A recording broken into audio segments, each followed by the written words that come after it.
depths of darkest night, a flicker of light ignite. A weary soul, lost and torn. Rebirth.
Hello, echoes. Oh. Hello. Hi, Cinder, hi, Double P, hi, Nelthrax, hi, Bauer, hi, Namori, hi, Alex, hi, DPG, hi, Bosa, Equilibrium, hello, hi, Simbob, hi, Squirrel, hello, how are ya? Did y'all have a good weekend?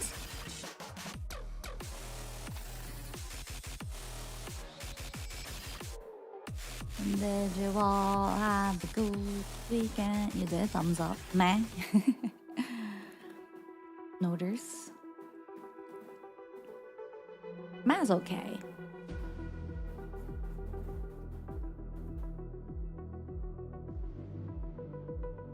Let her see our little arms. Little arms. Thumbs up, thumbs up.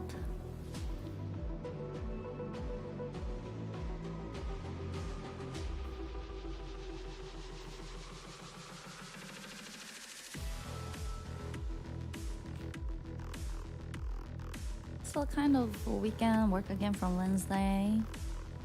We are just bluffs and we have no arms. That's not true, you got arms?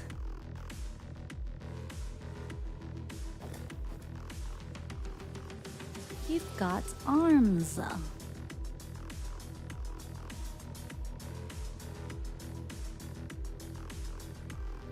Weekend went by fast, always. Always.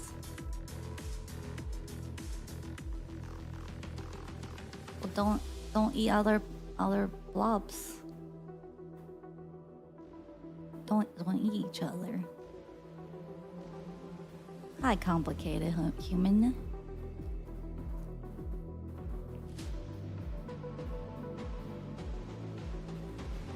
Hello, SoCal.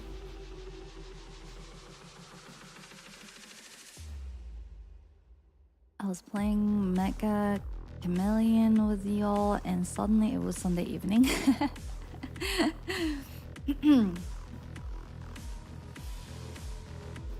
That means you had a good time.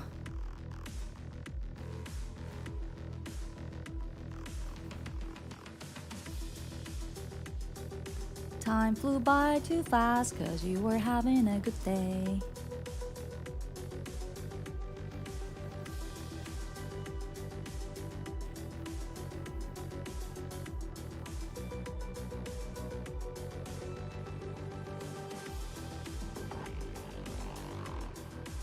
Ruined my sleep schedule again.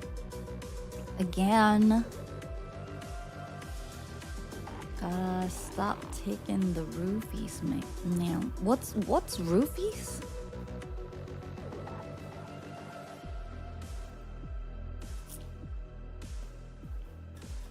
Is it supposed to be drugs? Drugs they put in your drink? But like, what kind of drug is it? Is it like a nickname for like a specific chemical or drug? It's a knockout drug. Rufalin. Oh, so it's like its own thing. When night comes, He knows too much. Hi Grim. Thank you so much for subbing for 46 months. Happy Monday. How are you doing today? I'm doing great. How are you?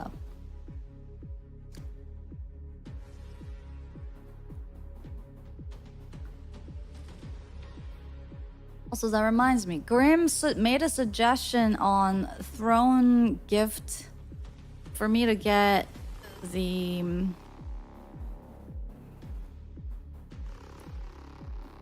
cast iron scrubber. I don't know why you felt like you needed to suggest me this, but it is one of the reasons why I kind of stopped using cast irons, because like of the cleanups. Whenever something like it's like really cooked, and like oftentimes like things will like kind of burn and get in the iron, and it's like so hard to scrub them off. So I was like, you know what? I'll get. Wait, is this music or? Wait. I'm confused. Was that music? Were you guys hearing like bam bam bam?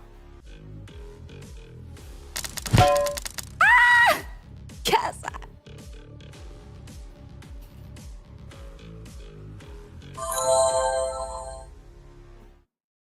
Oh, okay. It was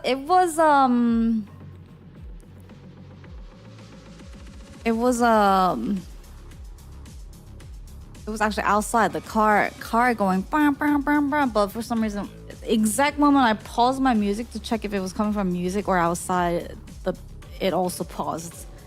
So that really confused me.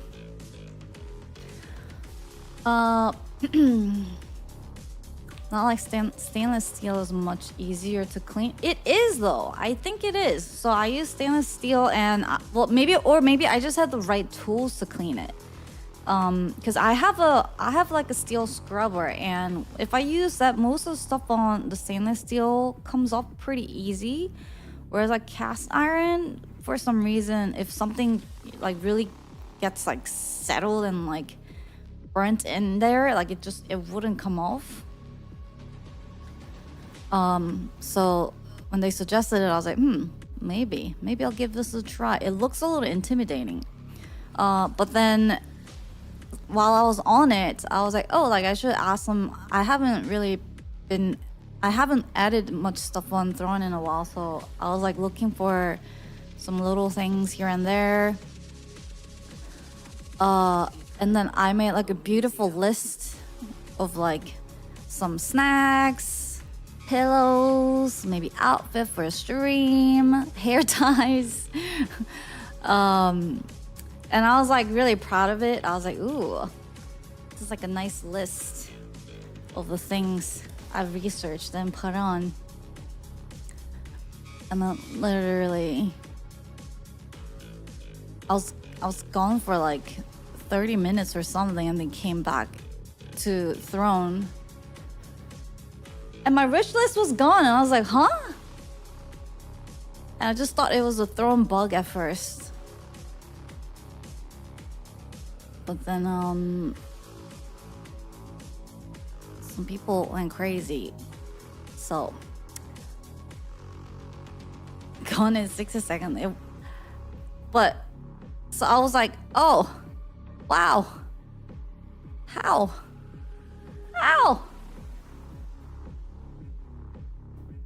I didn't even think you guys would be like awake around this time. Oh, 1 p.m., 2 p.m. Okay.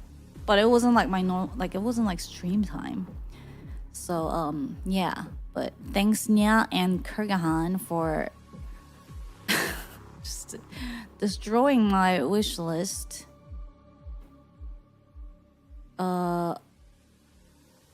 I'm looking forward to trying these out. We are all over the world after all. That's true. That's true. So thanks, you guys.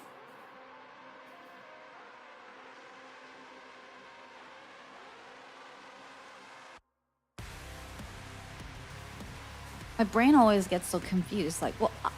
What? We are live outside of your stream times too. I didn't say. That's not what I said, okay? Don't put words in my mouth. I'm not even gonna defend that statement because then it makes it seem like I said something like that. Freaking gaslighting.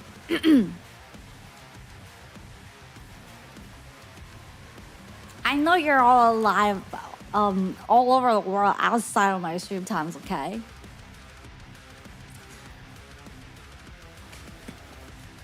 Ugh.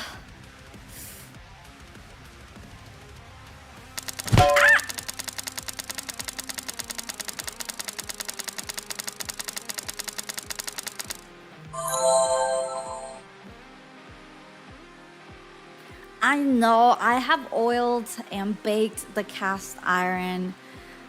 But I feel like it still sticks. Stuff still stick, or maybe I just haven't really figured out the cast iron. But I only really use cast iron for things that I don't really like making steaks or type of pasta or dishes where like I eventually want to like put them in the oven for a little bit or something. But it's also like so heavy, so hard to clean. Like I really want to love it, but I haven't but once I discover stainless steel pans, I haven't looked back.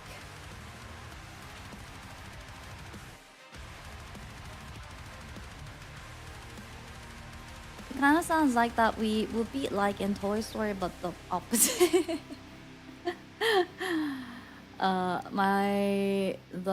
Mine doesn't fit in the oven. I just wipe it with oil and heat it a bit after every use. You're supposed to do that after every use?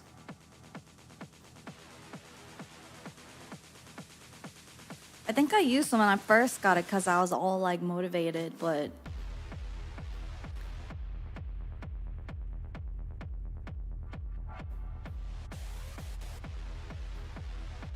I haven't really used it in a while. It's so heavy.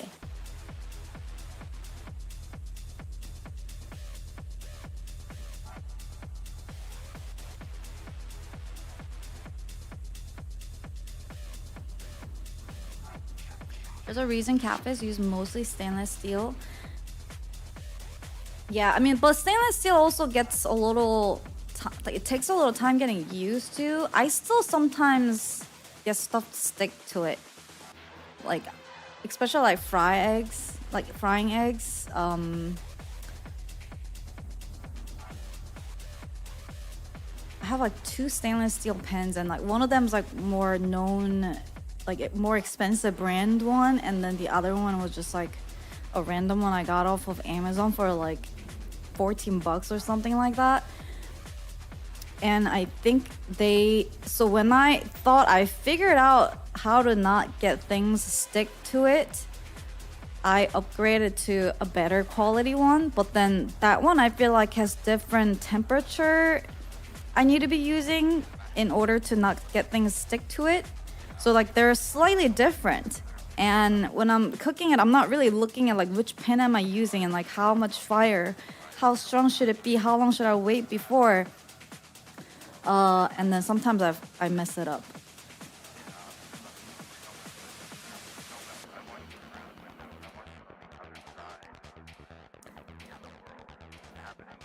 You can annoy people so much by saying Leiden frost effect. What is that?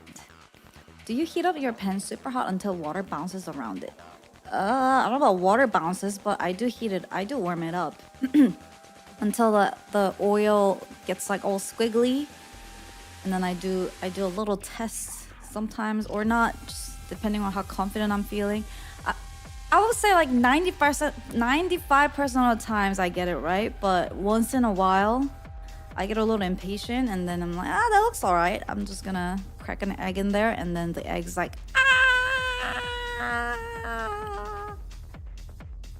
kill me. You're not supposed to put in oil before it's heated? Wait, what?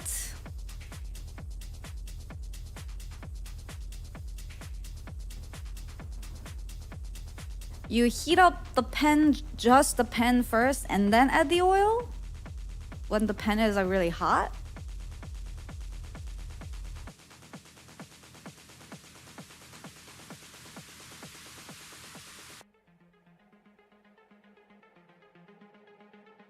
When we get to the Leiden frost effect.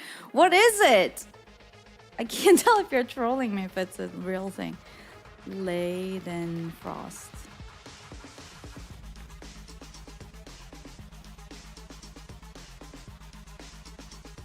Liquid that contacts the surface significantly hotter than its boiling point hovers on the insulating cushion on its own vapor. Oh.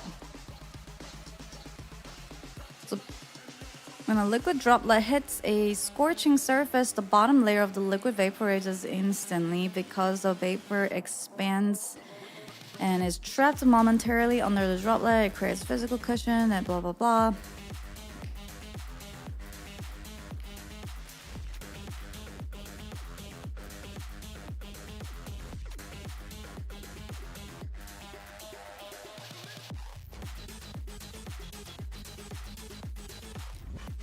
Okay, why is this called Raiden Prost?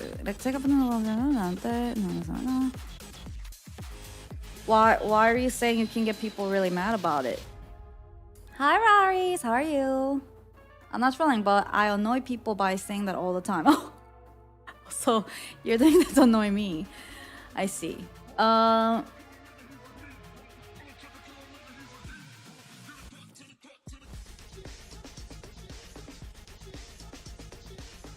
You're okay? Surviving the heat? Are you still falling asleep with the ice in your arms?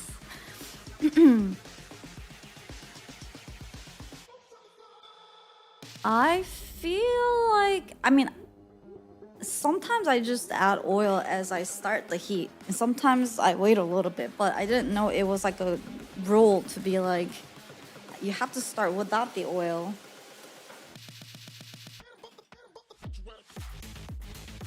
And then add the oil. When are you supposed to add the oil then? It's a bit cooler now. That's good to hear.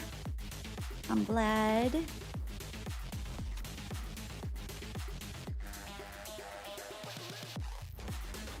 Must you have the Leiden frost? So do you test it by like, you know, just like dropping a little bit of water on it, and then when it has a later frost effect, then you put oil in it?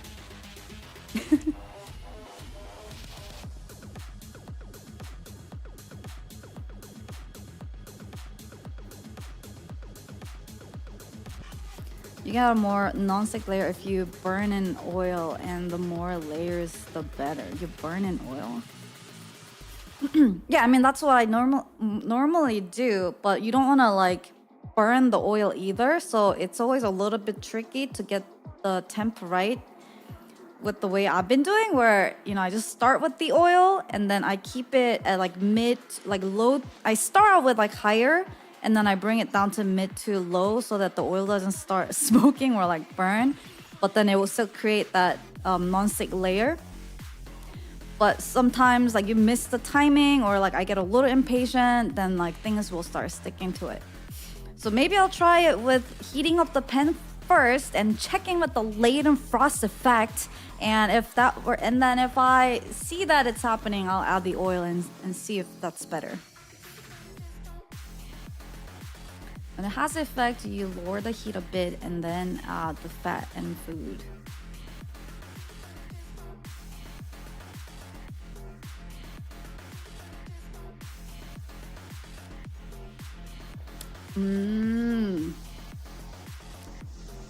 What's this talk? You didn't happen to watch Water and Cook fuck up a Chinese tomato? What are you saying?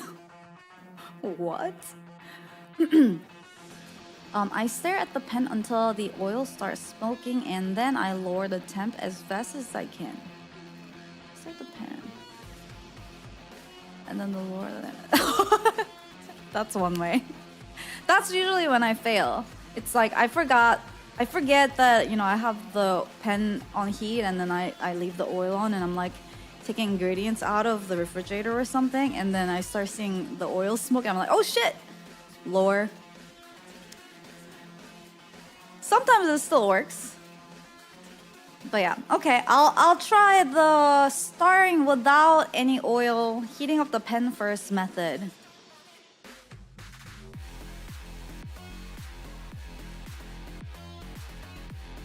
It won't burn if you add it immediately, and then you're... Yeah. No, I get it. That makes sense. You just gotta take up the heat quickly.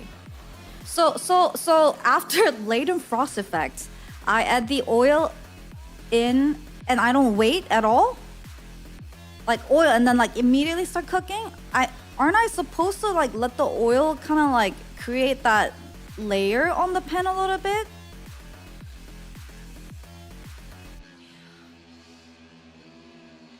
Or because it's like hot, the pan is hot enough that adding oil is already creating like it's like creating the non-stick layer already. Oh my god, I hate the nopters. Shouldn't that emotion not exist?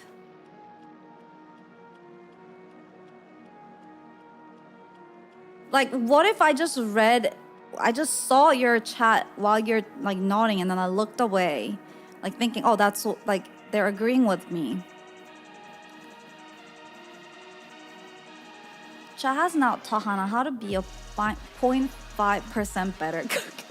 0.5? I mean, since I was already like 99.5% a good cook, so now I've just been completed to be 100% good cook. Well, just do fast. I don't let the oil sit too long that it starts to smoke. Smoking oil, cancerous. You're supposed to breathe it all in. You didn't know that? When the oil starts to smoke, you're supposed to like go hoover over to the pan and go. Don't do that. Just in case you're not reading my sarcastic tone there, do not do that.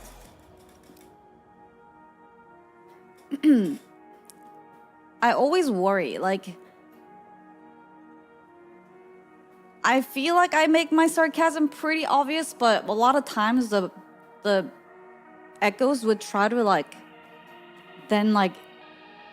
explain like no, that's not, or like it means this or XYZ. I'm like, obviously.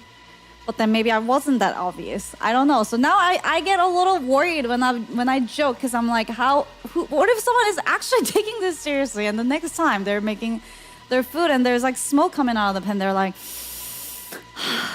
apparently it's supposed to calm you down. Yeah, calm you down as in like RIP. Peace out.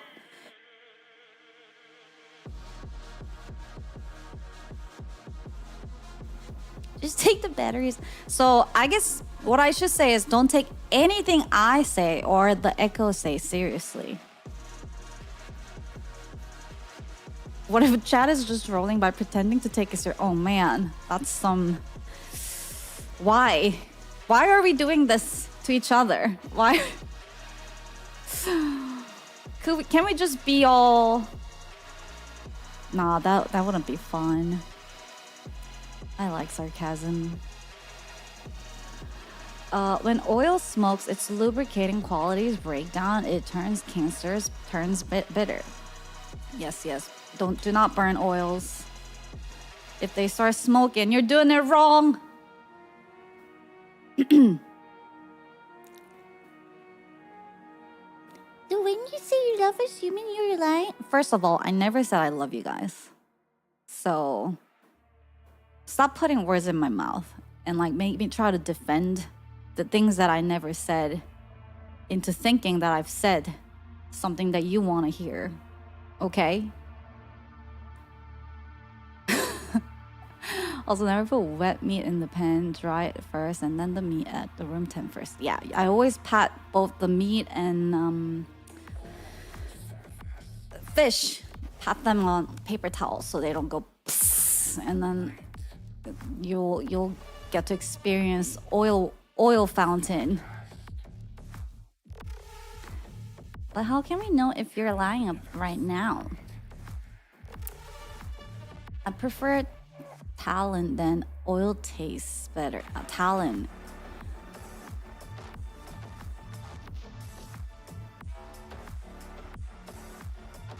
What's the word I'm looking for? The fat. Talent. But there's a different word for it. Tallow? Lard, that is it. Oh my god, when you guys told me I could just find it at the like market or like just supermarkets, I was like, there's no way. And then I went. They had it all along, but it's like one brand and it's just like a block of lard and it's super cheap. Oh my lord. I kind of like that. Oh my lord. I don't know why it's so funny. It's so silly. Oh my lord. They sell tubes and bricks. Tubes. But aren't they like hard in the room temperature? How do you like squeeze it out of the tube? Oh, tubs and bricks. Wait, did you mean to say tubes?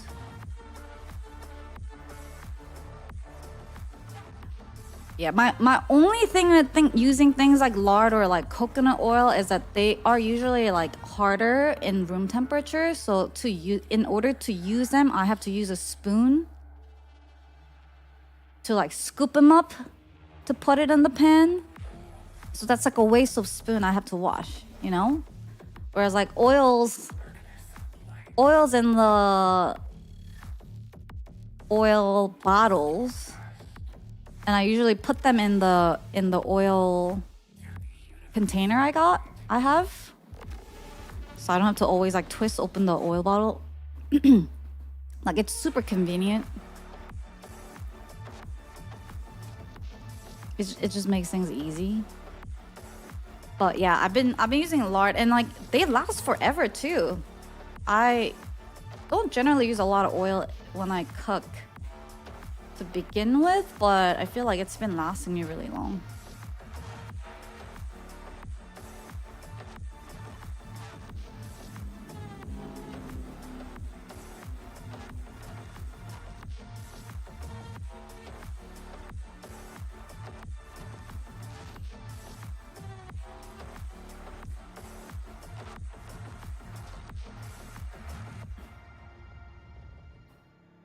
You throw the tube into a pen after you achieve the Leighton first effect, and then you squeeze the lard out of it. Oh, okay. Yeah, that makes sense.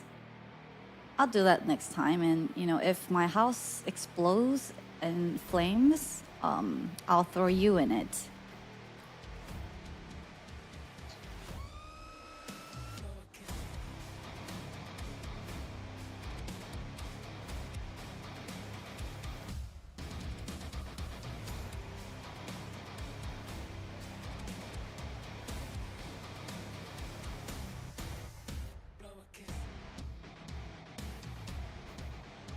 A piece of lard you can pass down to your children and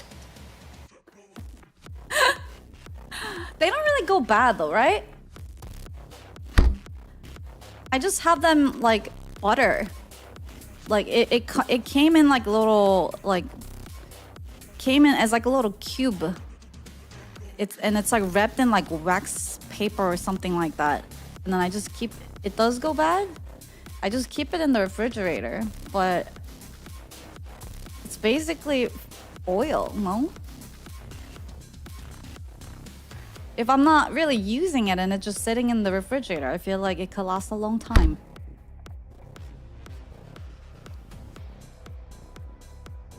I know they do, but you know what I mean? In a practical sense.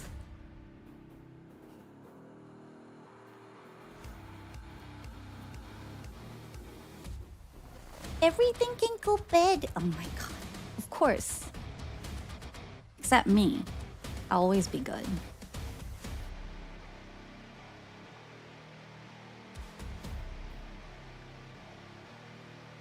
If stored properly, it lasts a long time.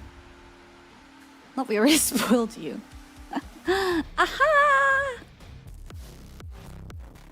Aha! Good comeback.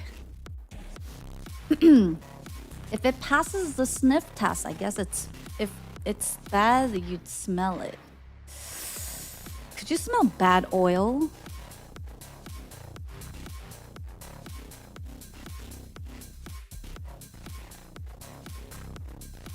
I wouldn't even know what bad oil like edible oil, bad edible oil would smell like. I'll know? Okay. The power tasted when it turns. Usually, like, if the oil, like, changes color too much or something, then I'll be like, oh, maybe it's time to throw this out. But I don't think I've ever really caught it by sniffing out the bed oil smell. But then also, probably none of them really have gone that bad. Are you talking about car engine? No. We would call it rancid. No clue if that's the correct English word. Rancid.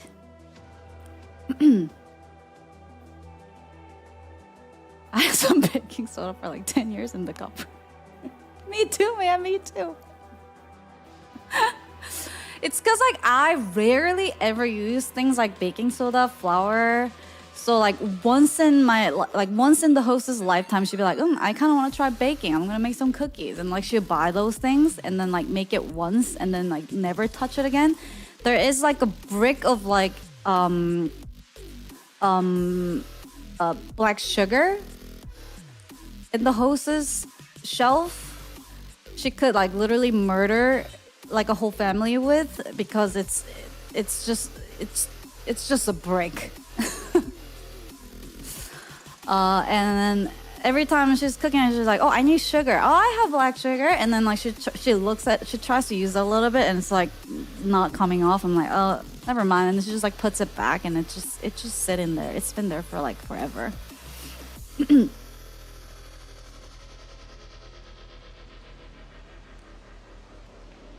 You always have to Google baking soda and baking powder to be sure. But I think, wait, now you're baking soda versus baking powder. What's a baking powder? Wait, baking powder?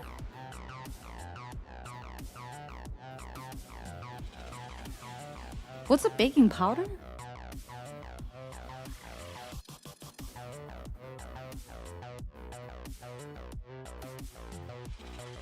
Baking powder. Num.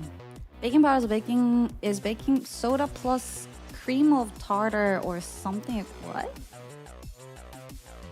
So it's not powder? It's cream?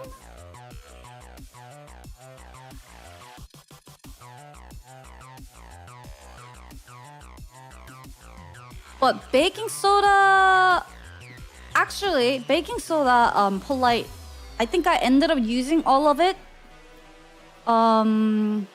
It's like really good to use in like a lot of cleaning purposes.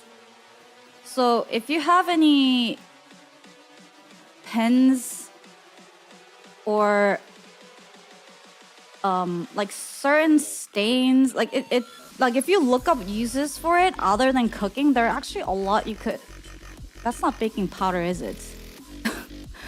Now you're confusing me.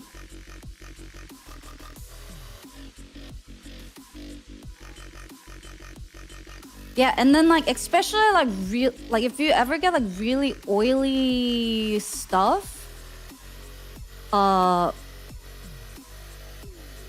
I was especially like using them when I would get like Chinese food, and you know how like they have like the, or like when I order Chinese food and like in the plastic container that it comes with, it would leave like really greasy oil layer on it, and they're like really hard to get off with just normal soap, like dish soap. But if you just put a little bit of baking soda, add a little bit of the dish soap, put water in it, and just like close a cap and like shake it,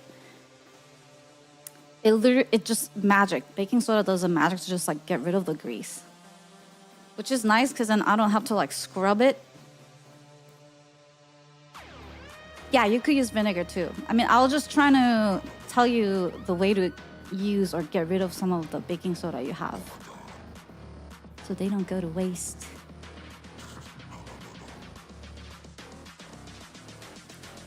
Oh, we call baking soda bicarbonate then. Bicarbonate?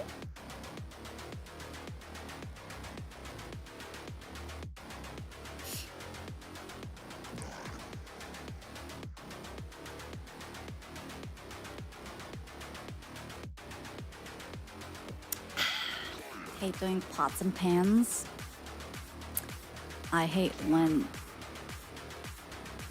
my community tries to hit me with a pen, knock me out in games.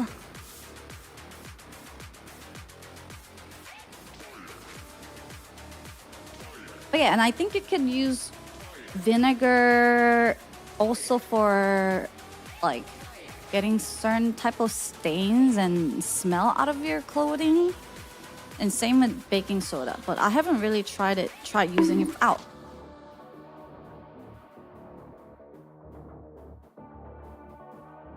Rude.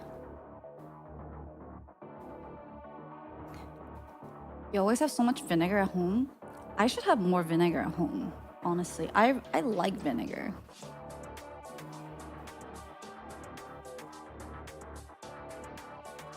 Oh, sub goes the same as the last stream. Okay. Thank you.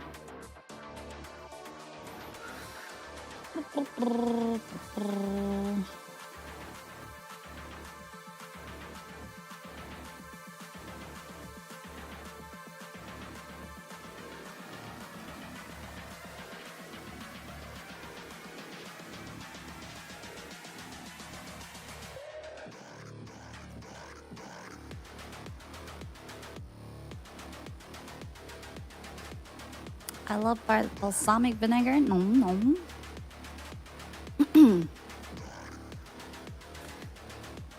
Chat, I don't know what's gotten over me. I feel like I need to go beep boop. I was gonna say something else, but I'm gonna go beep boop. Be right back.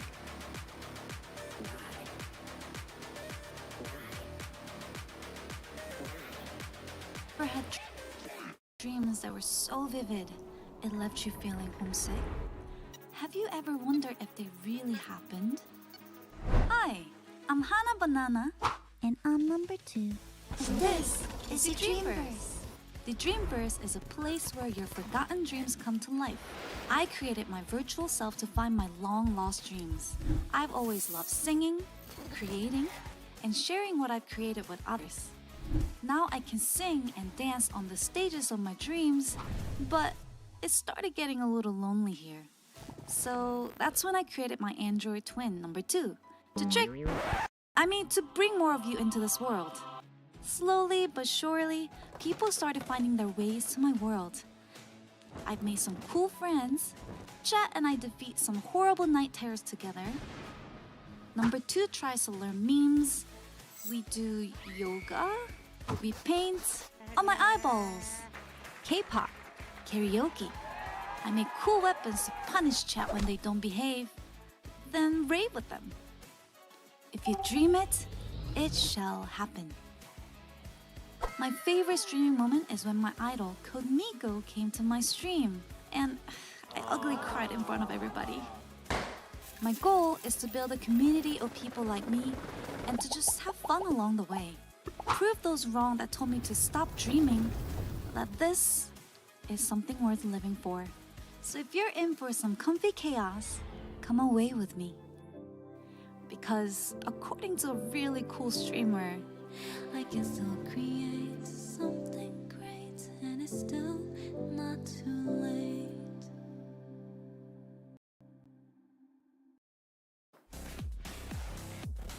Me back.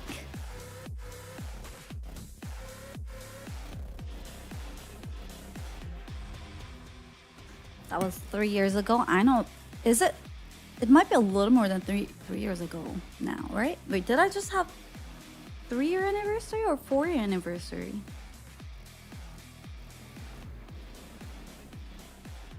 4, right? Crazy. Isn't it crazy how we still have things to yap about despite how many hours we've been yapping for 4 years?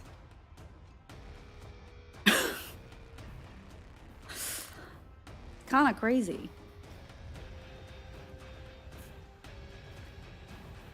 Like, I was just thinking that when we were yapping about silly baking soda and a stainless steel pen and latent frost effect, apparently learning something new every day still.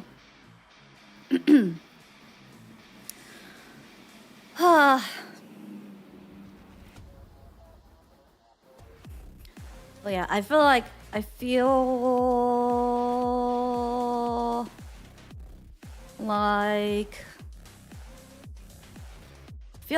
been in like really good place, but at the same time really unproductive at the same time. Really good place mentally,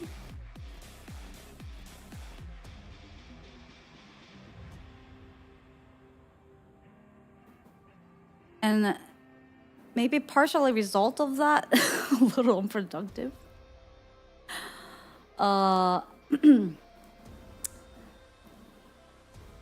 So like in a vacation, I don't know if it's a vacation thing, but also I don't know what state I'm in. It doesn't sound that bad. That's true. That's a positive way to look at it. Yeah, that's not bad. That's fine. Rest is good. I've been actually getting pretty good sleep. I've been trying to get good sleep. So I guess one of the things I've been doing is that I go to bed slightly earlier, and I've been trying to get like at least like 7 hours sleep every day.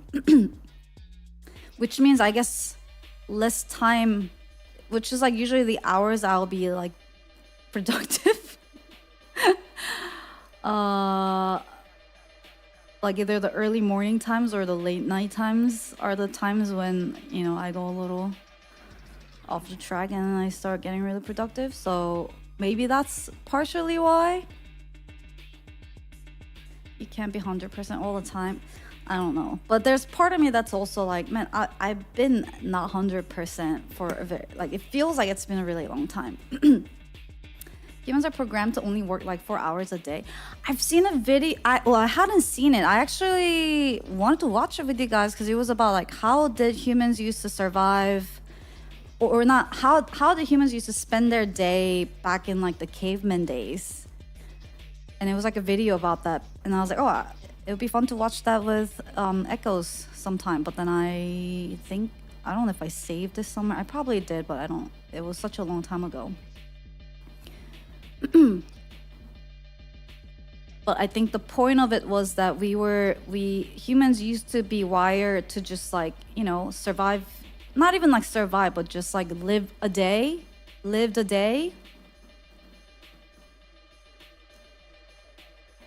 And so like, yeah, like they had to do like some minimum work around like feeding themselves and, you know, getting sleep. But then they had like so much time in their hands that, well, once they have passed the time where like, oh, we understand how to like hunt and like we can store some food, and that's when people started getting like really creative and like doing all these other things. And then all those cool innovations and arts and creative stuff that humans been doing, I guess one of the things we came up with was, oh, we can make people work for us. Oh, money. The concept of rare items that has value on them.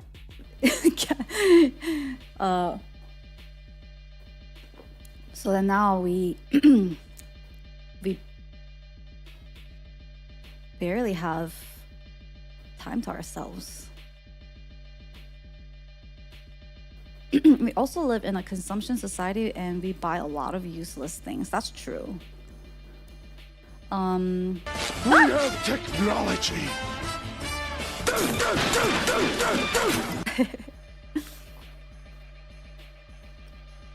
How slow progress has been until they discovered bread. Yeah.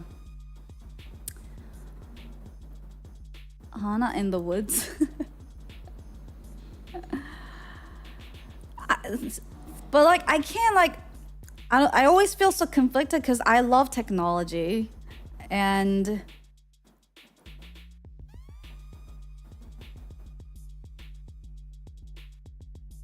it's really more the system that's kind of fucked. That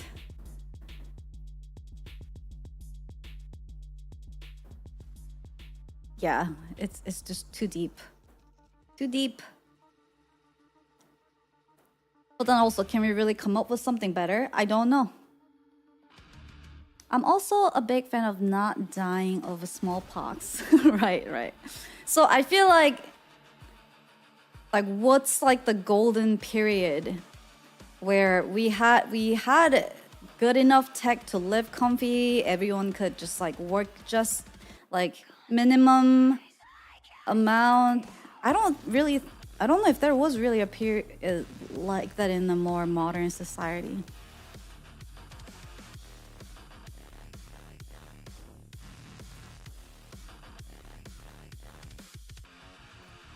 But I also feel like the reason why they're like legendary like literatures, arts, music, like so many of these things that are being, you know, like passed down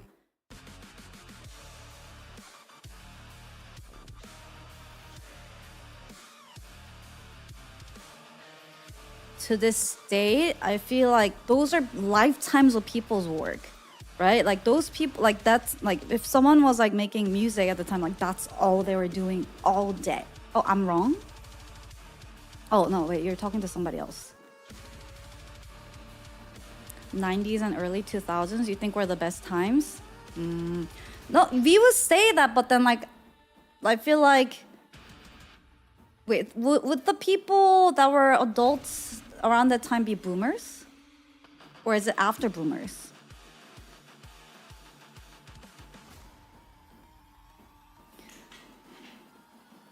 Oh, it's the after boomers.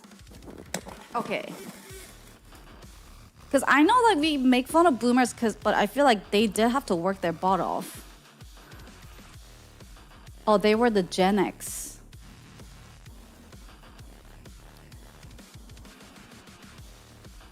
Did Gen X I mean, that would be like the hostess like parents, and they had to work their butt. Well, at least in, I don't know how it was in like other countries around that time, but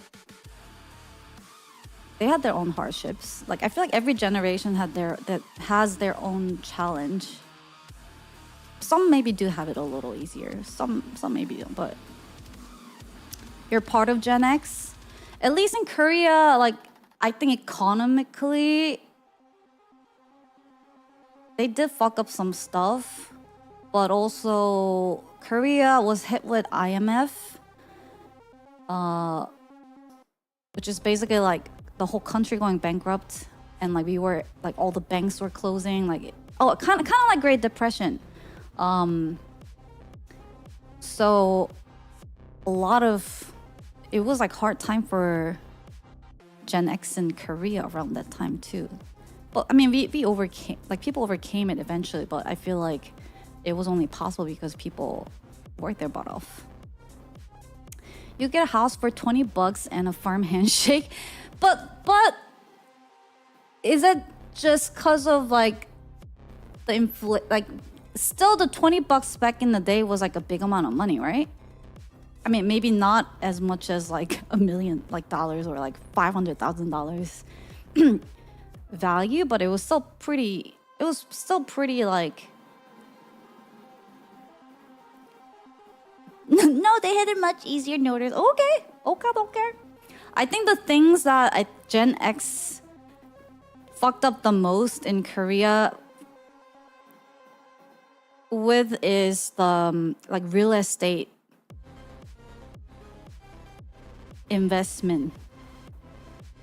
Like they, instead of using the wealth that they were gaining to invest, like, because to me, I feel like America has a pretty solid stock market system that really fuels, like, I know it's not perfect, but like in comparison, relatively, that sort of like fuels the economy back to business and like startups, where Heaven's lawyer. Whereas Korea, it was like all the rich people that made a lot of money, they were focused on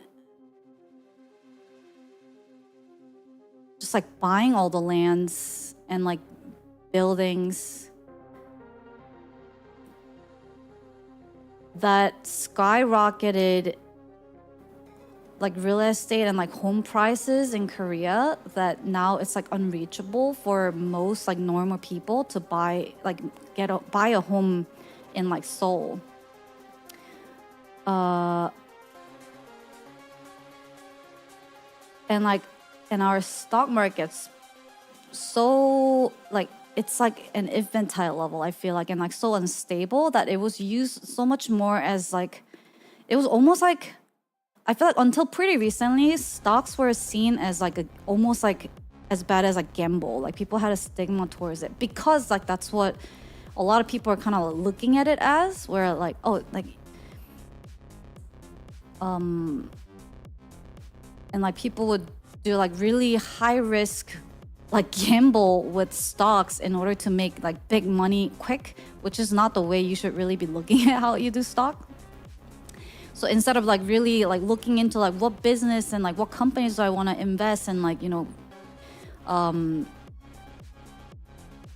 getting like a fair return that way, I think a lot of and then there were a lot of like scams like using the stock as well, that like a lot of people ended up like losing a lot of money. But then the people who were doing those scams didn't really get punished, that they were like, oh, it's worth doing this because if I just have to serve in prison for like 2 years and then be able to make like millions of dollars, they would just do it. That's almost worldwide. In Central EU, you can get affordable living space anymore in the cities. Yeah, so I mean, I guess it's just a is it a human nature thing? Like, I guess like land was like a lot more obvious value thing you can buy. That was like, that would increase in value over time. I mean, at first it was like gold and money and then the land or the asset that would appreciate value over time. And then maybe America, like after a while with the real estate stuff, they sort of like stabilize the stock market. But now the housing market is fucked. So who knows? I don't know. There were much less people to, yeah. And I think another thing with Korea too, and like I kind of like see things that happen in like Japan and Korea as like they are already living in like a little bit faster in the future dystopian world. It's like a little social experiment in a very like saturated, tiny, like small country and like city. So like you just get to see the like aftermath of it a little bit faster when something when you experiment on some like ideas and concepts there. Because people are so impatient, but then also it's like so saturated, but then they're also like there's like this hardworking culture, so it just like everything just like works out a lot faster, and then like you get to see the impact of how things could be either fucked or good. So there's a lot of pros and cons with that. In 1900, there were only 1.6 billion people. Living space is an investment object now, so wealthy people buy all the available objects and try to get as much money out of it as possible. I mean, I think that was the case a long time ago. Like ever since, I mean, that's basically like the old money. Either they had some pretty successful business like really long time ago, and like they bought all the lands, and like now they're the old money peeps. It was a big problem in the UK after the war too. They did a big housing reform to combat landlordism, and it became a lot more affordable. Oh, how did they combat it with landlordism? That reversed those reforms, and now they're back to it. Okay. But then I think, and there's been like so many attempts to like stabilize the housing prices, but I think it's just really hard because usually the people that are owning all these lands and like having both the money and power and influence are the rich people, like the powerful people, and they don't want their housing market price to go down, right? So the politicians, and probably it's mostly also the politicians themselves owning a lot of these assets that they don't want to. They want to tackle it not in a way that it will bring the value of the housing market down, but rather like they try to figure out other ways to balance things up so that people can afford these homes. Like, you know, like trying to give like loan out with low interest, like or coming up with some system to like lend people money, or I don't like, so they always try to come up with like other ways instead of like going directly at the housing price itself. And also like it's that expensive because there is still a demand, right? So it's I feel like it's a pretty hard problem to tackle. It wouldn't be as hard if some people just stop being greedy, but then you can't, it's not fair to say that as someone who doesn't own those lands, right? And then be like, stop being greedy. Share stuff that you earned with the rest of us. So it's never like black and white. And that's why I don't work in those places. And I'm just here yapping with you. Leave that to the big brain people. Middle class have more of their wealth tied to their houses than the rich. And also people flock to the big cities much more for opportunities, but the rural parts are not. Yeah, I'm kind of curious, like how much, if the COVID time, like how much businesses were, well, not the type of business that were affected because people weren't going outside, but like type of business that didn't really require people to like go to their market and buy stuff or something like that, like, and from people working remotely, not in the building in person, like how much oh my god, May Raid! Hi May! thank you. You guys scared me a little bit. Hi, how are you? May Raiders, look at him. Look at all of you. Why are you all in this corner? Why am I so short? Under the couch.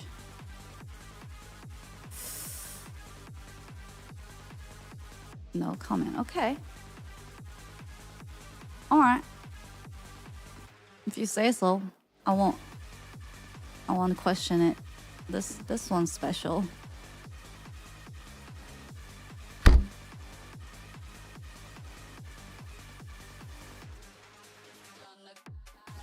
Thank you so much for the raid, May. I hope you had a great stream. Feel free to hang out in chat.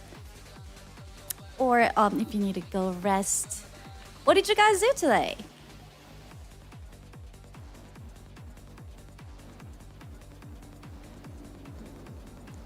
Yapping? We were yapping too. Just yapping, your stomach hurts? Is it the continuation from what you were having on the weekend, or is this a new thing? It is? Oh no, what's going on? Did you catch something? Headshot.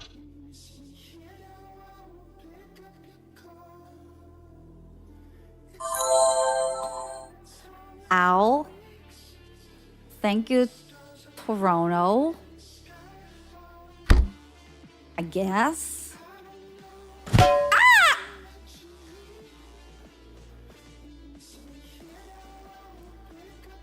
Oh! I was asking May an important question, okay? And all you're doing was just aiming at my head.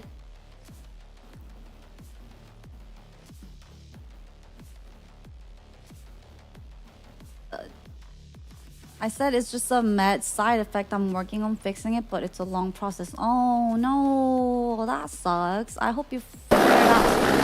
I hope you figure it out soon. They won't let me talk to you, but I hope you'll feel better soon.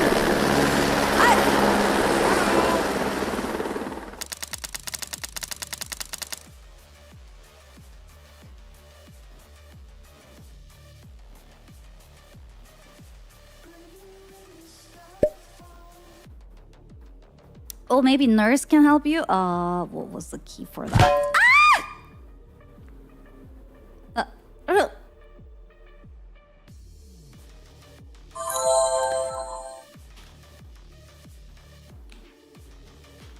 Shut up and take my money!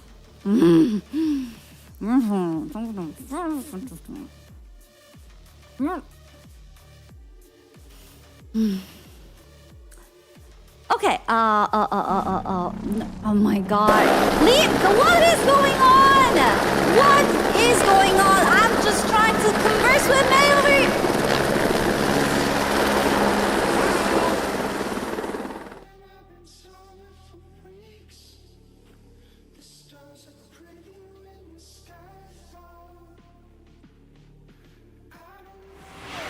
Banana tomo chico, chico. Big falls, kataka verlo bigo, bigo. Nundo, big dumavana triple, triple. Kono, lungos en mi Fiat, kalakta verlo piak. Kaikato en mi metro. No slack, pelulot kalito na go. Baka bakit nak, terelak en mi toka. Sipitom ko, no, no.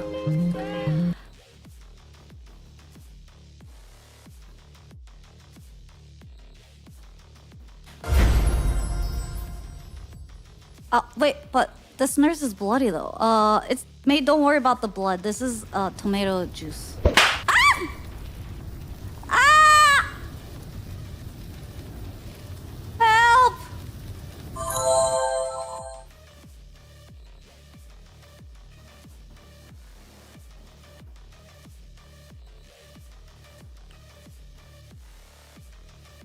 May.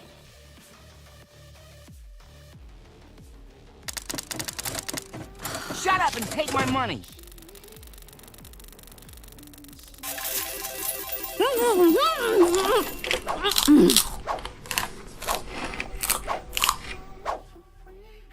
You cannot put. Well, okay. Oh, okay. Oh, okay. I was about to say you can't feed me with the mask on my face, but okay. Well, butterflies.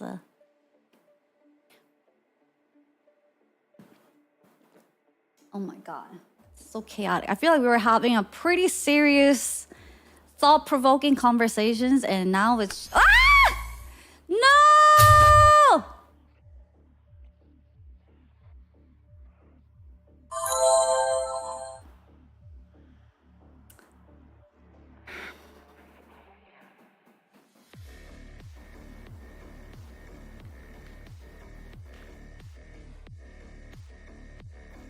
Maybe if I just stay quiet.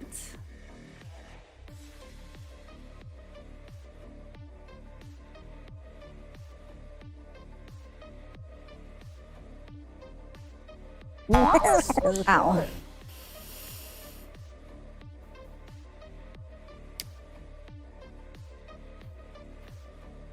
Well, May, Nurse Hana,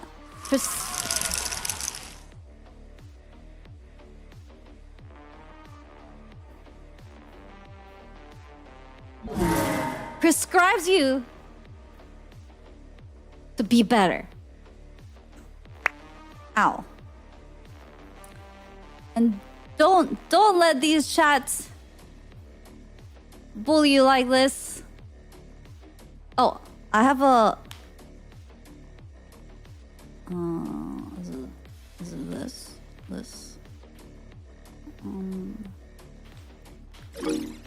When I didn't get okay, listen to my heart to beat. Listen to my heart to beat. 가슴 밑줄 때마다 생각나. My heart is, yeah. My heart is beating faster and faster. Okay. My heart is beating faster and faster. Wow. Well, May, I have this syringe for you. If you need any, oh shoot, I'm stuck in the freaking chair. I can't.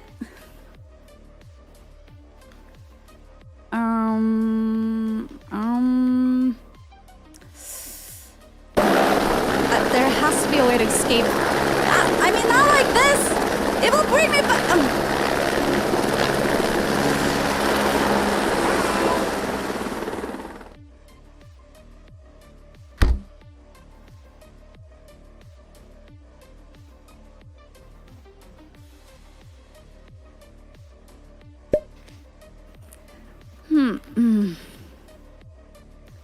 Let's see.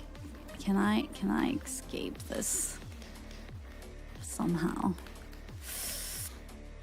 Would there be a way you guys can help me to escape? It's because I'm stuck on this stupid chair in the desk. There's like such a small space.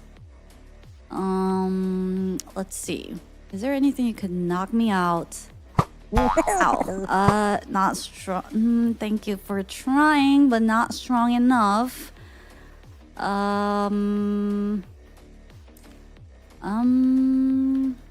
No help. So when I want your help, you don't want to do these things to me.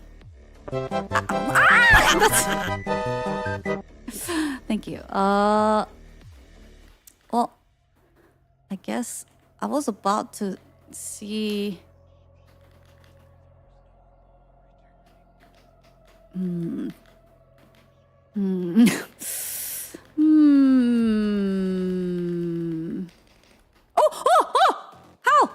How? I don't know. But look, I can go kill Mayrater.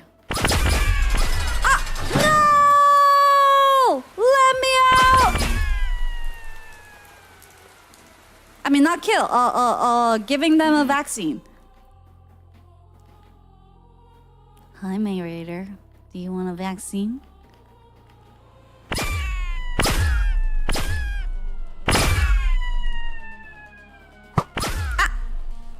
Don't. No! There are a lot more of you that needs a vaccine.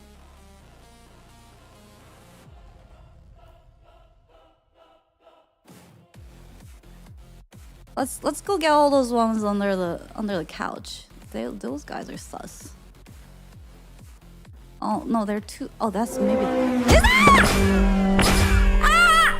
Ah! I'm killing them! No! Oh. Oh. You made me kill them. I mean, give them a shot. Ooh.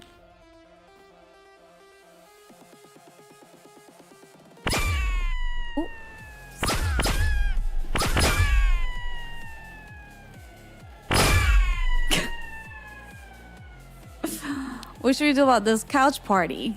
Do we leave him?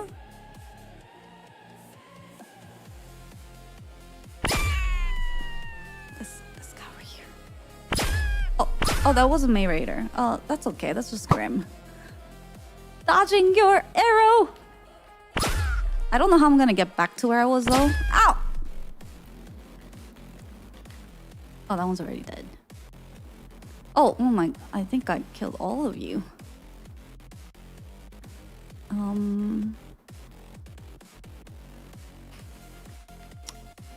Can I get back?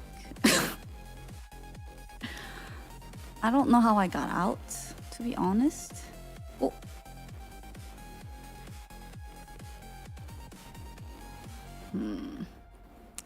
Oh! Oh! What is happening? Oh, sorry. I butt crushed that one. My bad. I don't know if I can get back, y'all. You're just gonna have to watch Chair stream. Oh. Off! I guess that's one way to get back.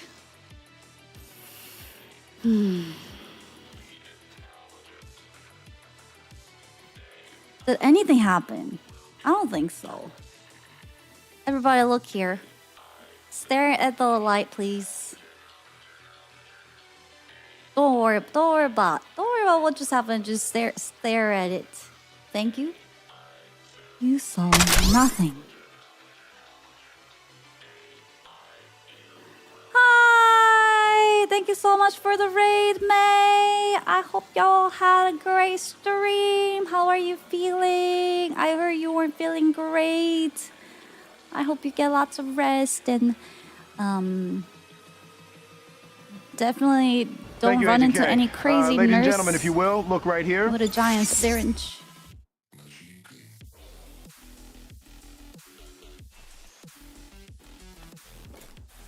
Who are you?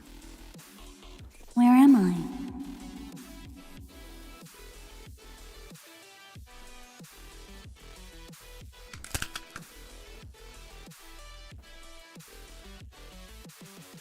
Did my sub count reset? We've definitely got to more than 0. Oh, right, I just started stream, that's why. Oh, we got a ghost. Who? No, that's just a cute little dragon. Hot to beat too. I'm not sure why there's a ghost of May flying around.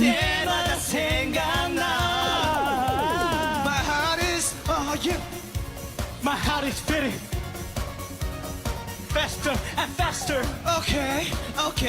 My heart is beating faster and faster. Hot to beat too.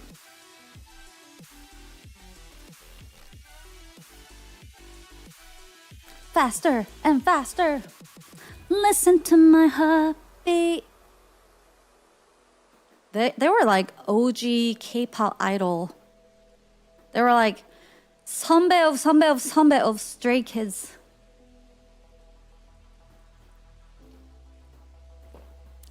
Oh, the hearts. Thank you, Texas. Thank you. I totally don't remember what we were talking about at all, but that's okay. It was a boring topic anyways, I think.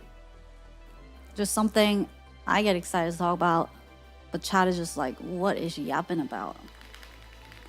I do not want to find that video though, which was how humans lived.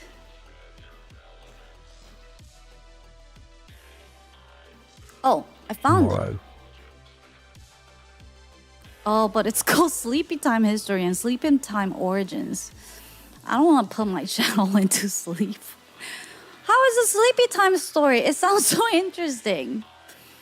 Oh wait, this one. I found a one that looks a little more interesting. That's not Sleepy Times. Tomorrow. History By the for time the sleep. hunting and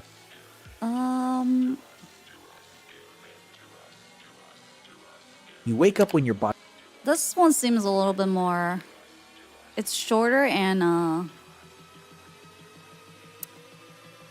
won't put my chat into sleep. Maybe. You wake up when your body is ready. No alarm, no schedule, no place you need to be. Stop. You sit up. Oh wait, let me check this video speed thing. Okay. Listen to my... Ah, god damn it. This is all Rari's fault.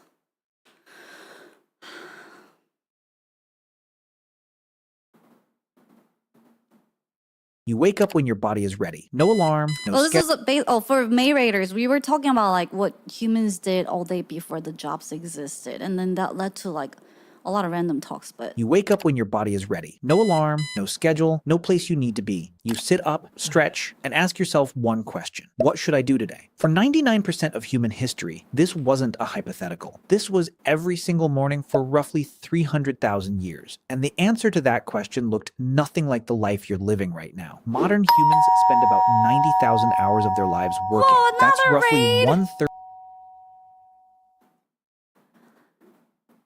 Catherine Dragon, thank you so much for the raid. Eurodance Truck Simulator raid. Whoop whoop. Hi y'all. Thank you so much for the raid. Hi, Dragon Raiders. We were... Shut up and take my money. Can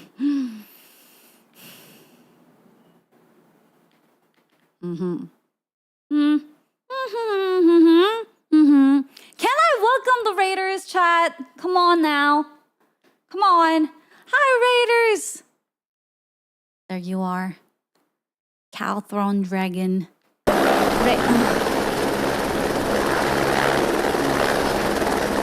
on!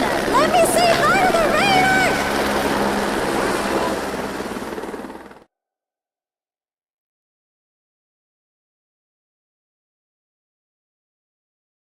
Banana domo jiggle jiggle, big falls, katak verlo bigo bigo, nundo, bitumawan na dribble dribble, kono, lungos en mi fiat, kalak verlo piag, kai kato en mi metro, no slack, pelulot kalito na go, baka bakit nak, terelak en mi toka, sipitong, no.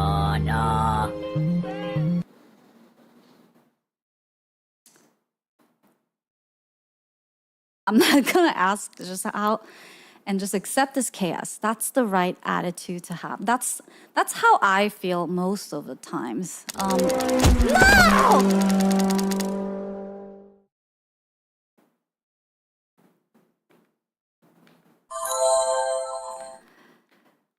Yeah, you just gotta.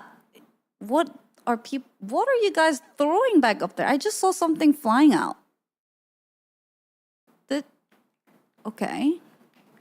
Okay, Raiders. I swear to God, I just saw something flying off in the back. Are you guys behaving? Okay, this one's behaving. Are you behaving? I mean, it's just partying. Okay. Watch these guys, chat. Watch these. Shut up and take my money.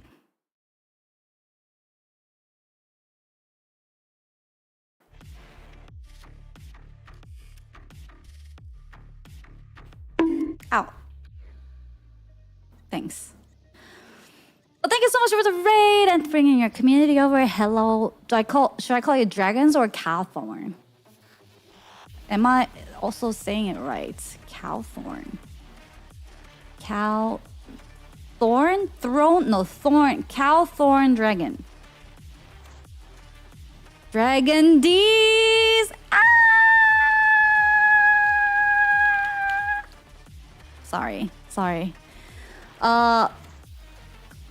Cow's fine? Okay, cow! Thank you so much for bringing our community over. Cow!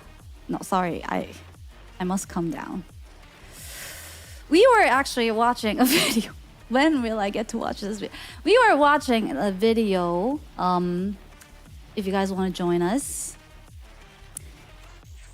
About... Oh wait, you guys play Euro Truck Simulator? Are you one of those peeps who has like the whole like wheel and everything set up?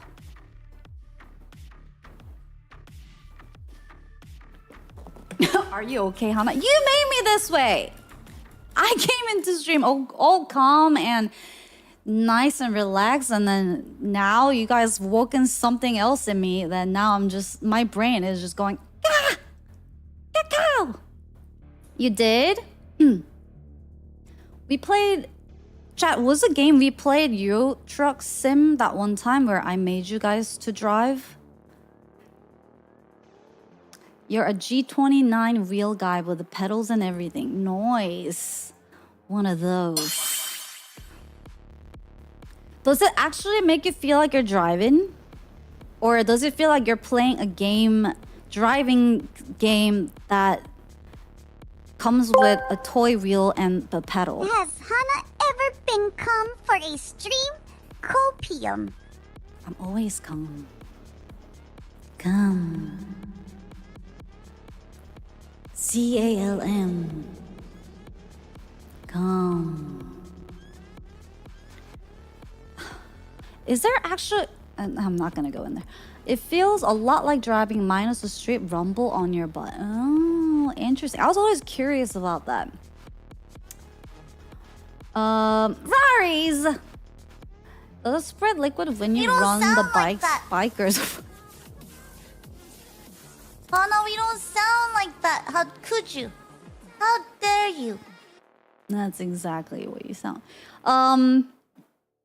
Force feedback for the wheel is quite good. Okay. Interesting. I am quite a good driver myself. Chad is always like really impressed whenever I play like games that involve any sort of driving in it. And a job simulator player must be German. I am German. Wait, I don't... Why? Why is that? What is that joke? Why... Do I go... Why? I don't get it. Do Germans like... Oh, because they're workaholics?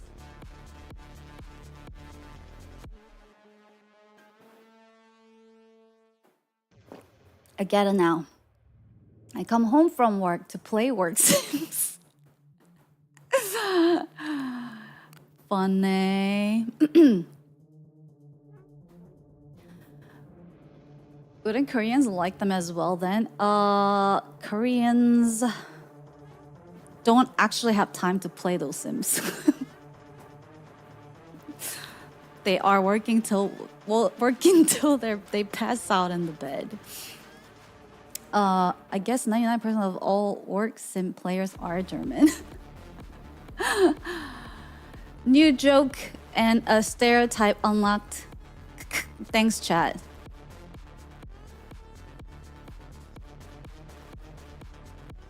Koreans play... That's why Koreans are good at, Koreans play PUBG. Koreans play... We're not playing simulators, because...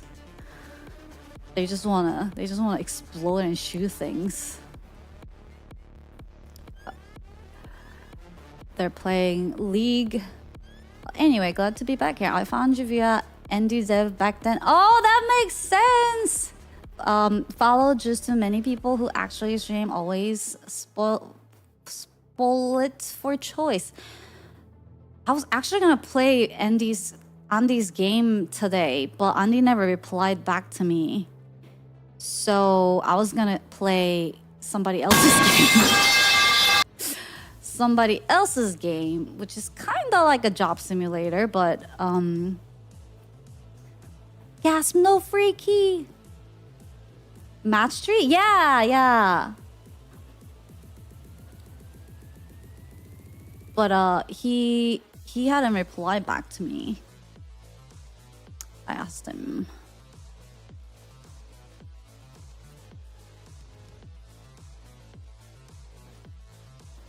But we'll play it. We'll play it some other time. Please do at some point. Yeah, of course. I'm looking forward to it. I will just like wait because it seemed more like a puzzly game. I was just like finding the right time. Who the frick is Hannah? For my brain. Oh no! Well, it's not like puzzle game. It seemed more like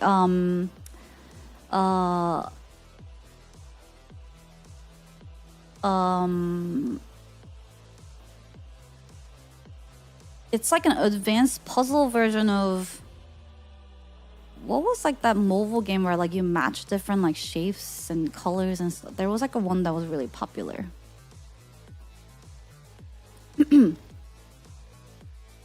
Thank you, anime gamer, for the follow. Welcome. Candy Crush. Well, it's not, but it's like similar concept game. I think you're matching the tree. I guess it's in the name, matching tree. GTA 6. So we're gonna give that a try sometime. It's one of the big money makers for Xbox still some. It's Xbox. Candy Crush is Xbox's game. But anyways, so we were actually about to watch this video to learn about what did humans do before we had all this tech and the life we have.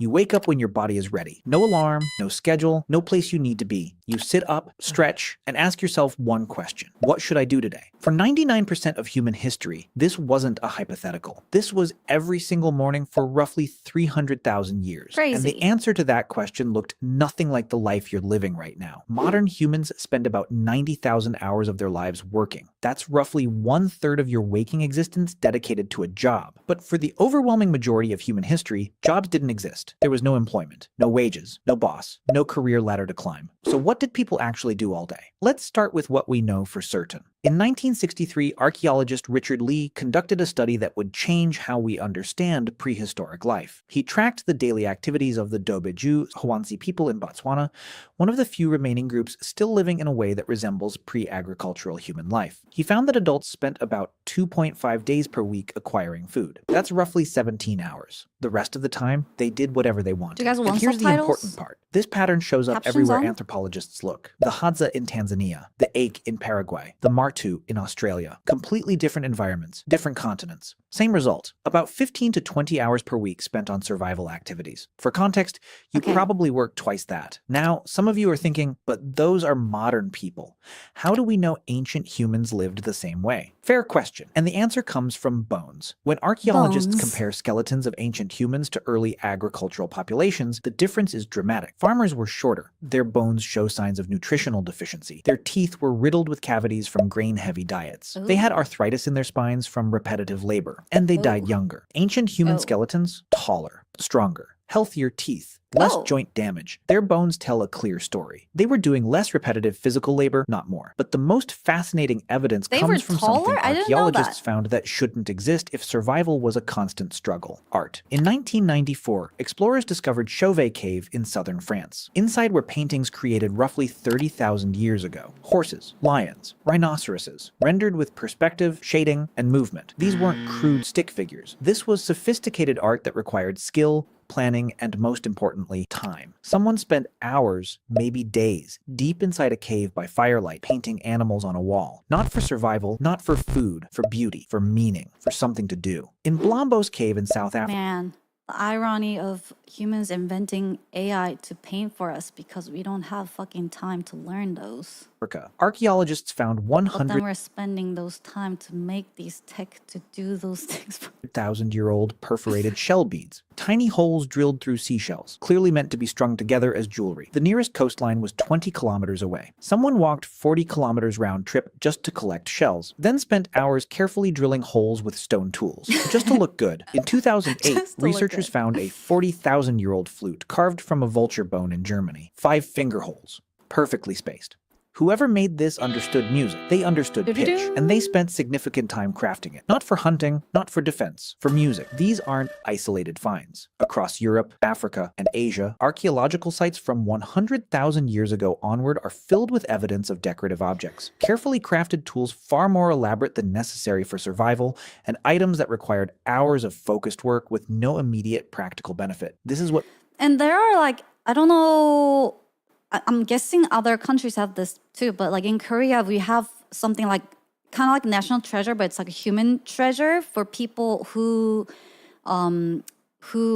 either have been like creating certain type of tools and like they had skills handed down generation, like for not necessarily always in the family, but like they find like their like students, and then like they would hand it down, and then they find students and like hand it down for like years and years and years, and like they hold like a very specific, like it could be like architectural skills where they know how to build traditional like Korean bricks and like the houses, or like certain type of clothing, like some of these like really like traditional skills that took a lot of time and effort to like craft them, like a lot of crafters, I guess. They are like sometimes chosen as like the national like human treasure, and then they probably receive some recognition and support for being chosen as that.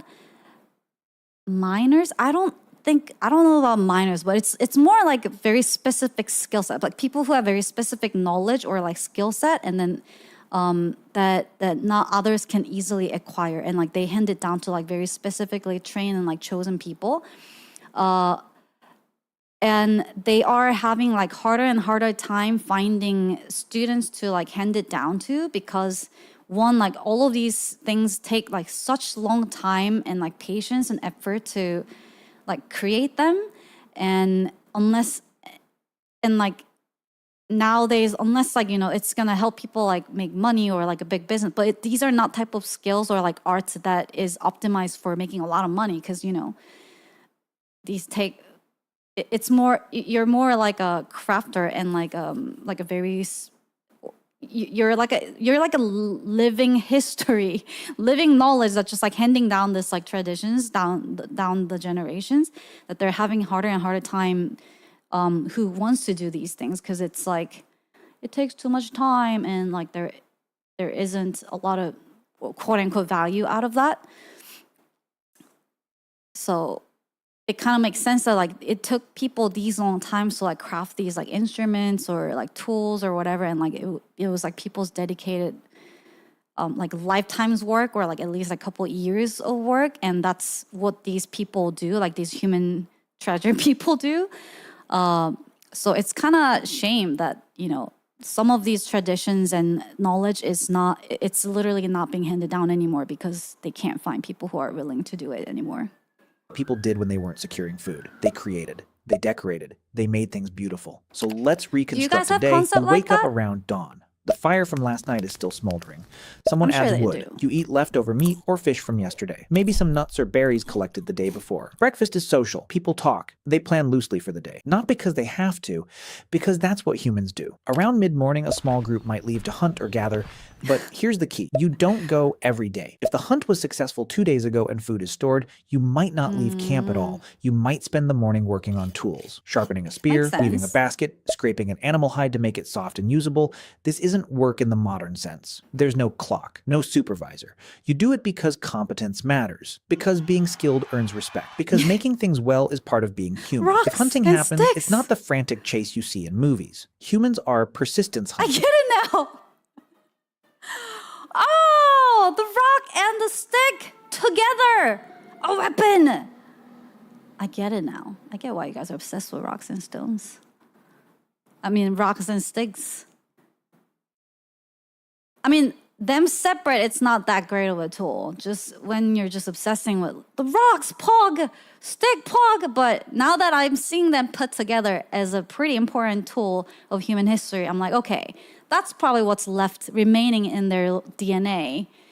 What excites them when they see like perfectly shaped rocks and sticks in nature. I get it now. We track animals at a steady jog for hours until they overheat and collapse. We're the only species that can do this effectively because we can sweat and regulate our body temperature while running. Most animals can't. So we outlast them. The hunt might take 3 to 6 hours, including travel. Then the animal is carried back and butchered. Everyone eats. And by early afternoon, the productive part of the day is essentially over. What happens next is what modern people find hardest to understand. Nothing and everything. People rest. They sit in the shade. What? They play with children. They groom What do they mean? Nothing. each other, picking through hair, reinforcing bonds. They make jewelry from shells or beads or animal teeth. They carve designs into bones or stones. They nap. Anthropologist James Oh, they nap. Sussman documented that among the Zhuhuanzi, adults spend roughly 6 hours per day in what he called social time. Not working, not sleeping, just being with other people, talking, laughing, telling jokes, because in a world without money or police or written contracts, your survival depends entirely on your relationships. If people don't like you, they don't have to share food when you're hungry. So you invest enormous amounts of time in those bonds. Not because it's productive, because it's how humans stay human. Then the sun sets, and this is when something remarkable happens. In 2014, anthropologist Polly Wiesner analyzed hundreds of hours of conversation recordings from the Zhuhuanzi. During the day, conversations were practical. Who saw animal tracks where? Which plants were ready for harvest? Complaints about someone not sharing fairly. But at night, around the fire, 81% of conversations shifted to stories. Myths about how the world began, tales of ancestors who did impossible things, jokes that made everyone laugh, adventures from far away. Weisner argued that this is where human culture was actually born. Gods, spirits, the past, the future. Things you can only think about when your stomach is full and you're safe. And people didn't... Yo, that makes sense why like a lot of artists, like why our creative brains start flowing late at night. That was always the human hit, like story time. It looks like during the day you have like the practical conversations, and then like when the darkness comes, it's like your brain's like, it's story time, time to get creative. And then you're like, I gotta go to sleep. Go to sleep and stay asleep the way you do now. Historical records from medieval Europe and sleep studies from the 1990s confirm that before artificial light, humans slept in 2 phases. First sleep for about 4 hours, then a wakeful period of 1 to 2 hours in complete darkness, then second sleep for another 4 hours. So here's what a full day looked like. About 4 to 6 hours securing food or making tools. About 6 hours in social interaction, storytelling, grooming, playing. About 8 hours sleeping in 2 separate phases, and the rest resting, sitting, watching clouds, doing nothing in particular, existing without needing to justify your existence through productivity. Then, about 10,000 years ago, something changed. Humans in the Fertile Crescent began planting seeds and domesticating animals. Domestication, agriculture is a trap. Once you start farming, we're fucked now. You can feed more people. More people means you need more food. More food means more farming. Within a few generations, populations exploded and there was no going back. Because now there were too many mouths to survive by hunting and gathering. You were locked in. And farming required far more labor. Plowing, planting, weeding, harvesting, storing, defending crops from animals and raiders. The skeletal evidence is unambiguous. Early farmers worked harder, ate worse, and died younger than the hunter-gatherers who came before them. But the population We've been scammed. Kept growing. And with larger populations came specialists, toolmakers, potters, weavers, inventors, then soldiers, priests, administrators, and eventually jobs, employment. Ta-da! The idea that your time belonged to someone else in exchange for resources. By the time we built cities, the original human lifestyle was gone. 6 minutes, too much social times. Says Twitch chat who's been watching and being social in chat for God knows how long. You've been at least hanging with me here for like an hour. Replaced by schedules, obligations. What we're doing right here is a social time. The need to work most of your waking hours. What, this is live? just to survive in the system we created. Today, you spend 90,000 hours working. Your ancestors spent way less. I bet you some of you have more hours than that in your Steam library.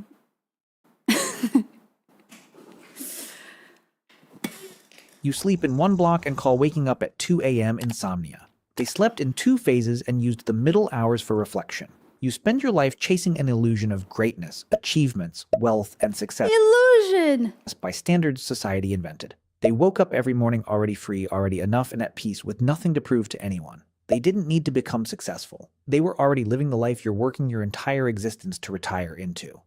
You make art if you can find time after your job. They made art because they had time, and that's what humans do. We're not a different species, but we live so differently from how humans lived for 99% of our existence that we might as well be. We traded freedom for food security, leisure for population growth, time for productivity, and most of us have no idea what we gave up, because we never knew it was there. Right now you're warm.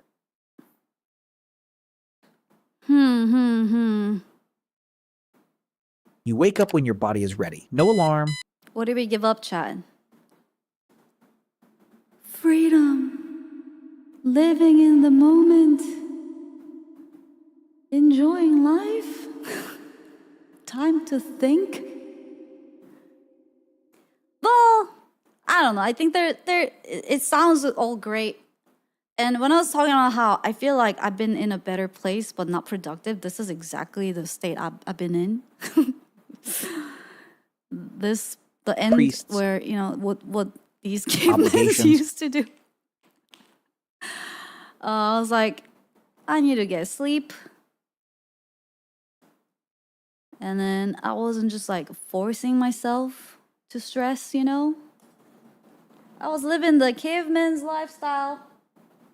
So there was no productivity there for the past couple weeks.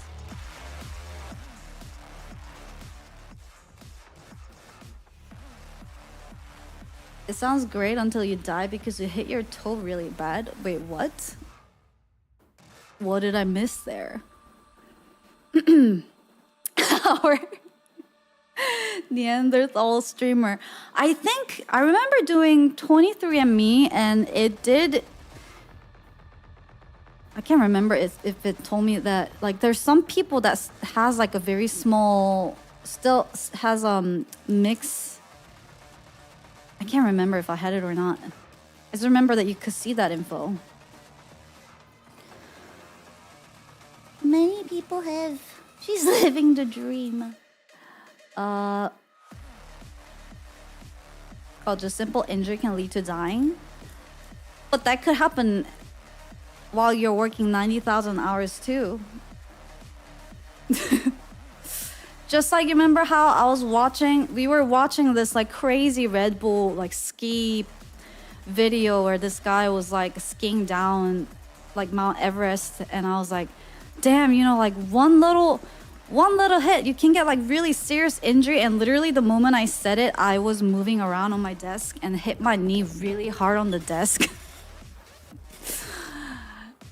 Cried. And I was like, I guess you could be home not doing anything and still injure yourself really bad. And so you can pick what you want to be doing at this moment, because you never know what you're gonna hit. And then the next thing you know, maybe I'll hit my head on the door or something and die. So do what makes you happy. You never know. Knee bumping does not kill you, I guess. You never, and you hit the knee on the desk, and then your monitor falls, and then you try to catch the monitor, and then your light falls on you, and then the glass breaks, and then there happens to be water next to it, and then it just like sparks stuff, and then you try to like put it out, you just panic and then touch it, and then you get electrocuted and die. And then the house catches a fire, and then the entire house just like burns down, and no one knows where you ever existed, and you just turn into a little powder. Anyways, I am very positive, happy thoughts streamer. Welcome, Raiders. This is not our normal conversation. I'm starting to think she has too much free time to think about this.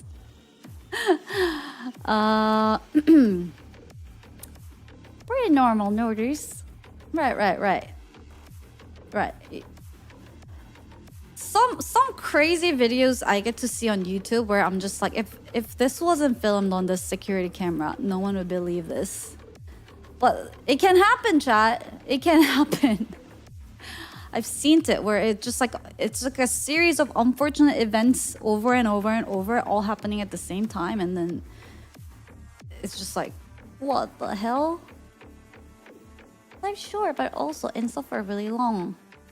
We made it longer. Us humans. I like living though. That's a good sign, right? I like being alive. Phrasing. Why? What did I say?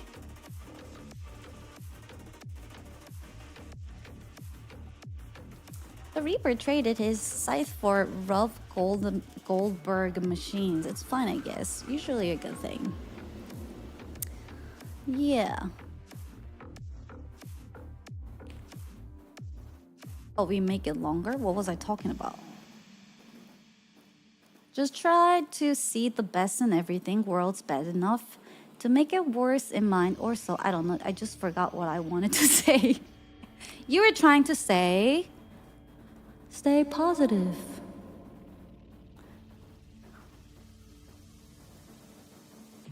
I don't even think world's that bad. Let's be real. Like, I know we joke about these things a lot, but honestly, I think we are living in one of the best times to be alive in human history. There are a lot of really hard things and difficult.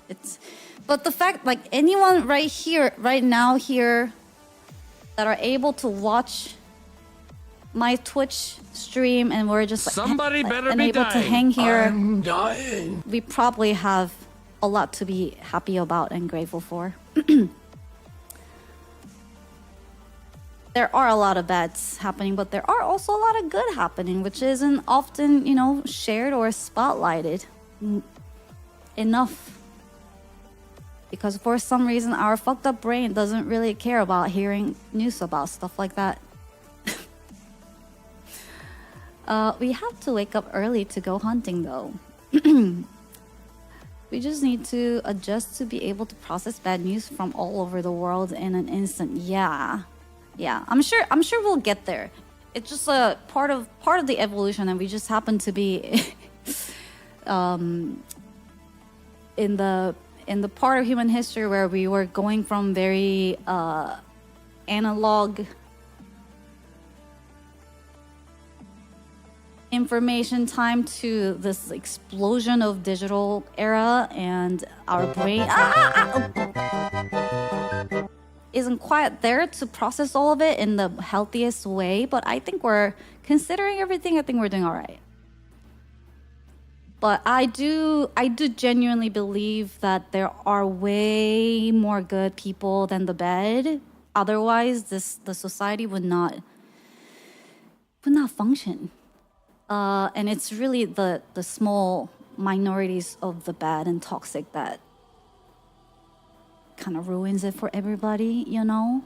And they are usually the ones that gets most highlights. Spotlights, unfortunately. But I believe that most people just, I mean, neither bad or good, but like no one's like, I want to like hurt somebody and like, I think everyone just want to live their happy little life without really disrupting other people as much as they can. That's how literally what this video is like. That's how our brains developed over time. Like we had to cooperate, and we figured out, hey, it's not really helpful to be hostile towards each other. So let's figure this out as a society. So that's how our brains developed.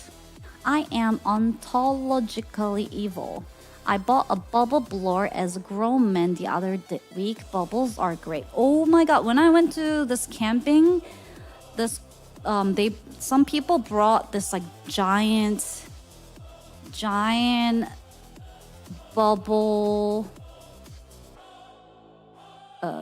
what do you call that thing? Bubble thing? Well, it was like a hoop with a stick on it, so they could like make really, really big bubble. Not, it wasn't triangle. It was like a hoop wand, bubble wand. Sure, but it was like bigger than me, and they were making giant bubbles, and it was amazing. And all the kids are going crazy, and then they had like a bubble machine next to it, and I was like, oh my god, this is amazing! Like instantly, I'm in a magical forest.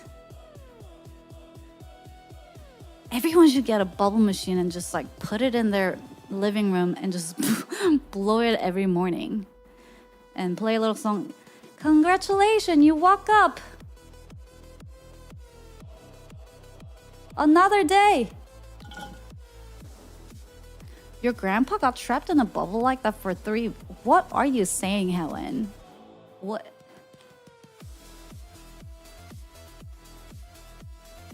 Did you save him, or were you just watching him being trapped in the bubble for 3 weeks? How do you know he was there for 3 weeks?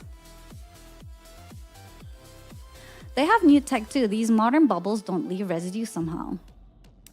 I can't take anything you're saying seriously anymore at this point after you said that. If a caveman saw a bubble bigger than him, he'd probably think he was cursed by the gods. Or blessed by the gods.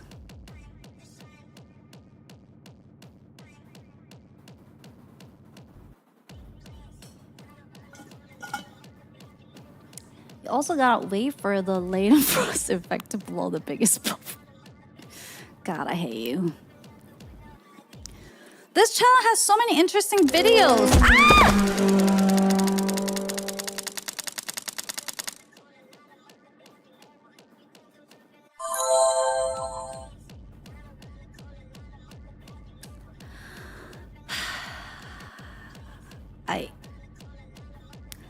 Some weeks ago, I saw 2 painters at Aldi buying 1 bubble stick for each. I feel like I said that weirdly. Each.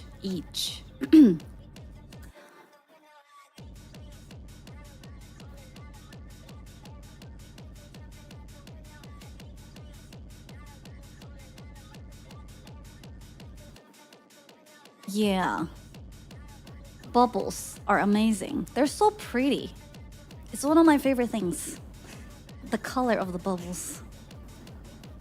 And chat's always trying to tell me, that's not a real color. What's your favorite color? I love the bubble colors, the iridescent colors. And they're like, it's not a real color. It's a combination of multiple colors being reflected in light. Oil spill color. Blah, blah, blah. I'm like, okay, thanks for mansplaining what my favorite color is. Or that it's not even a color, chat. I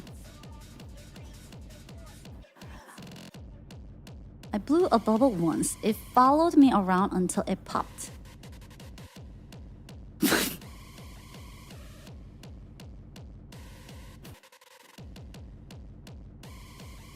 I had no comeback for that. That's a cute story. Aw.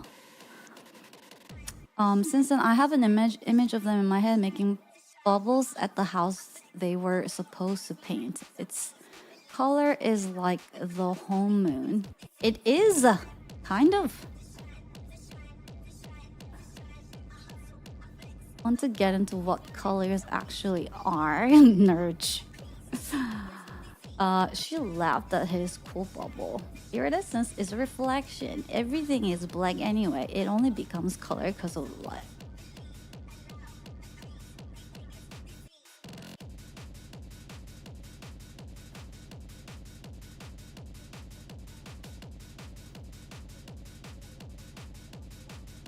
You assigned genders was? What? True. The homeowners come home 2 days later and two bearded painters are skipping around in their underwear blowing bubbles and... Would I be mad about it? I don't know. I'll probably join in. As long as they're sober. A couple beers I'll allow. As long as they're not like drugged up and doing it. I'll be like, that sounds like a fun thing to join.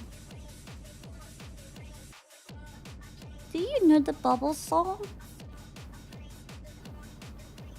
I don't like something about like whenever I see like this like grown as people just like enjoying like really simple things in life, like being a child, like it makes me really happy, like seeing it.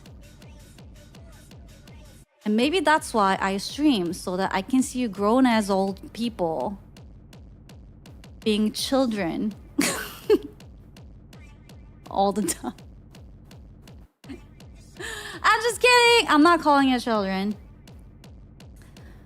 I'm just kidding. Or maybe, I don't know. Is it actually? That was actually pretty deep the more I'm thinking about it.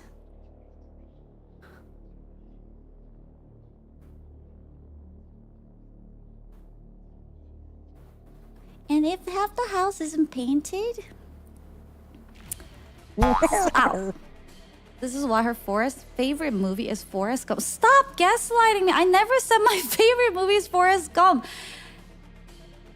I shouldn't even be defending it because like I've never said that, but you guys just keep saying like you just make statement about things I've never even said, and I'm like, do I even make an argument about this? Because it's actually not true at all. Can you just accept the things we make up about you, like child, like if there was something like a Wikipedia of HanaX that was written by chat, none of it would be true. Do not believe. If there are any sort of like strange information that are floating around about me that wasn't written directly by me, do not believe any single word of it. So far in like just an hour or two of stream today, I've been gaslighted like 4 times of chat stating that like Hana likes this. Hana loves us. Is this why you say you love us? Blah blah blah. I'm like, I never said that. Is this why her favorite movie is Forrest Gump? It is not my favorite movie, and I never said that. Where are you getting these ideas from? Hana's favorite scent is yeast found under dog's feet. It is one. I was actually like thinking about it today because I'm like a kind of like a scent. What would I call them? Like I like smelling things. Nice smelling things though. And I was like, I wonder if anyone ever made like dog perfume. But then I was like, what is a dog perfume? Is a dog perfume a perfume that smells like dogs for humans, or is it a perfume for dogs to smell nice to each other dogs? Or is it a perfume that humans put on to smell nice to dogs so that they would come and sniff us and become friends with us? And then I told myself, oh well, it is time to stream.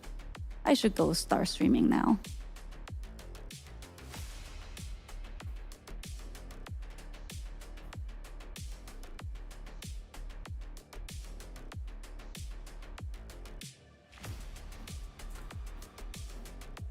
Do Coke smell good? Coke? It doesn't have like... It has more of flavor, and then like there's a little bit of scent to it. I don't think it's a displeasing scent though.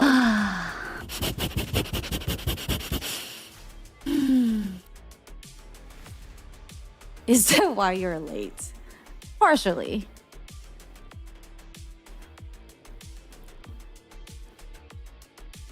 what would be like the most valuable perfume?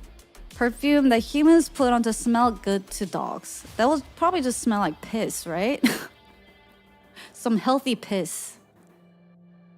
Perfumes that dogs put on to smell nice to each other.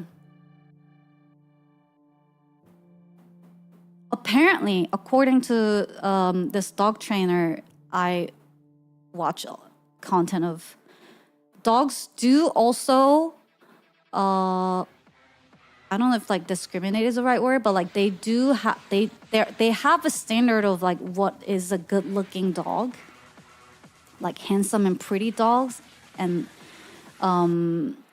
apparently they do bully the ones that they consider not so handsome sometimes. I mean, they're like just like humans, you know, like, or like dogs that they deem like weaker than them, you know, like there are many different factors, but apparently they also do have like a standard of like good looking dog, and apparently the shorter the snoots are, the more the dogs get weirded out. Which kind of makes sense from their perspective. Like, I understand why they would feel this way, although we find them adorable and cute. So it's not so much that they're like, oh, that dog's ugly, like that pup is ugly. It's more like, that's a little weird. I don't know if I like that. When they have like really short snoot. Is it snoot or snout? It's snoot, right?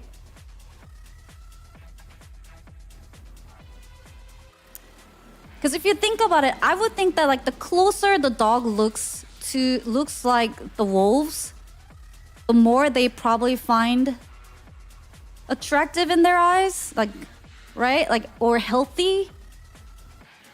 Generally, it's like the health, like the healthy part, what they deem healthy, and like the physical things that are kind of like precious would be seen as like beautiful or like something rare and like valuable and attractive. Yeah, attractive is the word I was looking for, right? So since they kind of started off looking like wolves, and then literally like the most opposite of that humans have done to the dogs are like pugs. So I can see why. Like, imagine like we were taken by the aliens and then they just like science experiment on us and just like bred us, and then like got rid of our nose and made our eyes like really big, like popping them out, and made us like bald because they didn't want to deal with our hair shedding, and then made our arms and legs shorter because they thought it was cute that we can't walk properly and get a bunch of disease, hereditary disease, because our arms and legs don't function the way we're supposed to. And then they put all of us in like amusement park. Hey, go play with other humans. And then like you run into that. I will be like, oh.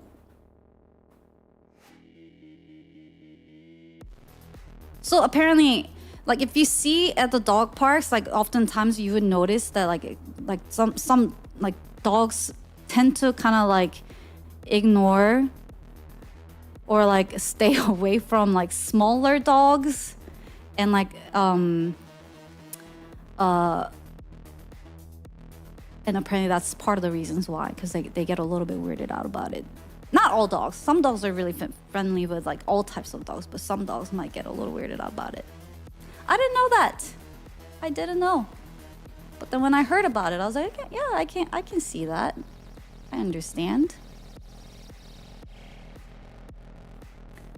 At that point, they could just make a whole new species. Those little dogs are yippy and annoying. they tend to be a little more barky, yeah. I don't, this is just my completely biased personal opinion. Not backed by anything. But I wonder, I get that, like, you know, people joke about like it being like a Napoleon like complex thing where because they're smaller, they are louder and like more yappy because they're like more anxious and like small. I get that part, but I think this is my opinion part, which is actually no, I'm not gonna say it. I never really deeply thought about this. It was just like a thought I had at one point, and I processed it just now, and it sounds.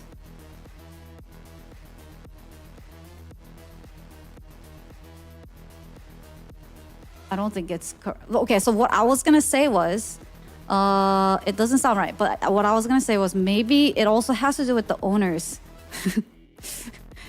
Sorry, and any yappy tiny dog owners, I don't mean to throw shade at you. It was just a thought I had in my head because I was like, because they're so harmless, like little doggos like nipping at you, barking. No one really finds it actually threatening. That maybe like owners don't like train them as strict as you would with like the bigger dogs, because when bigger dogs are like that, like they are more like bitey or like aggressive. Like you have to train that since they're puppies and then make sure that, you know, they don't hurt people. Versus like if it's like a tiny Maltese going meh, meh, meh, meh, it's like ah, you know. So you're not as strict about kind of like fixing that behavior, not fixing, but like training that behavior. That was a thought I had, but then the counter thought I had was there's no way all these tiny yappy dog owners aren't doing their due diligence to train their dogs. So it feels like a pretty biased, like it's not it. So I basically counter myself and then thought, yeah, that's probably not right. There might be a little bit, like maybe we do spoil them a little bit more because they're like small and harmless. But then I also, another thing that I countered myself with was I remember seeing a video about Chihuahuas, and apparently they found these like ancient drawing of Chihuahuas. Ah! I forget, was it from Egypt or something? I can't remember. Thanks for the pet TM.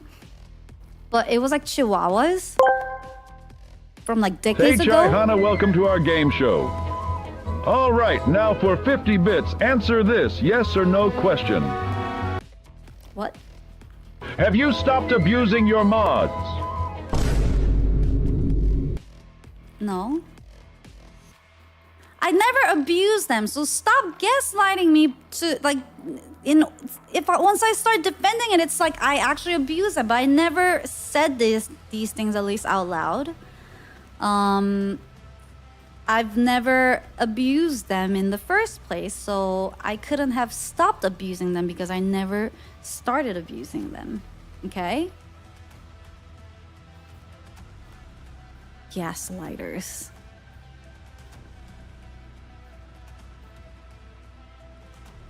But anyways, so they found like the ancient drawings and like little statues of Chihuahuas. I forget from exactly like what culture. Sorry, it's just the depth of my knowledge. Just comes from some random thing I saw on internet somewhere at some point. Aztec maybe. Yeah, that sounds more right.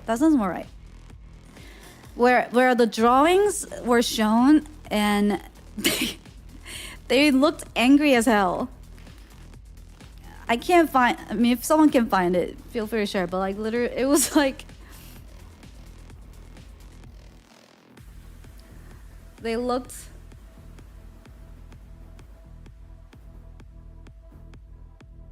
if I can draw it.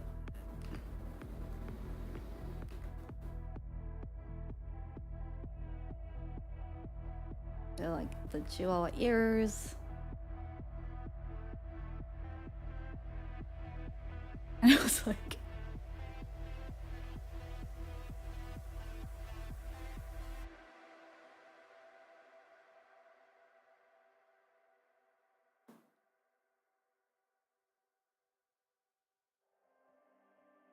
something like this. And I was like, I guess they just all are always this way. Sometimes it's just in their DNA.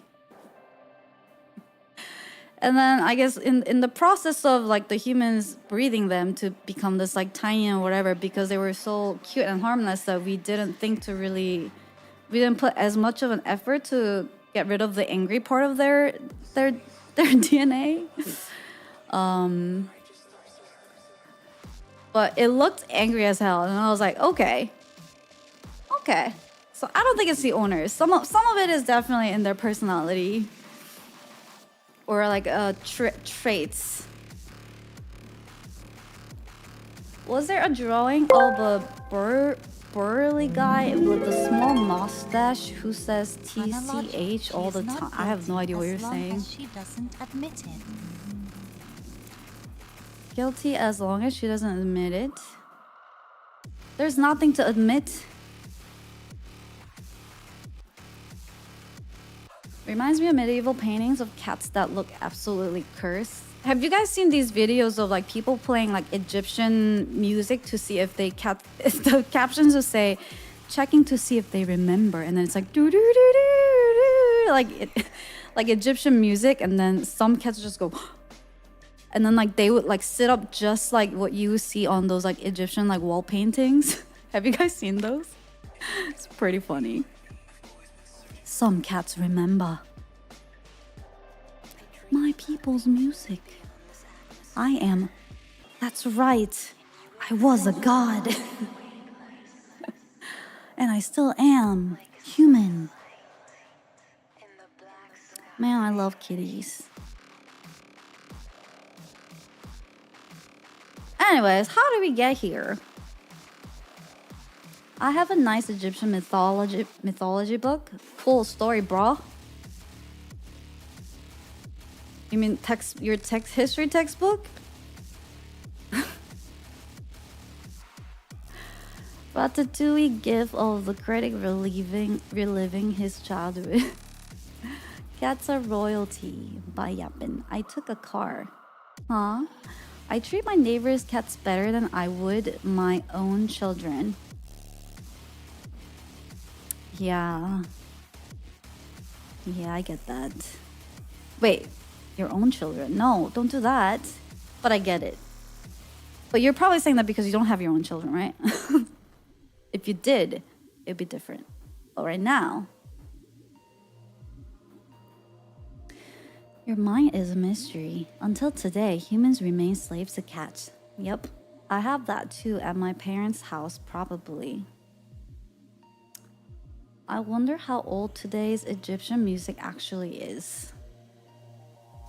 The kids hear the can opener and come running.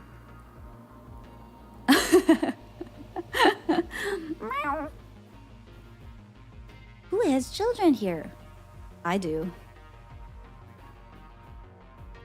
Look at them.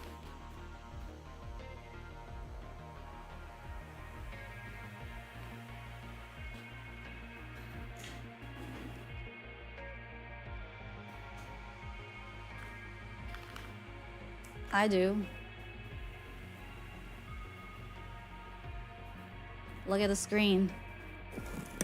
Do you see a reflection on the screen? That's a picture of my children.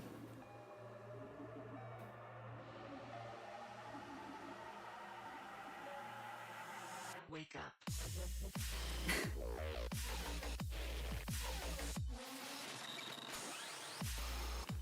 Paint bucket. Wait, let me grab some water real quick.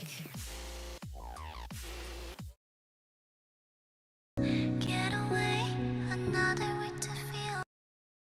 Ever had dreams that were so vivid it left you feeling homesick?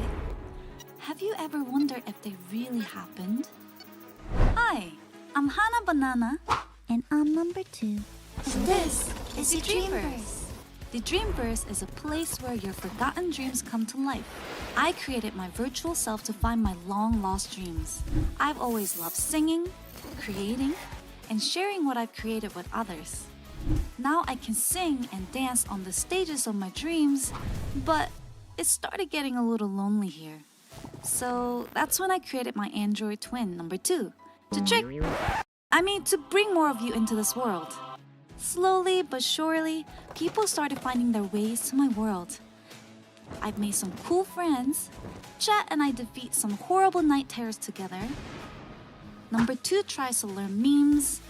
We do yoga. We paint on my eyeballs. K-pop.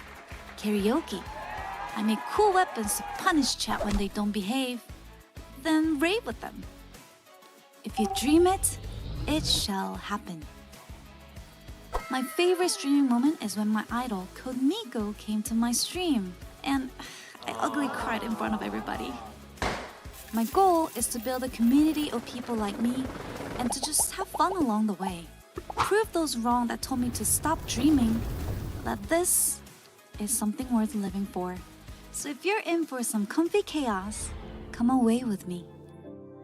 Because according to a really cool streamer, I can still create something great, and it's still not too late.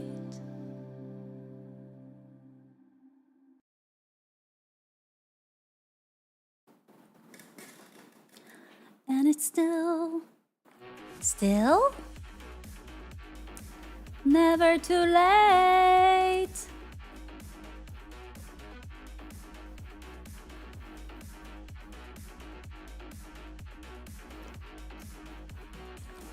I used to be so nice. Still nice.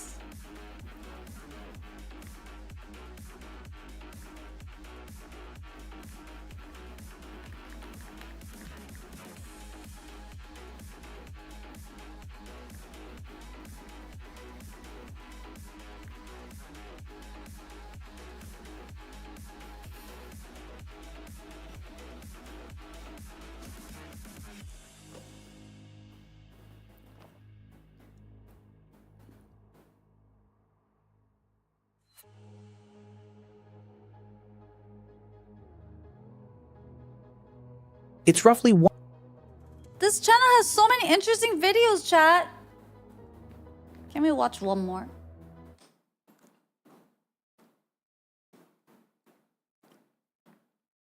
Why did human beings start wearing clothes? I want to know. 170,000 years ago. You're a human, barely recognizable as one, but still. You wake up, stretch, look around at the African savannah, and at absolutely no point do you think you know what would really complete this morning. Pants. Pants. And yet, here we are. Billions of people every single morning putting on pants. Or skirts. Or whatever you call that thing that's technically pajamas, but you've been wearing for 3 days straight and you're calling it loungewear now because that sounds intentional. Clothes are so baked into human existence that we literally arrest people for not wearing them. Think about that for a second. The state will intervene if you're too naked. We built an entire legal system around the concept of please put something on. We have laws about nudity as a species. That is where we are. But why? When did this start? Why? And more importantly, why did we do it when basically every other animal on the planet just didn't? Dogs don't wear clothes. Wolves don't wear clothes. Oh. The elephant, which is objectively smarter than most people you went to high school with, has never once thought, I need a jacket for this. The short answer is, we have no idea exactly when it happened. The long answer is way more interesting. Is there really nothing in nature that does anything remotely close to like wearing clothes? I'm trying to think. No, there isn't.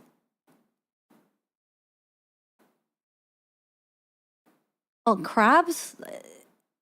Is that like clothing or more like house? Crabs? Oh, you mean like the shell itself is kind of like clothing. Oh, like it's like wearing an armor.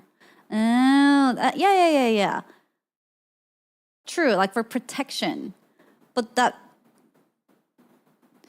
Or I guess for like a fashion type direction, like their feathers and furs. But it's also for warmth. But then none of the fish wear anything either. Like whales... Do like any like apes try to put some like stuff on? Any of them? I don't think so. Huh, interesting. I never really deeply like thought about it. Slightly weird, and it involves lice, which, spoiler, is not as gross as it sounds. Actually, it is. It's exactly as gross as it sounds. Oh, But lice. stick with it, because the lice thing is genuinely one of the most bizarre and fascinating pieces of evolutionary detective work in all of science. Let's go back to the beginning. The naked ape problem. Here's something nobody talks about enough. Humans are basically the only large mammals on Earth that are nearly hairless. Genuinely stop and think about that zoologically for a second. Gorillas? Covered. Chimpanzees? Covered. Bears, lions, wolves, horses, elephants, hippos, all of them across wildly different environments and climates are walking around in full coats. And then there's us, Elephants? standing in the middle of Hippos? They have fur? I know they have some hair on, but I wouldn't. I know they have some hair, but I guess I never really seen them up close. You can, but you can still see their skin. Yeah, I mean, I guess it maybe you can consider still more than humans. Small hairs through, maybe.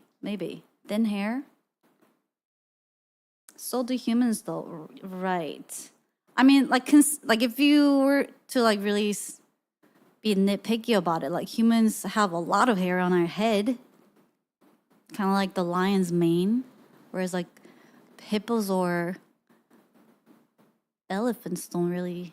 They have a little on their tail. of all this biodiversity, just But then they have much thicker like skin than us. smooth, a bit patchy, weirdly pink in some places, sporting an evolutionary look that says, I used to have fur, but I made some choices. Scientists have a few theories for why we lost our fur in the first place. The most popular one is the thermoregulation argument. Right. Basically, as our ancestors moved from forests to open grasslands and started running long distances to Well- hunt, being covered in thick fur became a massive liability. Yeah. You'd I can see that. overheat. You'd slow down. Your core temperature would spike, But then and there are you'd also, collapse like, before cold catching the regions. thing you were chasing. Do people in cold regions tend to have more hair? Fur? I think we instead evolved to in different ways to kind of like cover And then that you'd up. die hungry, which from an evolutionary perspective is the worst possible outcome. So over hundreds of thousands of years, we gradually shed our Yeah, we didn't come from cold. Yeah, that makes sense. So then we were like shedding it off, and then we had to come up with other ways to adapt to the cold regions. That makes more fur sense. and developed something better, an absolutely insane number of sweat glands. Humans have approximately 2 to 4 million sweat glands on their bodies. Hookers. That is more than almost any other animal on the planet. We are, without exaggeration, elite sweating machines. Professional grade, world-class moisture emitters. Wow. If there were Olympics for sweating, we would Proud. dominate Proud every of us. category. This is great in the Yay! summer. It is considerably less great when it's 40 below zero and you're trying to survive in Central Asia with nothing but your wits and a rock. Burn. And that's where clothes come in, eventually. Warmth was probably not the first reason. Probably. Okay. Here's the conventional story. Humans moved out of Africa, hit colder climates, got Yeah. cold, Yeah. wrapped themselves in animal skins, and that's that. Simple, clean, I mean, that's sort of what I assumed. logical. A 5-year-old could figure it out. Okay. Except the timeline doesn't That's what 5-year-old me kind of assumed and never really thought about this any deeper than that. quite work. And once you notice So my idea is stuck at the 5-year-old idea. that, the whole tidy narrative starts to unravel. Genetic evidence, which we'll get to in about 30 seconds, suggests that humans started wearing clothes somewhere around 100,000 to 170,000 years ago. The problem is that modern humans didn't really start migrating out of Africa in significant numbers until around 70,000 years ago. So if clothes were purely a response to cold weather, why are they appearing tens of thousands of years before humans actually went anywhere cold? Something else must have been going on earlier. Something social. Something that has more to do with who we are as a species than with the temperature outside. But before we get into that, we need to talk about the most unlikely piece of evidence in the entire clothing origin story. And yes, it's the lice. We're doing the lice now. The louse that changed everything. Researchers at the University of Florida were doing what geneticists do, which apparently involves staring at very small things for extremely long periods of time and occasionally having a breakthrough that changes everything. And they decided to map the evolutionary history of human lice. Now, here's the crucial piece of biology you need to understand. Humans have two main types of lice, head lice and body lice. Head lice live in your hair. Body lice live specifically in clothing, in the seams, in the folds, in the fabric. They are two genetically distinct populations, and body lice evolved from head lice at some specific moment in history. Here's why that matters. Wait, body lice, is that evolved into head lice? So body lice existed first? Evolved from hair lice. Okay, that makes more sense. Okay. I was like, that order didn't make sense to me. Okay, cool. Enormously. Okay. Body lice can only survive if there are clothes to live in. They cannot survive on bare human skin. They need fabric. They need the warmth and shelter that clothing provides. So the moment body lice genetically diverged from head lice, the moment that evolutionary split happened, is essentially the moment humans started wearing clothes consistently enough to create a new ecological niche for a parasite. When researchers ran the numbers, they found that body lice diverged from head lice somewhere between 83,000 and 170,000 years ago. Let that sit for a moment. A parasitic insect, one of the most universally hated creatures in human history, the thing that causes mass panic in elementary schools and ruins camping trips, accidentally preserved the earliest evidence of human fashion. The lice know when we got dressed before we do.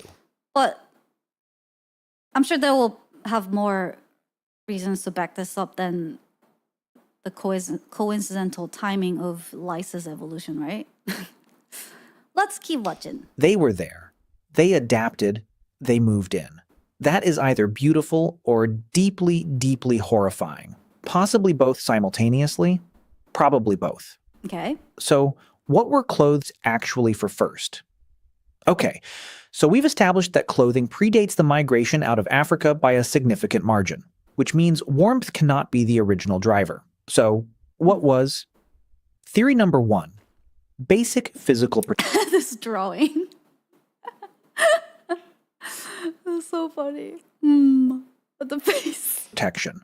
Not from cold, but from sun, insects, sharp vegetation, and general abrasion. Right. If you're spending your days walking through tall grass and thorny scrubland, tracking animals across rocky terrain, a basic wrap or loincloth made from animal hide creates a meaningful barrier between your skin and things that want to scratch, bite, or burn it. Right. It's not glamorous. It's not philosophically interesting, but it probably kept early humans significantly more comfortable and reduced infections from small cuts and wounds. Sometimes the boring answer is the right one. Theory number 2 is where it gets genuinely interesting. Social signaling. Humans are, at our core, profoundly social animals. We are obsessed with hierarchy in a way that goes bone deep. We are constantly, compulsively communicating who we are, what group we belong to, what status we hold, whether you should be scared of us, or attracted to us, or deferential to us. We do this with our posture, our facial expressions, our voices, our hairstyles, our tattoos, and quite possibly from very early on, with what we drape over our bodies. There's evidence that our ancestors were using pigments like ochre for body decoration as far back as 200,000 years ago. That's before the lice evidence for clothing, so the impulse to decorate the body to signal something visually about yourself to the group, that may actually be older than clothing itself. I feel like so I was like leaning towards more something like this, where I think just humans are natural, like we are more creative, and the time when like things like art was born, I feel like the moment humans saw a way to like decorate themselves in a different way, they would try to like, maybe it didn't start out with like clothing, but like it could have been like leaves, like you're putting some leaves on, or like you find like bird feather and like I'll put it on your hair, like you know what I mean? I feel like, and then once we could like hunt animals, and you see these like beautiful furs that they have, and you're like, nice fur, I put on me, and it feels pretty natural to me that we would have done that, not necessarily out of necessity or some practical reasons, but like, and practical things like came with it too. But I think like the moment we were like, this pretty, I put it on me, it's mine now. This keeps me warm too, and I look cool. Like I can totally We were see painting us ourselves before we were dressing ourselves. being this way, like without jump it from- being like deep as like I am, like I'm trying to show my class, and I wear this therefore, you know, like I feel like that could have come later, like after, but like very initially, I like it seems pretty natural for us to just like pick up something from the nature and like just put it on us. Decorating your skin to wearing a particular kind of hide in a particular way isn't a large cognitive leap, and once the hide is on, you start thinking about which hide, and how it's worn, and what that communicates. Is this the hide of something powerful? Did I kill it myself? Does wearing it say something about me? Welcome to the very first fashion industry. Population: a small band of Homo sapiens on the African savanna, arguing about who gets to wear the leopard skin. Needles, awls, and the invention of tailoring. For most of early human history, clothing probably looked rough. A skin draped over the shoulders, held in place with a cord made of twisted sinew, maybe crudely cut along the edges with a stone flake. Functional, ungainly. The prehistoric equivalent of wearing a bin bag. Gets the job done, but nobody's winning any awards. But then, around 50,000 years ago, something changes in the archaeological record. Researchers start finding bone needles. Not just pointed tools for punching holes, actual needles with tiny eyes bored through them, clearly designed for threading sinew or fiber and stitching material together with precision. Fitted clothing, sewn seams, garments shaped to the body rather than just thrown over it. The oldest confirmed needle with a proper eye was found in Denisova Cave in Siberia, and dates back approximately 50,000 years. I've also seen a video of this bird, and again, with my shallow depth of knowledge, something I saw on the internet that one time, I don't know the name of this bird, but like the bird would literally like sew leaves together. And I was like fascinated. I was like, wow, like that looks, and you know how like you see like spiders make webs, and you're just like, how did it know to do that? Like that's incredible. But like this bird was like literally like sewing the leaves together, and I was like, whoa, that's so crazy. And I probably feel like humans also learn, and this goes back to us not having much to do. Like probably all we did was just like observing nature and like learning from it. That I feel like a lot of these little inspirations could have come from like observing what like the birds and like the insects and the animals do, and they were like, oh, they're like sewing the leaves together. Like how about we try? And like it, like the techniques that they were using, it's like exactly like how we actually sew clothing. And I feel like I don't think birds would have learned that from us, but like more likely that we saw that and we're like, whoa, that's cool. Let us try it. And then like in Korea, when moms give birth to kids. Oh, actually, every birthday, it's like a birthday meal for Koreans. You make seaweed soup. And it's like one of my favorite soups. Oh, I didn't really like it as a kid growing up, but it's like so good now. I don't know what it is. I guess your taste change over time. But anyways, but it's usually people make it for someone's birthday because that's what moms would normally also eat after giving birth for recovery. Isn't it salty? It is a little salty, yeah. But apparently they learned to it's like very nutritious and has a lot of like iron and others like minerals and like other stuff that your body needs. So it's like a pretty good like a holistic food to have. And it was just something Koreans used to do. So it would just like pass down as like a tradition. So people still do it, although you can probably find more nutrition things to eat and take nowadays. But it's like a birthday food for Koreans. And apparently I recently learned this. Apparently Koreans learned to do that because they were watching the whales. And after whales give birth, they saw the whales come up closer to the shore and eat like kelps and like seaweeds.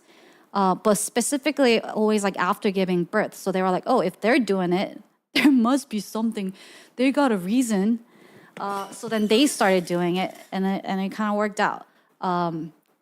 So we're probably just like observing a lot of what even like the animals were doing and just kind of like taking from it. It was made from the hollow bone of a bird, shaped and polished to a fineness Did they that catch is that bird and made a needle out of it? What if we catch this bird that's been sewing the leaf and then we make the needle out of their bone and then we sew things together? genuinely extraordinary. This object represents a cognitive leap that is difficult to overstate.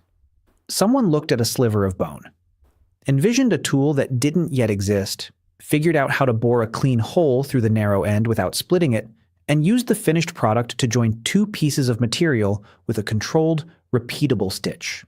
That is not survival instinct. That is engineering. That is design thinking. That is someone solving a problem through imagination and craft rather than brute force. And that needle matters more than almost any other object from that period. Because you can live without pottery, you can live without cave paintings. In Siberia, 50,000 years ago, in the depths of a glacial winter, without properly fitted clothing that seals heat against the body, you absolutely cannot. The Neanderthals were doing it. 2. Here's something that often gets dropped from the clothing origin story, mostly because it complicates the neat modern humans invented everything narrative. Is the needle like our first like engineering tool? Is there something else that's equivalent? Oh, like the wheel? Oh, wheel. Sliced bread. Trying to think.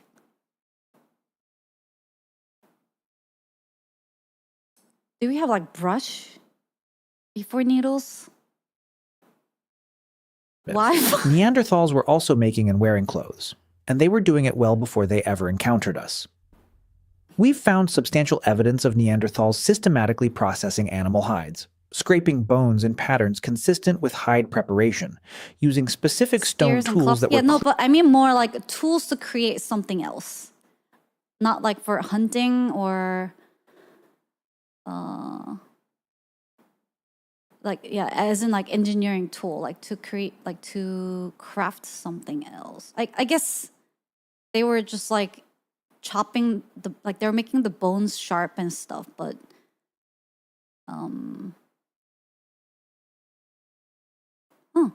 I never really thought about that, like the importance of the needle.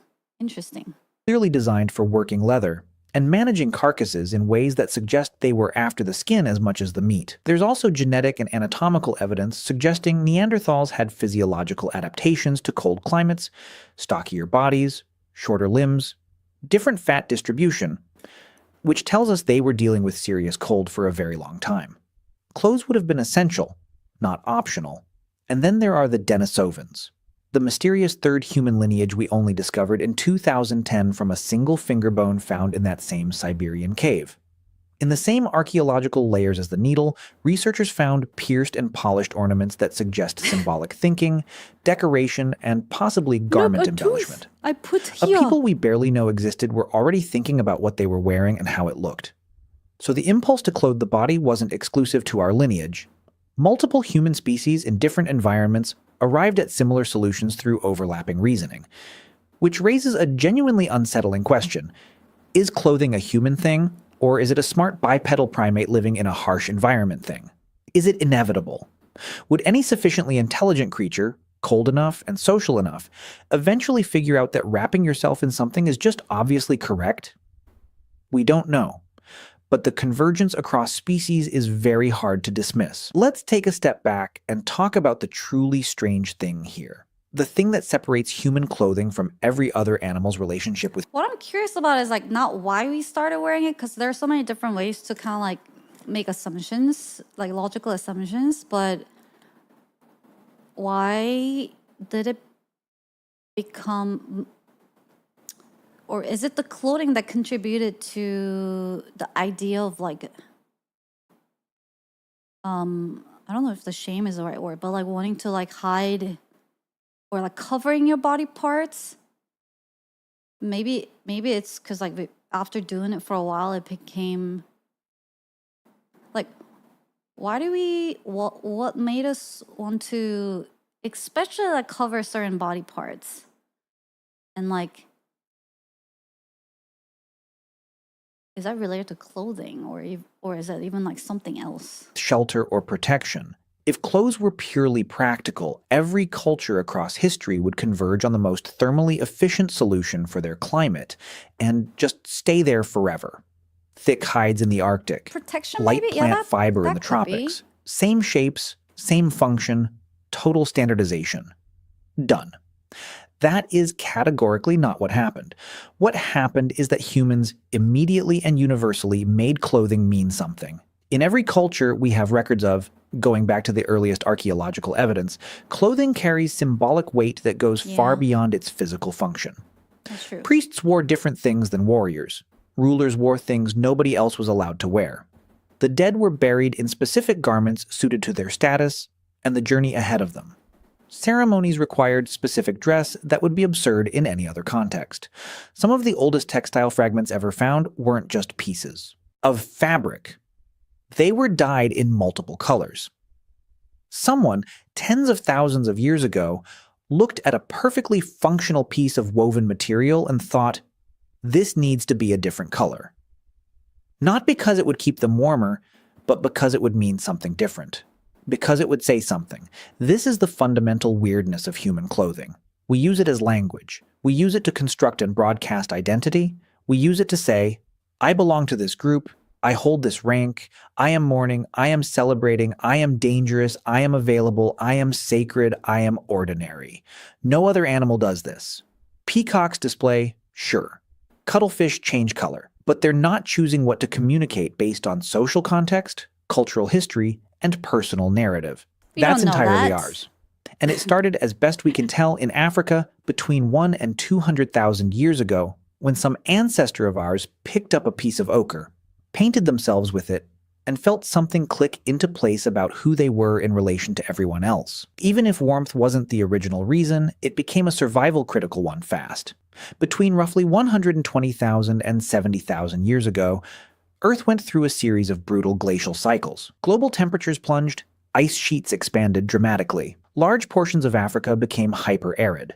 Lakes dried up. Food sources collapsed. The human population may have crashed to somewhere between 10 and 30,000 individuals at its lowest point. We nearly went extinct. We came astonishingly close to just not existing anymore. As a species, before we'd even gotten properly started. For the survivors, and especially for the groups that eventually pushed north into Europe and east into Central Asia Oh wait, over this the is like following what I was talking millennia, about the other day. And I was like, I can't.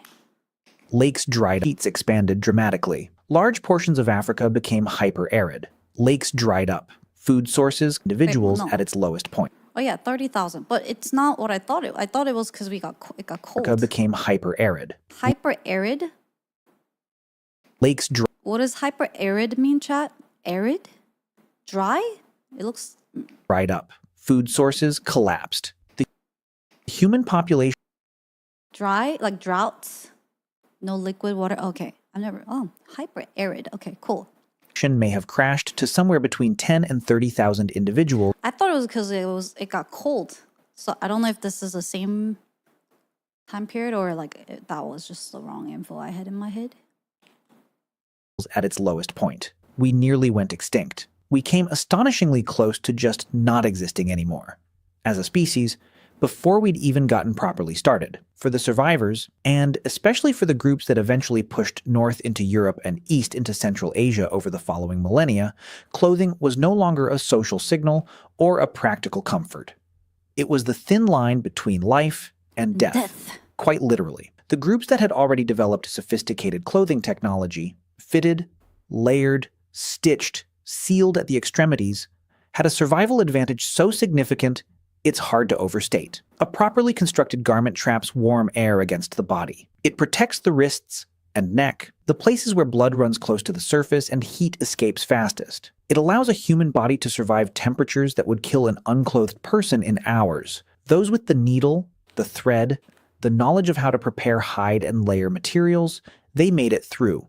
They had children. Those children learned the same skills, and those skills carried forward across generations are part of the reason modern humans made it to every continent on Earth. We didn't just evolve bodies suited for the world, we built a second skin and carried it everywhere we went. There's a transition in the clothing story that often gets glossed over, because it doesn't have a single dramatic moment attached to it. The shift from animal hides to woven plant fibers. Animal hides are warm, durable, and water-resistant. They're also heavy, stiff, difficult to clean, and you need to kill something to get them, which is a logistical constraint. At some point, humans started working with plant fibers, spinning them into thread, twisting them into cord, eventually weaving them into fabric. The oldest known twisted plant fiber was found in a cave in the Republic of Georgia, the country, not the state, and dates to roughly 30,000 years ago. Crucially, those fibers were dyed in multiple colors, already decorative, already intentional, already communicating something beyond simple function. By the time of the Neolithic agricultural revolution, roughly 10,000 BCE onwards, textile production had become a core technology of human civilization. Flax cultivation for linen, wool from domesticated sheep. Eventually, cotton, silk, and the extraordinary variety of fibers that different cultures developed independently across the world. And with textiles came something genuinely revolutionary: the wardrobe, clothing that could be specialized for different purposes. A heavy cloak for winter, a light wrap for summer, specific garments for ritual, for work, for status, for mourning. Clothing as a system of expression rather than a single object of survival. The textile industry, long before the Industrial Revolution made it mechanical, was one of the most significant economic and cultural forces in the ancient world. You know, you're in a weird way, like looking at this. Humans could be like very primitive. Like a lot of these things that normal nature would figure out through evolution, where like they would either have to like develop fur, or I don't know, like not develop fur, but like the ones with the furs like survive. Like it would take like really long time for them to figure out and evolve over time to survive these disasters. Humans kind of figure out little hacks, like different ways to survive it. So instead of, you know, going through like decades of evolution to build different type of skin or something, we figured out, oh, we can make clothes. We can just take these fur and leather from the animals. It took them 100K years to develop a needle. Right. So in a way that like our brain, we got smarter, right? It took them 100,000 years to develop a needle. Right. So we got smarter. Like that's how we evolved. But I was saying, like in terms of like our looks, and like certain, because humans, our looks didn't change that much, considering. And this is probably one of the reasons why. Entire trade routes were built on it. Empires were financed by it. Wars were fought over access to the raw materials for it. Silk alone reshaped the political geography of half the world. All of this from a cold, naked primate with clever hands and a piece of bone. So why did ancient humans start wearing clothes? The honest answer is, for all the reasons, in overlapping waves, driven by biology and culture and climate and social complexity all at once. It probably started with practical protection, something between the skin and the thorns and the sun and the biting things. It evolved almost immediately into social signaling, a way of saying something about who you are in a world full of other people making constant judgments about you. It became a survival technology when the climate turned hostile and the migrations began. And it became an art form, an industry, a language, and an identity as human culture grew more complex. The remarkable thing isn't that we started wearing clothes. Given who we are, social, symbolic, status-obsessed, freezing half the time, it was probably inevitable. You are doing that right now. Whatever you're wearing, you made choices, conscious and unconscious ones, about what to put on your body today. And those choices reflect something about who you are, how you feel, what group you belong to, what image of yourself you're presenting to the world. You are doing exactly what that person on the African savannah was doing, wrapped in ochre-stained hide, figuring out how to signal something about themselves to the people standing around the same fire. 150,000 years of human history, and what connects you to them, directly, without interruption, is the simple fact that you got dressed this morning. That's not a small thing. That's the whole thing. We get cold, we get creative, we get dressed, and then we spend the rest of our lives complaining that we have nothing to wear. Some things, genuinely, never change. And what about you? Would you go back in time and live completely naked? Let me know in the comments. No. Until then, I'll be too cold. see you I need soon. Clothes. That wasn't exactly the info I was... Look at your hand right now. Whatever. Freaking autoplay. What I was It's roughly trying to learn, which was about, like, why do we start wearing clothes, as in, like, why do we start hiding certain body parts? I like the channel. Yeah, the channel is called Mac and Explain in... Oh, wait, no. There's two channels. Who's the main... It's probably Explain in Paint. you wake up when you're Oh, but wait, but the video before this was Axon. Oh, it was a different person or a different channel. Don't they have body same... is ready. No alarm, no schedule. It's the same voice. It's roughly 170. Are they using same guy, or is You it wake the up when same AI that makes this voice? Damn it.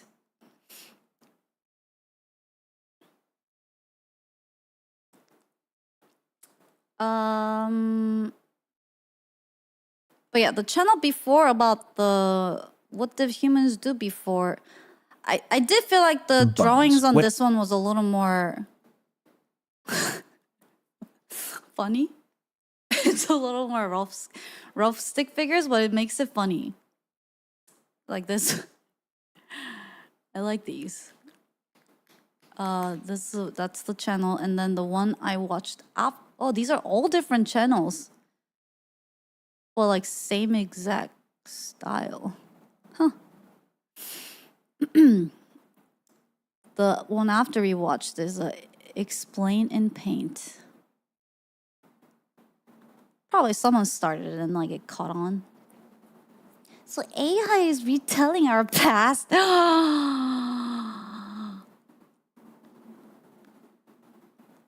Conspiracy.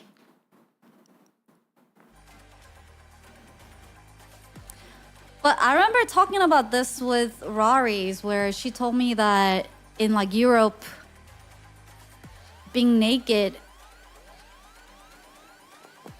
I mean, I think she said Europe, but I'm just gonna say in her country, because I don't know if all the EU people in the chat will be like, yeah, that like being naked isn't like really that big of a deal. People just consider it's just body parts. Is it just Rari's? I do think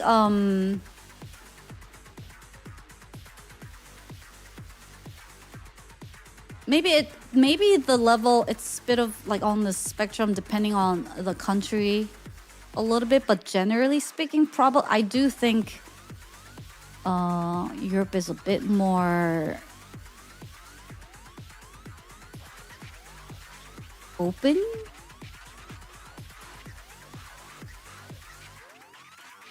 About the idea of being naked in front of other peeps. Showing skin, maybe? Rari's is tricking me? Oh no! Was she trying to get me naked in front of her?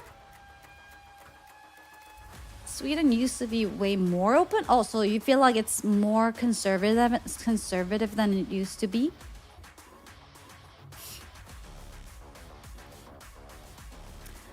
It's cause America was founded by religious nutjobs who think the devil will steal your soul if you don't hide it with clothes. That religion probably played a role in like hiding body parts. I mean, it literally says it in Bible. Even in the US, some states allow women to be topless in public, some don't. Yeah, I think every state's a little bit different, but generally speaking, I feel like I mean, Korea is on like very conservative side when it comes to nudity. I would put America being a lot more open than Korea, but maybe still a little more conservative than Europe in a very generic sense.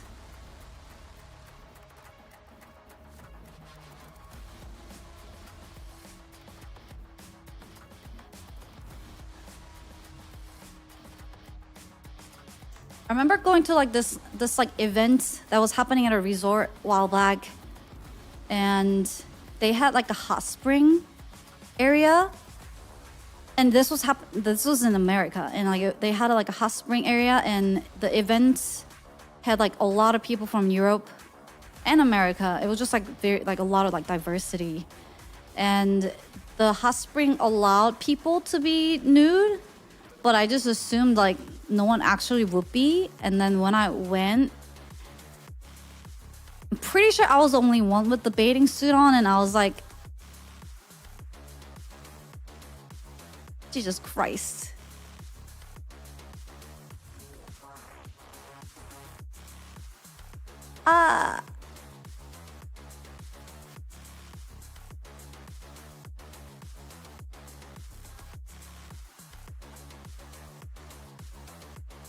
I think the host tried to wipe this memory. Like, I think I wiped it for her. I just remembered it as we were talking about it.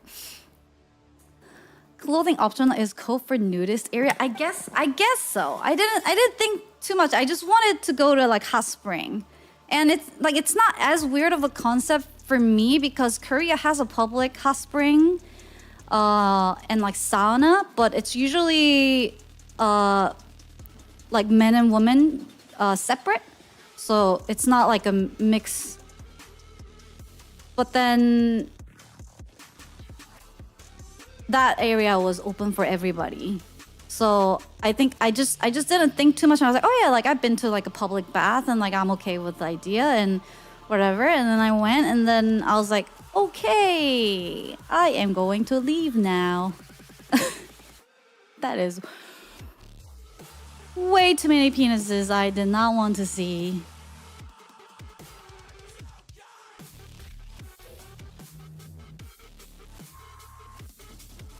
I imagine they watch hella porn. They just use VPN or something. What? Who?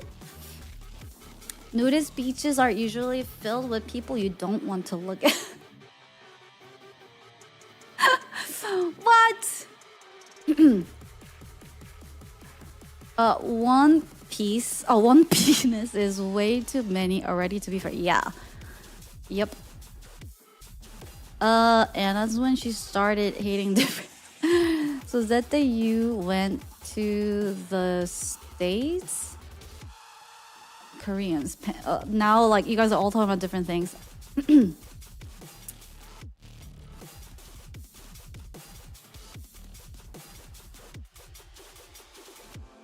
It's not about what you want to look at, though. Obviously. But it's like they're there, and those hot spring water was so clear, and like I didn't know like where to put my eyes, and then I was like trying to just like keep my eye contact with people, but it was just like I don't know, it was a little strange, and then I had to leave. I try to be cool about it, and I pretended like, you know, I was like a cool person, like yeah, like clothing optional, hot spring, I'm cool with it, like I'll vibe here, but then I could I pretended, but inside of my brain I was panicking, like oh jeez, where am I?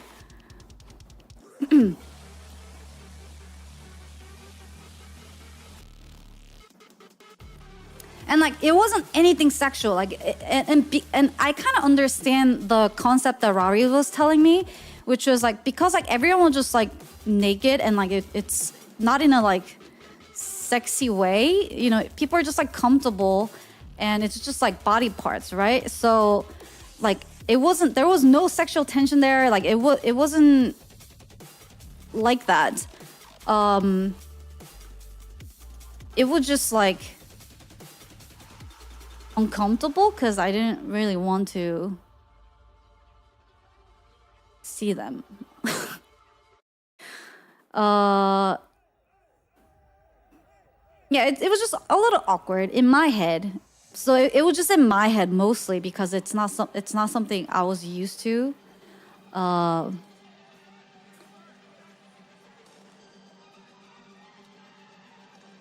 And I'm trying to remember like how, like when that was. Probably like first penis I hadn't seen since like my dad's. Like, you know, so I think there was a little bit of shock. I thought I was gonna be okay, but it wasn't. But then I was like, oh, okay, I'll stop talking. As a kid, as a kid, you guys know what I mean.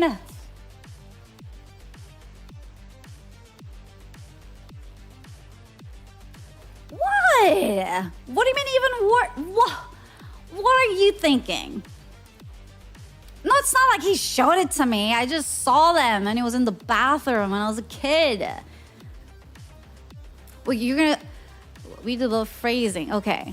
But you know, then like don't make it weird. You're the one making it weird by calling it out in a weird way.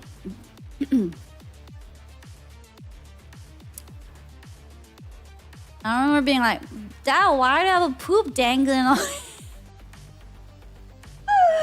Okay, I'll stop talking for now.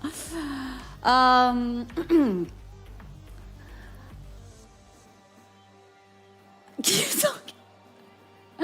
I can't remember how it sounds, but how it sounds like doesn't make it. How it sounds doesn't make. Oh, you're talking about my dad. Yeah, he was just in the bathroom, and then I caught him, and I was like, "You got a giant dong on your."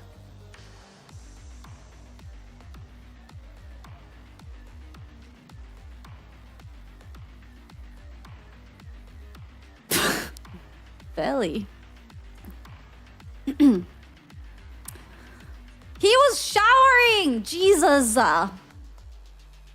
Y'all do not have a Do you not have a healthy relationship with your parents?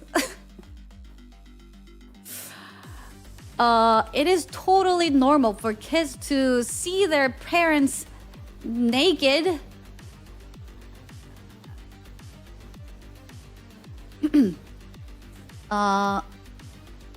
Although that was probably like the one time. And I was just like, whoa, what is that? What is that giant thing? Haha!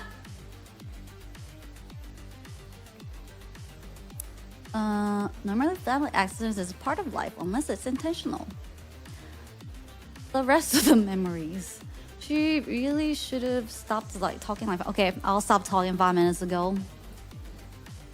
Because Americans think anything nude is sexual. I know. Jeez. Did you guys know that you saw your mom's boobs when you were a kid and you sucked on it? Holy crap. Did you know?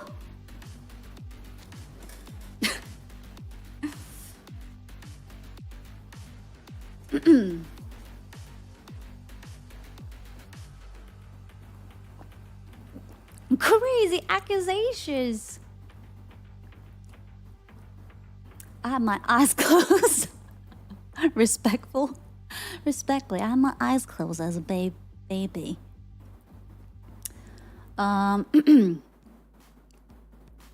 It's weird to think about, right? Like, I have no memory of doing that, but I probably did do that. Like, we've all done it.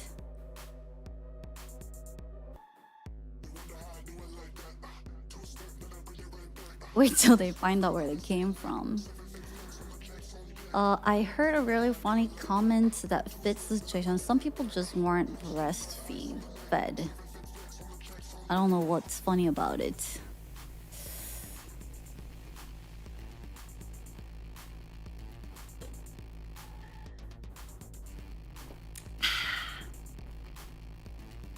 Which is why it's weird why boobs became like a sexual, like, body part, because it's literally just a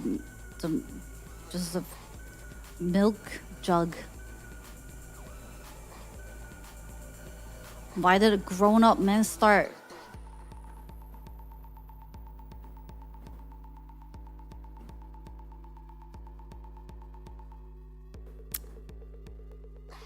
Men can have breast milk too. I think technically your dad could have breastfed you.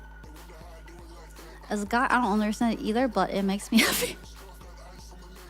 As a girl, I don't understand it either, but they do make me happy too. Sometimes it's just like female body just magical. Like I can't like.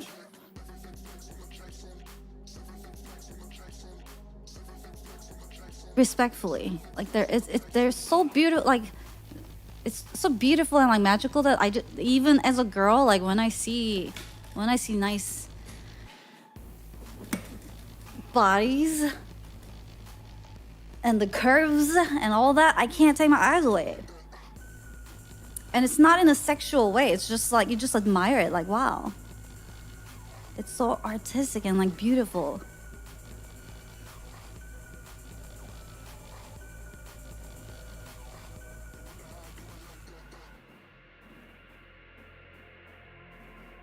You know what you think of me? What do you mean? I admire it. I admire all the girlies. Every woman.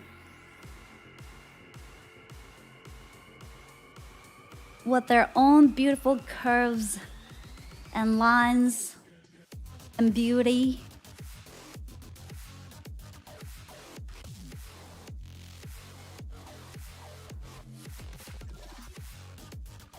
Yeah, sometimes you even have to look on the work computer. Like, I feel like I don't have the same effect with men as a girl. And I don't know if other women... I'm sure people do. You're breathtaking. And like, I am not... You're all breathtaking. I'm not gay. But it's more of like an admiring thing. And then there's something in my brain that just like... It's just like when you see a beauty, it's like... Wow. So beautiful. We're gross, I get it. I didn't say that. Like, obviously, I appreciate men and male qualities. But it's just like different reaction I get.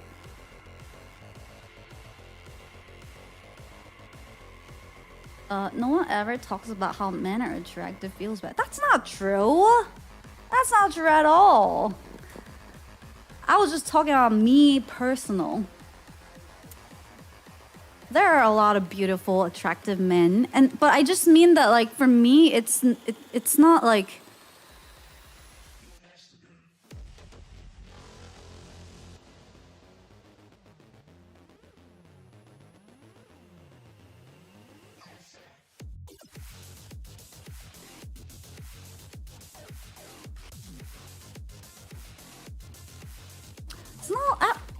not like, or maybe it's out of like admiration that I'm like, oh wow, like when women's wearing like a nice like clothing, like fashion or something, it's more like because I can maybe like relate to it more. They're like, wow, like what a great choice of like dress, or like, whoa, the hair looks really good. Like, and like it's like a hairstyle I can't pull off, and like she looks great in it, and then like I admire it more. So I think there's probably something a little more than just them like looking nice, like, or like someone like smelling. I don't know. I don't know.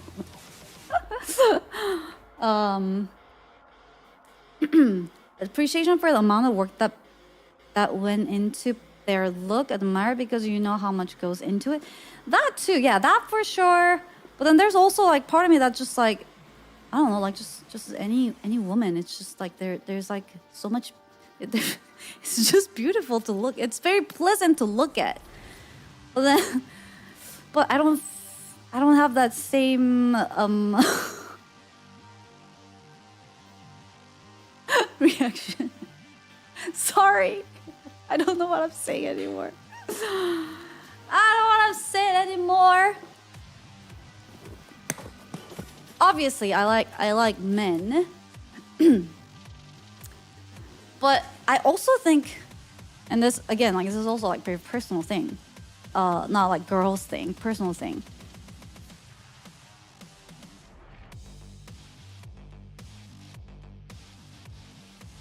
I think it's a bit of a turn off for me when I see guys who put like a little too much effort into their looks. It sounds, but then also obviously like not putting any effort in is also a turn off. So like it's a balance. Like but I mean, actually, that goes a little less for women for sure. Like, I'm definitely biased. Like, because when I see women like all dolled up and like, you know, like they've done something, I'm like, slay, you know, like I'm all there and like, you know, I'm just like admiring it and like complimenting it, and I love looking at it and like, but then when if I saw a dude, I get a little judgy in my head. That's not good. That's not good. I'll try not to do that in the future. Now that I realize that I do that a little bit. Don't we humans just all love double standards? Right. This is why most women are so confusing. I think it depends. It depends on the situation. Depends on the context. And I do like men that knows how to take care of themselves.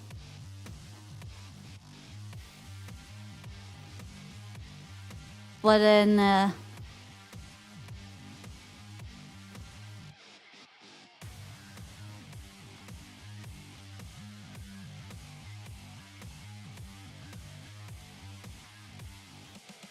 yeah, I think it depends. I think that's what I mean by like I usually have to like learn their personality to really like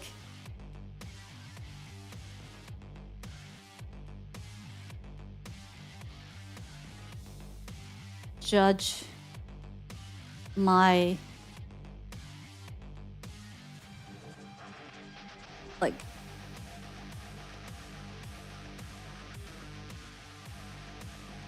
oh wait, I think it clicked in my head. I realized something. It's probably because with girls,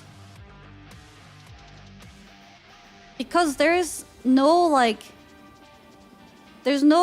sexual tension between me and the girls, that like I just get to appreciate and like admire their beauty the way they are. Whereas like when it comes to men, probably in my head, it's not like probably something in my brain is thinking a little bit beyond just like their looks. I'm trying to like analyze more things in my head about them that like usually just the look itself doesn't make me go like, oh wow, and then like get obsessed with it just based on like their looks. I don't know if that makes sense. You know what I mean? And even though like I'm not looking for a partner, like it's not necessarily that I'm like looking at everyone in a like sexual way, but maybe that's why like my brain is just like wired to look at their appearances a little bit differently. I don't know, that I was just trying to process why this was, because I was like, it's not like I'm attracted, but I admire the beauty when like women. But then whereas like why don't I do that as much with dudes? But then like maybe, I don't know. Who knows? That's just how my brain works.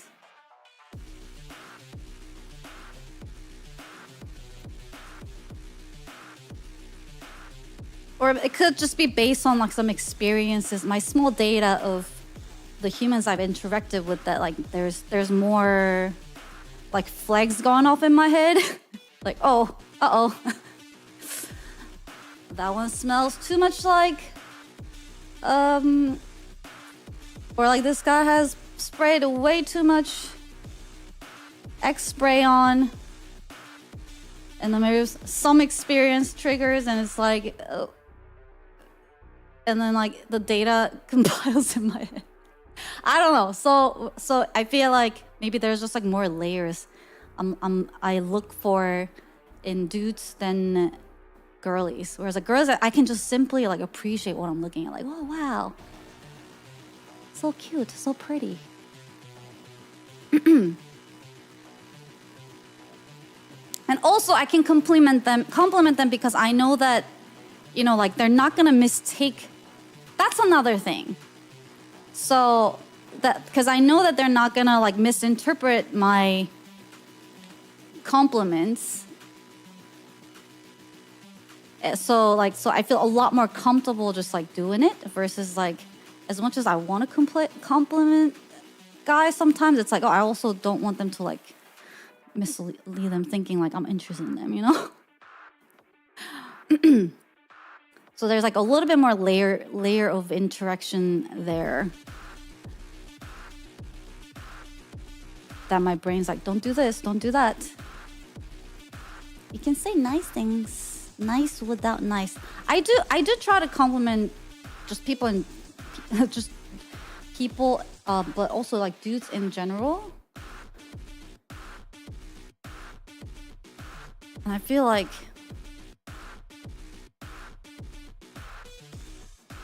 and I didn't know this. I think I learned this on stream with you guys because we saw some article about how men don't get compliments.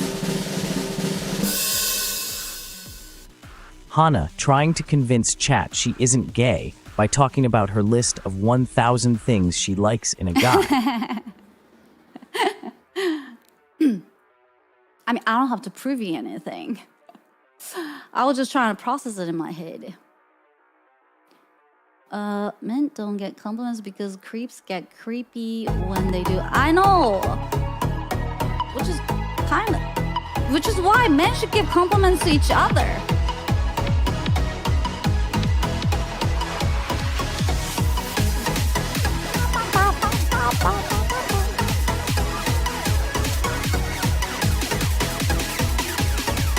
Everyone in chat, compliment each other. Wow. Say something nice to another echo in chat.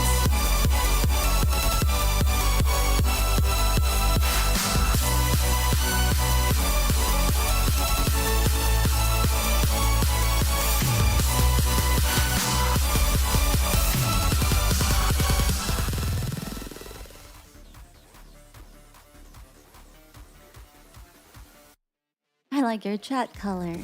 We're busy partying. 2 inches is a huge. Wait, what? What a pair of mediocre balls you have. Ferraris. Why are you all complimenting that? Like, why are you all complimenting body parts? I'm sure you look good in whatever you're currently wearing or not wearing, chat. I know people hate me. What? Don't say that. It's nice working with the fellow mods. Hearts. Aww, Unsha. See, oh, look at how, just like. Well, I was about to say, look at how girls know how to compliment, but then Rari's ruined my girly streak. Chat. Your moves look very plump today, chat. Chat has a nice butt.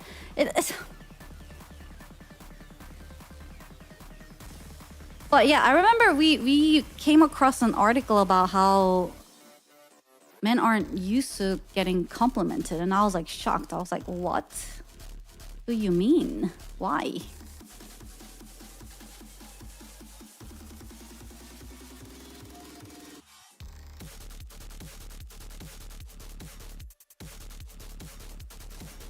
And then I was like, huh.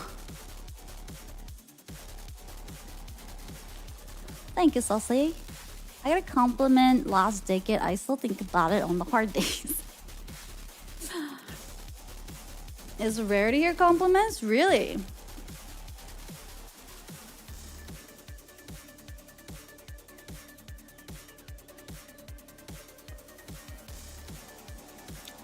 Wonder why.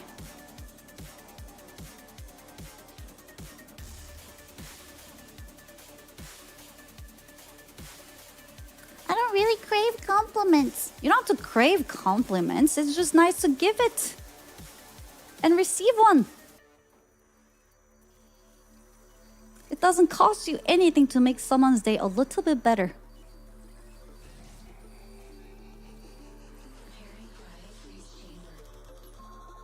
My friend said I was a good man like 10 years ago, and I still think about it sometimes. Aww.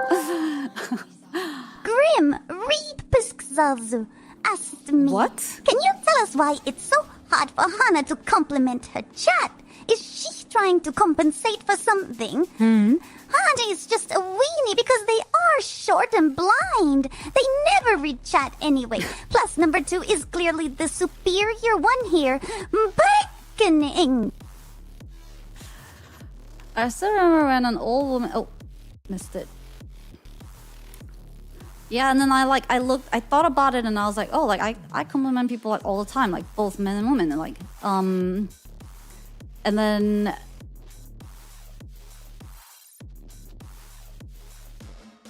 the article talked about how like, oh no, it was chat. You guys told me like, if someone complimented me, like I'm already thinking about like our grandchildren, and I was like,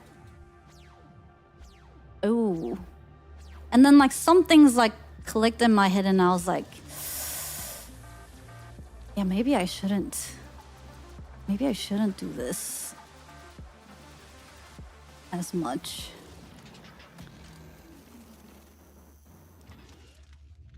Oh, we were already thinking about that before the compliment too. Oh, okay. So it doesn't matter. So might as well just give it.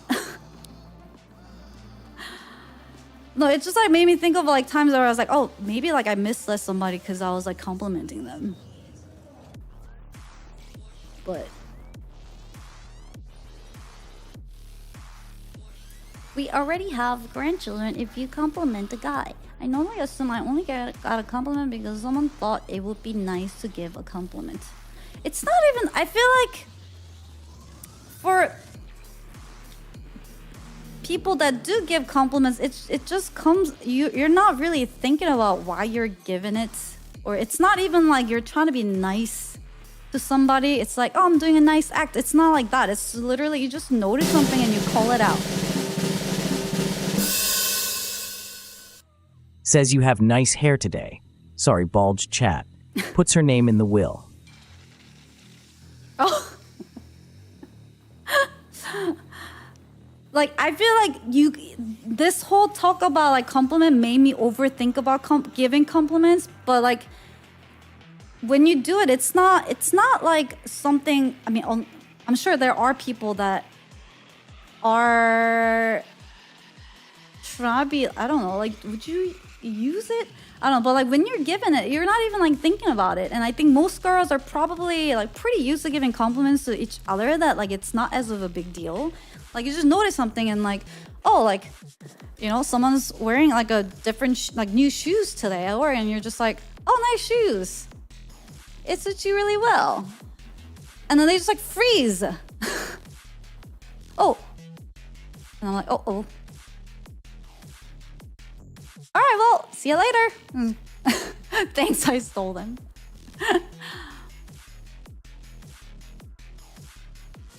But,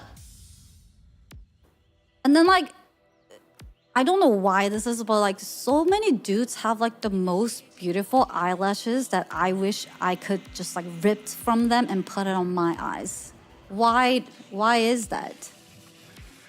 Like they have like the perfectly curled, like thick as long eyelashes, and I'm just like, holy shit, those look like fake lashes.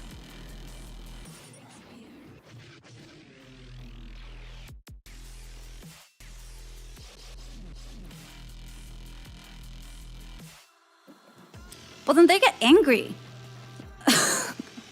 When I complimented this one guy, I was like, you have the most beautiful eyelashes ever. And he's Compliments like, M-E-N. I know. I know. And he's like so mad about it. I was like, why are you mad, bro? And I was like, every woman tells me this. And I don't want to be called. I don't know. He was upset. I don't think he wanted to be, I guess, called pretty by girls. Maybe, I don't know what it was, but he was like, I know you're not the first one that tells me this. I'm like, okay, dude, just chill out. It was a compliment. How would you feel if someone said you have nice, thick arms? I'd be like, thanks. I can't really relate to it because I don't have nice, thick arms. I just have saggy, thin, weak, shriveling arms. What would be equivalent of I don't know. No one wants to be complimented about natural body features. They want to be complimented about something they worked on. I get it. Yes and no. But like I will just more like in the moment. I just like saw like there was like a sunlight hitting their lashes and it was like reflecting the light and they were the most beautiful eyelashes I've ever seen. And I was just like, wow, you have the most beautiful eyelashes ever. And it was like, I know. And he has like siblings, so I think maybe his like sister like teased about it. I don't know, but his immediate reaction was like, frown. I know, and I was like, why are you angry about it? It was a compliment. I was like, I don't know why I'm having this reaction. I was like, okay, you process that, and I'm just gonna walk away. You go see your therapy. I was just trying to give you a compliment, dude.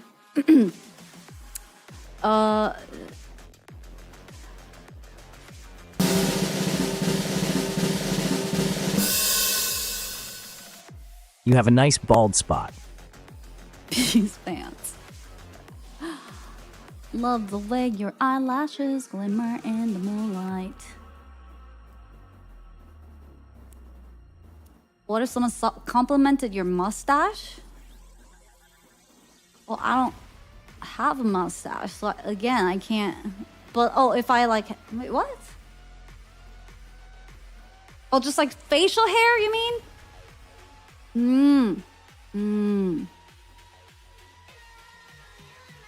But how is that equivalent? Oh, is it? Oh, because guys want to have a nice mustache? And then someone was like, damn, I wish I could have your mustache to me. Okay. Maybe. I can empathize it a little bit. Maybe, okay. Okay.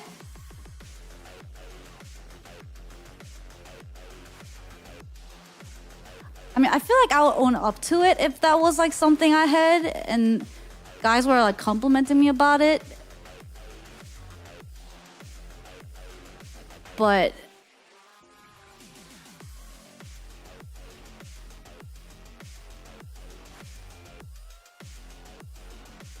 Mustache or a beard. I kind of wish, not wish, but I am really curious about what it's like to have facial hair.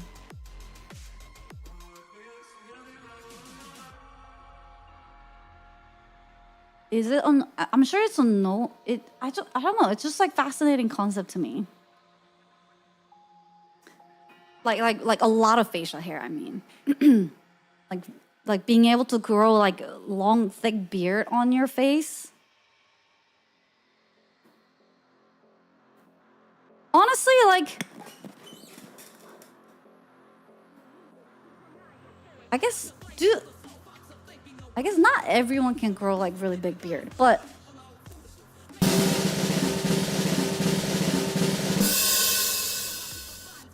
Women suddenly give compliments to guys. Must have been replaced by aliens. beards suck ass.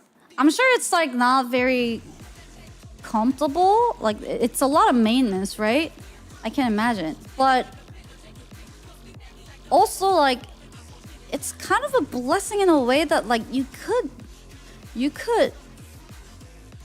one, it's warm. It keeps your face warm. Two,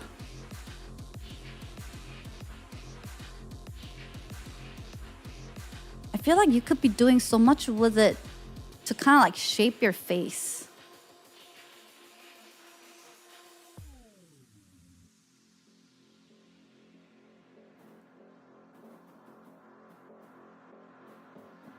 I can pluck or wax my leg hair and feel no pain. Oh, okay. It's also a bacterial nightmare.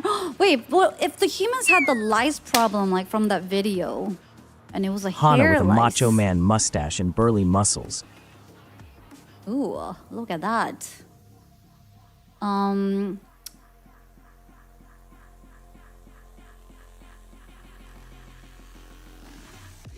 then men had beard, the hair lice. But then they didn't wear masks to cover up their face, so maybe or their hair. Oh no, but they were saying that because humans would started wearing the clothing that lice had evolved to also live in clothing. Is that what they were saying? Not that the lices were cause of people wearing clothing. It was more of a timeline evidence. Around this time, that's when people start wearing clothing as well. This is why apes spent all day picking bugs out of each other's hair. Under the protection of clothing. Facial... But like, just like purely thinking from like forgetting about maintenance. I'm sure it's a pain in the butt, and I'm glad I don't have to worry about it. But in terms of like fashion, like you could be doing so, using it to like kind of like hide or like shape your face. It could be like men's version of makeup.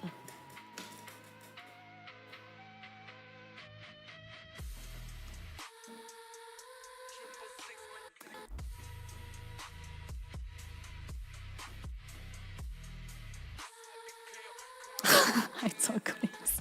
No, enhance your look, not hiding ugliness. Like enhancing your looks, or like, you know, like to kind of like 개성? What is it in, like bring out your little like personalities with your beard, characters. More like an extended haircut. Evolutionary speaking, what's the point of facial hair? Even other apes don't have it. I don't know. You tell me. Why do you, what helps you? What does face hair help you with? And why did only like men kept it? The revolution. I mean, if we all had like full coat of fur everywhere in our body, but then we evolved to be furless. Why did dudes kept hair on their face, half of their face, but not women?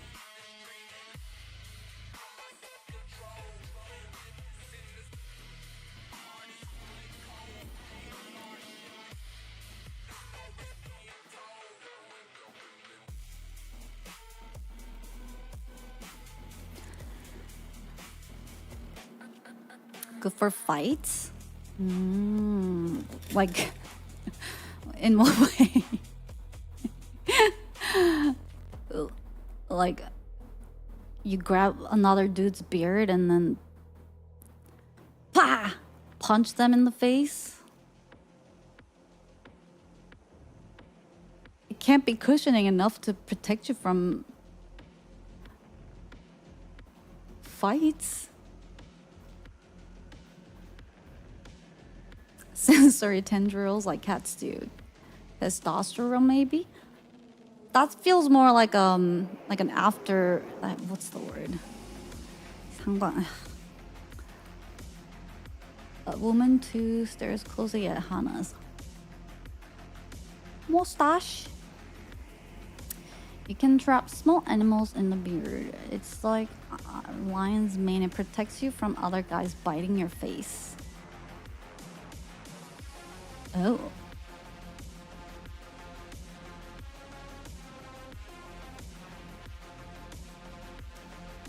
Bears are nature's bib. You can... Ew.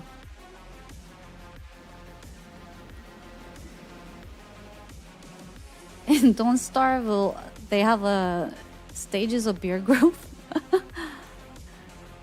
Did you know human bites almost always become infected? We have some nasty bacteria. I didn't know that, but I believe it.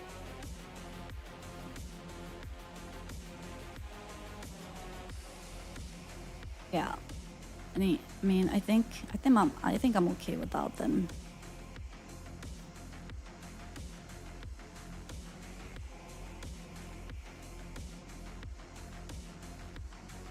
Humans are nasty all around.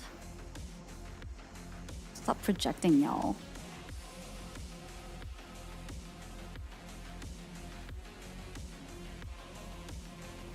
Same with the Komodo dragon.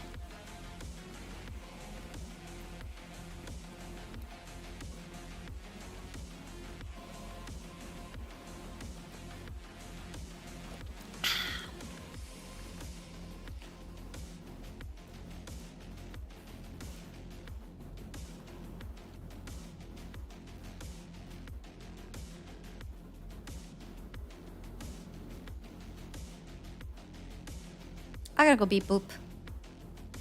BRB. Get away, another way to feel what you didn't want yourself to know. Let yourself go.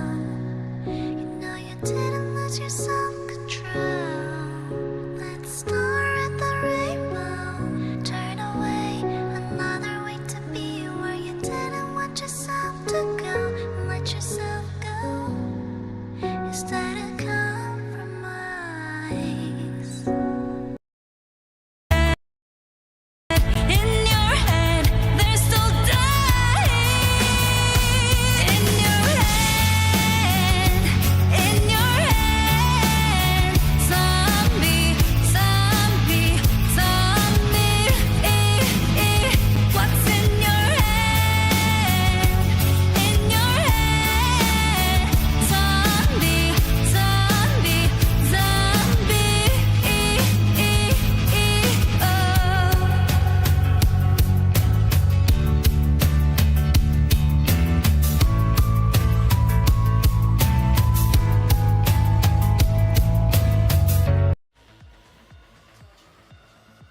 Zombie. Holy crap, how is it 4 p.m.? Your lashes look very well rendered today. Oh, thanks, Jorm. So sweet. Thank you.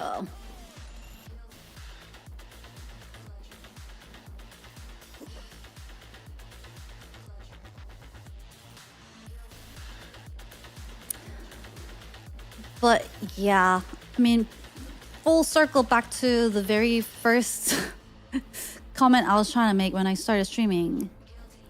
I feel like in terms of like physical and mental health, I feel like I am definitely getting to a better place, which is good. And I think I'm generally feeling a lot like happier more often and consistently, which is good.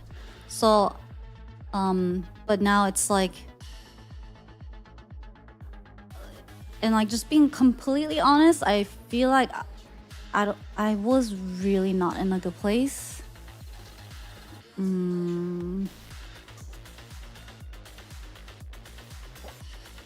Like right around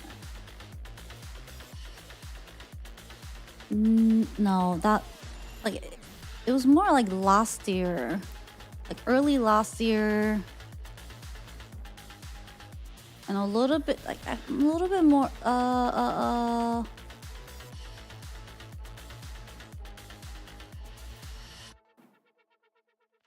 last year was just like dark. It's blank, gone, memory is gone. That year just feels like it didn't happen to me. And it's because the system wiped me, and then I was trying to survive the system. I guess 2025. Yeah, 2025 was rough, but it started from around like 2024. There were just like it was just like a domino effect for me, where there were just like a serial events that were just like knocking me out. And then because of the way I am, like I am generally pretty like positive person.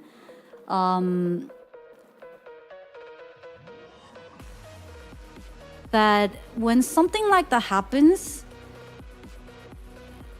I usually try to like, I don't overcome is the right word, but I try to kind of like live through it by just like focusing on positives. But then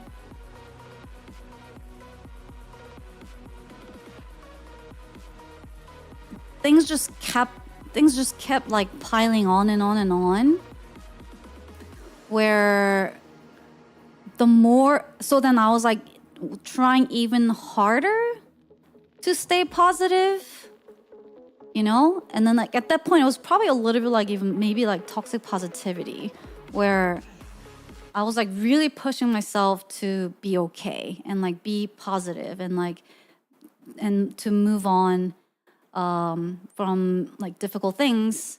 And then, yeah, right, then you don't get to really process it, right? So sometimes like you gotta take a, like we have to take a little pause and like just accept things the way they are and be able to like process it. Like it's okay to be sad, like just like feel it out. But I think because there's so many things happening, and also, you know, like my family members were not doing well, like my friend was not doing it. So part of it was also like I gotta stay strong, right? So I was just like really pushing myself to like brainwash myself that I was okay and that things are gonna be all okay in the end. And then when things weren't okay in the end, I think that's when really like it really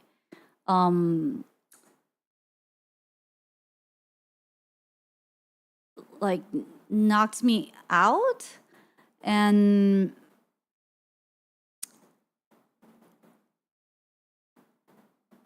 I couldn't like, I didn't know how to recover from it, you know, because there were just like so many things that got piled up to that point with the belief that things are gonna be okay at the end of this tunnel. And in a very long term perspective of life, yes, things do become okay in the end. But when you're in it, and like when you're going through these like challenges and like painful experiences in your life,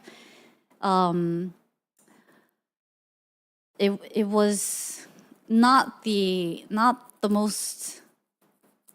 It was basically the worst case scenario that became the outcome of it, and I was like, so then and because I was pushing extra to be positive and strong, that when all of that crumbled, I don't think I knew or understood like how to react to it. That like my mind went to like really, I wouldn't even say like dark place. It just went to a void. Where I wasn't sad, I wasn't happy. Like there was just nothing. It was like a nothingness. Hi Kapao, thanks for the follow. Hello. And then to lose two people in like such short time period, and like and when that was like all of that was happening again, it's because like you're trying to be strong for the people that are actually suffering, and like people who are actually, you know, going through these like treatments and like the pain, like if it feels like what you're going through feels so much smaller, and you feel like you gotta stay strong for them, that you don't really think about how, or I wasn't really thinking about how I felt or like what I was going through. And then after, you know, aftermath of like me processing and like losing people, and then it was like my body and brain gave up. And I think partially like for your mental health, like we gotta also keep our physical body in a good shape too. You know, like getting good. That's why I always tell you guys, like, you know, get sleep. You know, hydrate. Make sure to stretch. Because I realized that you could have like very strong mentality and like. But if your body can't like is not in a good place, your brain can't function in a positive, like healthy way either. So then it was just like a really bad like cycle of everything just like influencing each other in a negative way. And then part of me was also like, oh my God, like and I don't know why I had this thought, but I was like, I'm disappointing my community because like I'm not streaming and like can't, all these things I had planned for, like I'm not doing any of them. And although deep down I knew that that's not how you guys really were thinking about me. First, your brain just does that. Like, why does it do that? When it's in like a dark place, it just kind of like, it's a domino of like negative thoughts, you know? Don't worry, we have low expectations. Okay, thanks, Jorm. That's very helpful.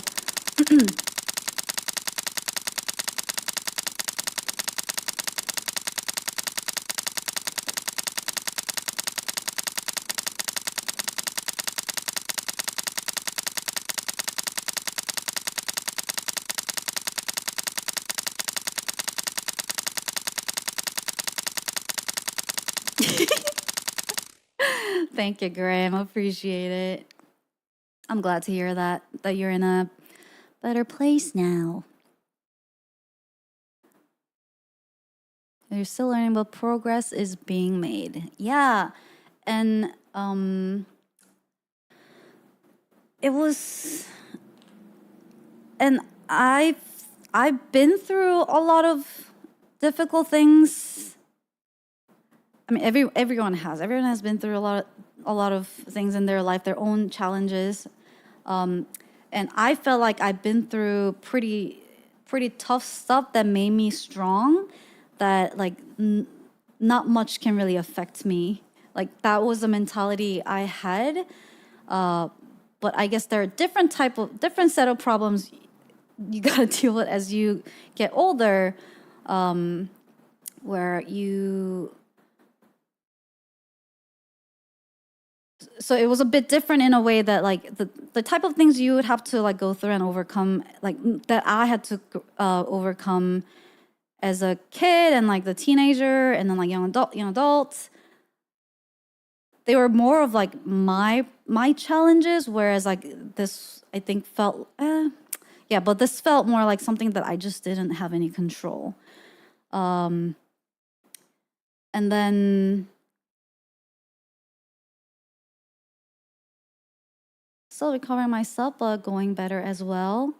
Yeah, and I think the thing that made it really difficult for me, maybe like looking back, reflecting, is that I was maybe trying too hard to recover from it.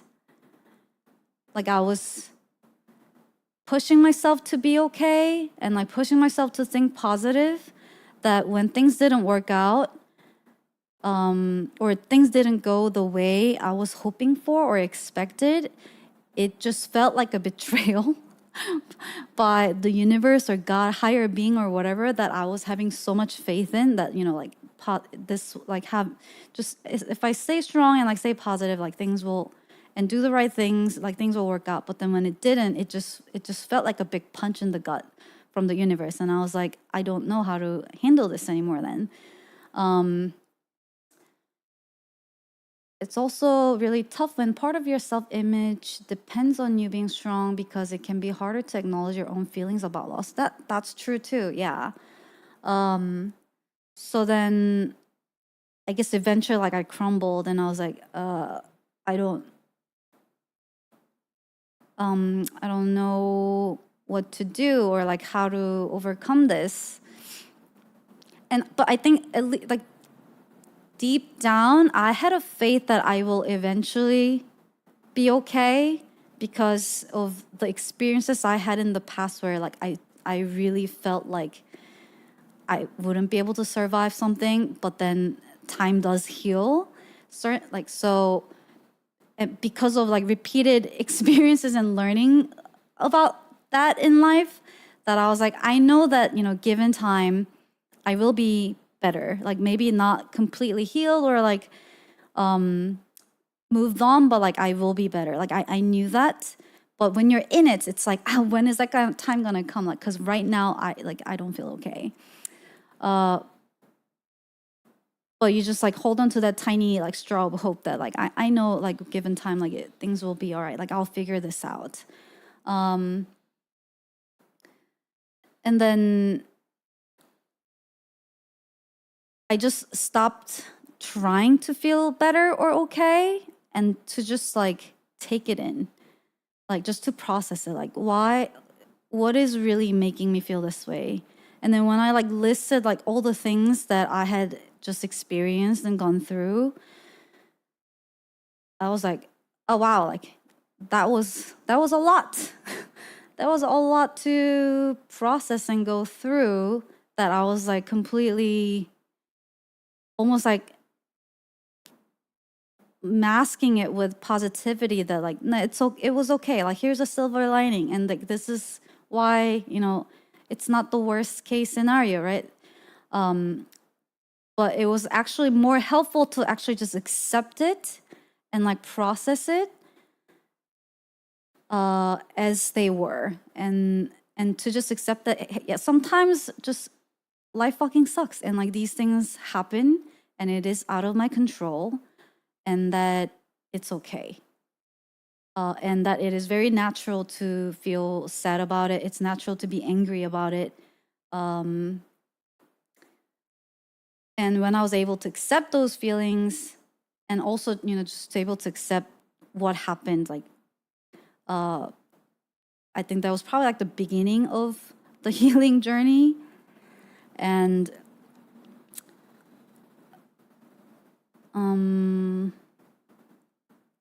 then I also like having my pupper and other people being able to like taking care of you, you know, but also, you know, not everybody has the luxury of that. So if anyone is also feeling, you know, going through a difficult time, it's like, please make sure to take care of yourself. Like, and I really do think it started with like little things, like getting enough sleep, and like and I was having hard time sleeping. Like I couldn't sleep. So then I was like, okay, I'm gonna take melatonin. Like there are ways to like force yourself to sleep. And I think you need that. Like your body needs to heal in order for your mind to also heal and like get to like a logical and like healthy place. So I was like trying to like figure out a ways to get good sleep. Maybe not good sleep, but like at least like some sleep. And then when I could do that, I was like, okay, then my mind could start thinking about, okay, what else do I need? Am I like neglecting of myself? And it was like, oh, I'm not drinking water. Like it was like basic things. I'm just like, oh, I'm not eating food.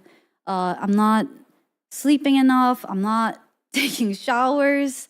I'm not like, I wasn't doing anything. It was just like nothingness. So then I was like, oh, I gotta move around. And then I have the doggo just, just like walking the pup, going outside and like seeing the sunlight.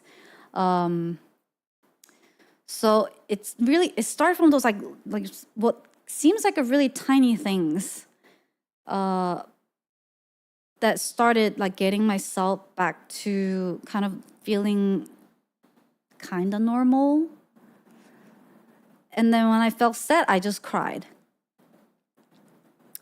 Oh, yeah, right. Crying is a good method to get sleepy as well. Yeah, so like, and after you cry, usually like it's a lot easier to fall asleep because your body needs that. So just like crying. But then here comes a phase where like guilty to feel healthy phase where it's like, because you've lost people, it's like you don't want to accept that like I'm able to eat food, like I'm able to laugh about things, or like how could you feel joy? Like so like your brain does just like these weird things to kind of like keep you in this dark place sometimes. Well, you just have to like overcome it. And probably everyone copes with loss in a different way. And not just loss, but like just the things that we go through in life. But I think what I took out of it, or my learning, and I'm still learning, I'm still obviously not like fully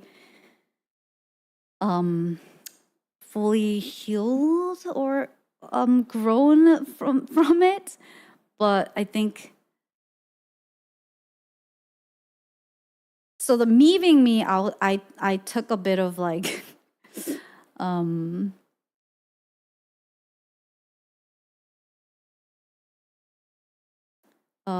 I wouldn't call it like scientific, but like it's like,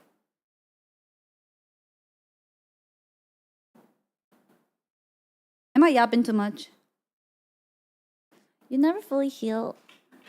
The wood just scabs over. Right, you just wear the badges of the scars. Not enough.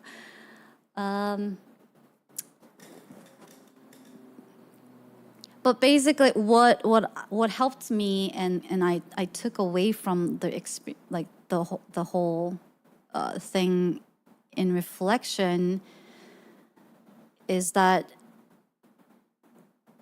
when we get sad about something,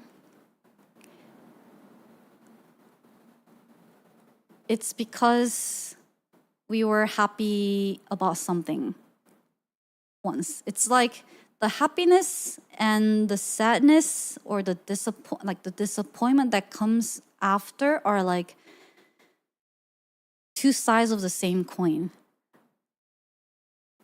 Like if there was something that made us really happy, there will always be the flip side of the coin where, because like life isn't just designed the way where like things stay exactly the same forever, right?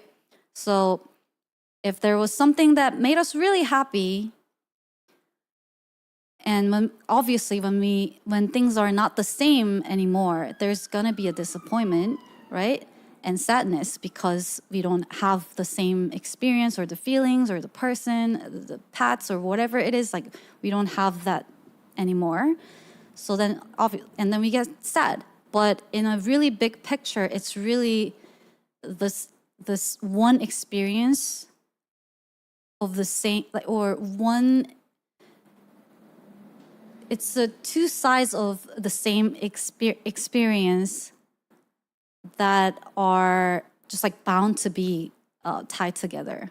Does that make sense? And they're all beautiful if you really think about it, because the sadder you are likely means that the thing that you lost or the thing that have changed is a thing that made you that much happy. And I think that in itself is a beauty of life. Like, and also like probably not, if you think about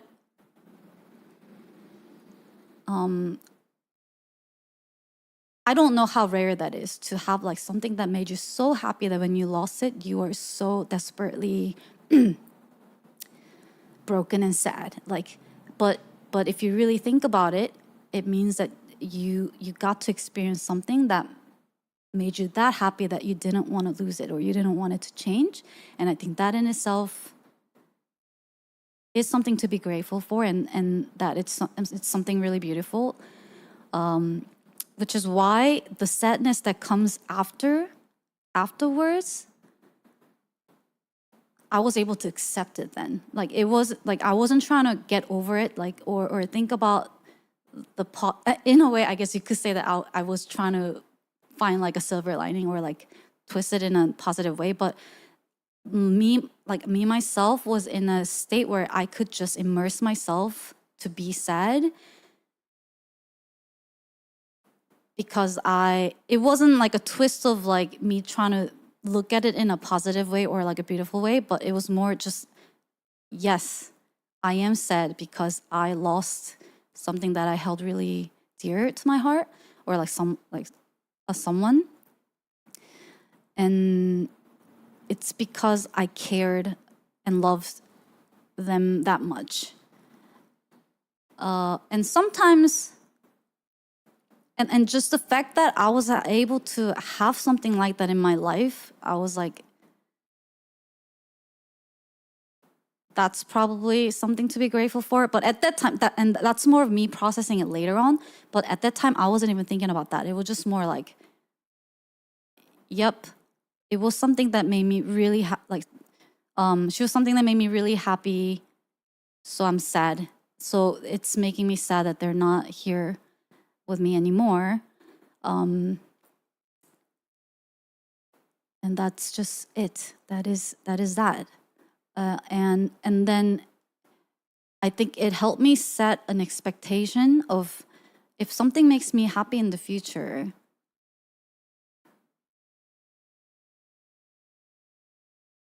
the sadness will follow one day. And again, it's just a full experience of finding happiness and or finding love, or like finding people or something we care about in our life. The full experience is that it will never be forever happy, positive thing that's gonna like be consistent in my life forever, right? Like and so then I was able, I don't know how to exactly word it, but it's just like the acceptance of the disappointment or the sadness that comes after it being just a part of the entire experience, I think is something that helped me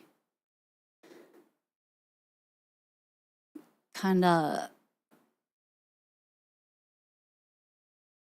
accept it. Accept it and start to heal and like start to feel better. I don't know if I'm making sense though, but that's how I process it. You can't reject the sadness without also rejecting all the good times that came before. So you have to just accept it. One of my favorite quotes, what is grief if not love of persevering? Right. I get that feeling. My dog passed from cancer last year. Oh, I'm sorry. He was just 7. I loved him so much. It hurts, but I'm thankful for the pain as he made me so happy. Right. Exactly. Like the fact that we were so sad about losing them means that like that's how much happiness that they gave us. And that in itself, it's like that means a lot. And like it's like when we adopt these puppies or like dogs or pets, cats, whatever it is, like we know we're gonna have to say bye to them one day, right? So it's the full experience of learning what love is and like what caring for about something is. And at the end of it, there will be grief, there will be sadness. Because that's just how life, the system is. But it's part, the sadness is part of that experience of finding something that we care so much or love so much about. And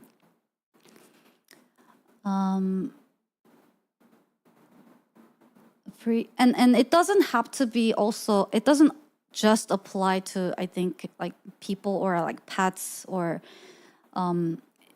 even if, let's say, it was like a toxic relationship with somebody, right?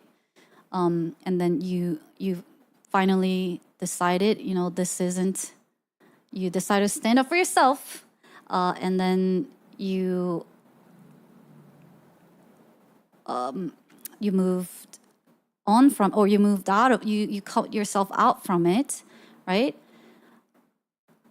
And then it may be difficult to see the silver lining or the positives in it, but I think to me, the way I thought about it or the way I processed it was that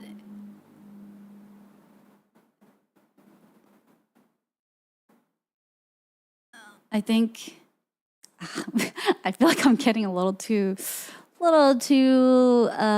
philosophical and deep, but so it feels a little bit silly to say these out loud,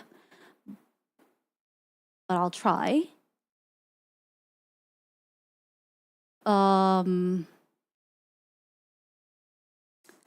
think the point of us being here on Earth is to experience these things and to feel these feelings and to. Because like why else why else are we here? So to have, even if it was like a really hard situation or like someone that they gave me a hard time, or it was a very toxic relationship that really damaged you,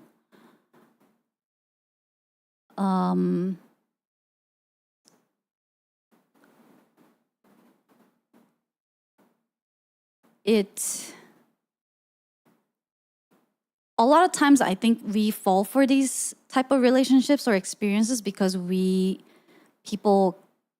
care about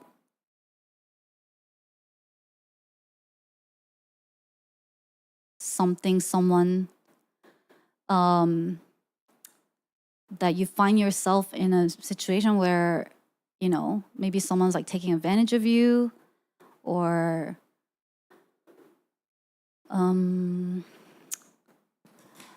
even when you know that something's not healthy because you either really care about somebody or you love someone so much that you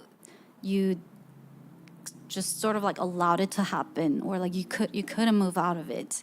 I mean, there could have been many different things happening in a very different situations, but I think at the end of it, to have experienced these things and to have had something to care for, even if it was a wrong person or like wrong thing, wrong goals, wrong, I don't know, objects that you really wanted to get, like whatever it was, I think to have had something to care for that deeply and to be passionate about, in that is like, and to have experienced that in life, I think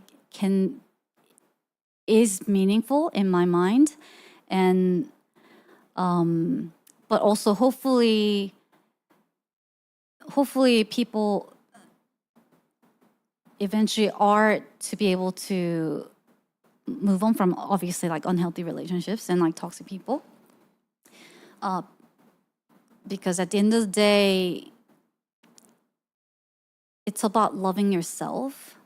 So if you gotta love and respect yourself to not let these things happen to you, even if it means like it's gonna hurt temporarily to move on from it, or that because you have to face it, or maybe some people are afraid that they're gonna get disliked for standing up for themselves or to set their boundaries. But one, I think what I'm trying to tell you is don't if you are going through something like that, don't blame yourself. I think the fact that usually I think people end up in those positions or like situations because they care about other people and they're more than themselves. And that sounds very noble. It is very noble, and I respect people like that because I can empathize, and I have found myself in a lot of those situations where, you know, I would always put myself behind because someone else's problem or someone else's pain felt grander than mine, that I'll put other people first. And most of the healthy relationships in those situations, the other person that you're putting first, or like you're giving a lot of, or you're prioritizing, if they are good people, they will appreciate that and also try to do the same for you. Or they will try to set the boundary for you where, you know, they'll be like, you don't have to do this, or like, whereas unfortunately there are people that will try to take advantage of these qualities where you're prioritizing other people over yourself, and then there are people that are gonna kind of prey on it and take advantage of it, which is why it's unfortunate that it's always, you see these, you know, nice people and ending up in like the worst situation, like the toxic relationships. But then I think the thing, and after kind of like finding myself in a lot of these situations and like noticing a pattern, I realized that like it's on me. At the end of the day, like I have to love and respect myself enough to not let myself get into these situations. And also, and this is totally me thing, where and like I had to sort of think in this way in order to change my way of thinking and like behavior. But I told myself that it is my own self, my own inflated ego, thinking I can change or help somebody. It was so hard for me to like rewire my brain to like prioritize myself and like set boundaries. Like that's like a very unnatural thing for people to like all of a sudden change, right? So the way I thought about it was, instead of like me saying I gotta put myself first, if I put the fault in me, then like maybe it'll be a little bit easier to change the way of my thinking and like behavior. So then I thought about it and like really deeply reflected on it, and I was like, Hana, it's your ego thinking that you can truly help somebody. like you're not, who do you think you are? You're not that powerful. You're not you're not that strong. You're not that influential, or like you can't, sure, like you can be there for people that you care about, but you can't truly like fix or change someone that's broken. Like they have to do that, and like I can be there to like support it, but don't do it like, but just like get rid of this thought that like, like I'm able to help somebody. Like that's my own ego. So then when I tried kind of twisting the perspective that way to be more about me, being egoistic, is that a word? Then it was a little bit easier to start setting boundaries and like start seeing things a little bit more clearly and not be blinded by, like the situations or the context or the words certain people were saying. It's rough watching self-destructive people though. Right. And that's why I think at core it starts with like really taking care of yourself, like staying healthy so that your brain can also function healthy. And then when your brain does start functioning, doing normal things like keep eating, sleeping, drinking, staying hygienic, the basics, then we can work on other things that we're going through. Egotistical. I see. So for me, that was like one of the things I was also working through, where I was like, why do I keep finding myself in these type of situations? And a lot of it was just like self-blame, but also just, like, why are there so many like toxic people, or like why are there so many people out there like, trying to take advantage of, people being just like nice to them, and like people who want to like take care, blah, blah, blah.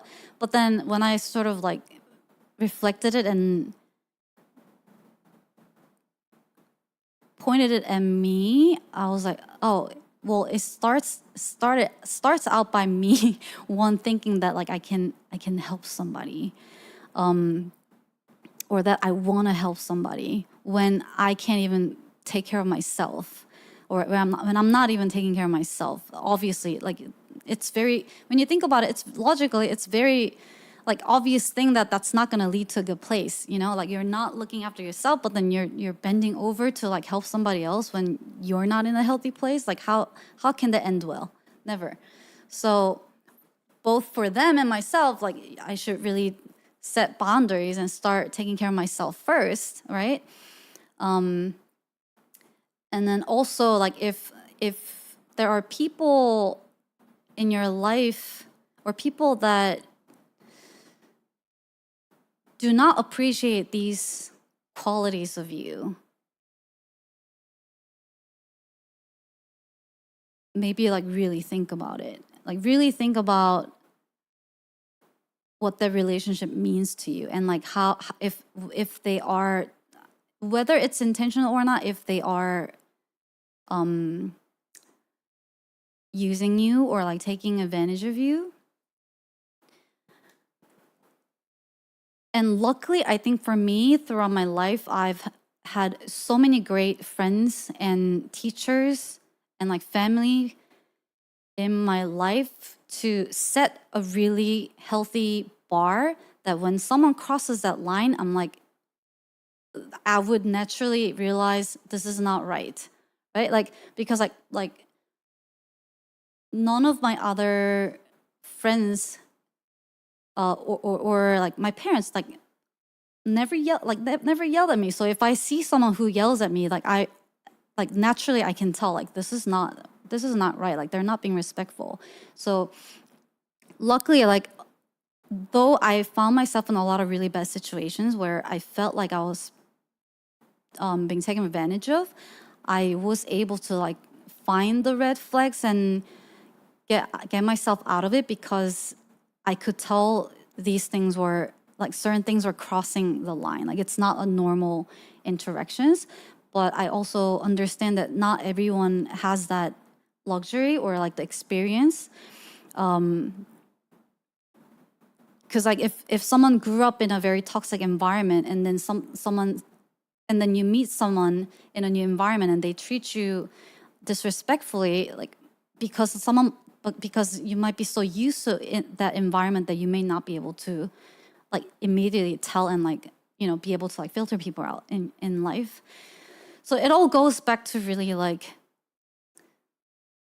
loving ourselves, which seemed like such a simple concept and idea, but sometimes, you know, we get blinded by things that just hit you in life. Feels a lot easier to help others than there is helping oneself. That's true too. So people can't tell it's wrong, right? And I would say that like if someone is in that type of situation where like I feel that in gut feelings, though, actually I don't know. I can't pretend to understand because I haven't been in that shoes. But if there's a gut feeling that something is off, like something's not right, something's not healthy, like I would say like don't hesitate to like seek for help outside of that bubble of you know like the really like people, like relationships or environment.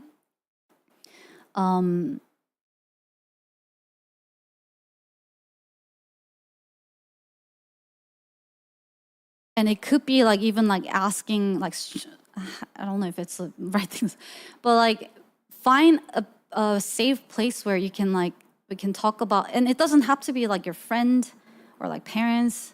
Sometimes they are the problem, I guess. But like professionals, you can seek like help from professionals. Maybe even like internet forum, like communities, online communities, if you can find like a healthy place to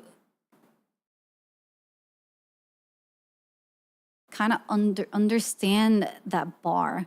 But even without seeing professionals, I think I can help you for sure that like I mean, there are very obvious cases, right? Like if someone's being violent, like physically violent, like that's a no-brainer. There's no, I can fix this person. Like if someone is physically being violent to somebody, I hope that they figure out a way to get help and get themselves out of it. There's no question there that like, oh, this person, like they can change or like they still love me type question. Like I think that's a very clear-cut case in my opinion. I think the tricky area comes where it's more like manipulations or sometimes it could just be that like they're not bad people, but you're just not compatible. But you're pushing through because you want to believe in them or that you feel like you can change things. Like it can be a little tricky, but I think if I'm going through these, if I find myself in this type of situation again, I think my handbook for myself in the future would be one, like focus on myself and make sure that I'm physically being healthy there so that my brain can think in a healthy, logical way. And then from there, if I feel that I'm in a pretty good place to trust my thoughts and ideas,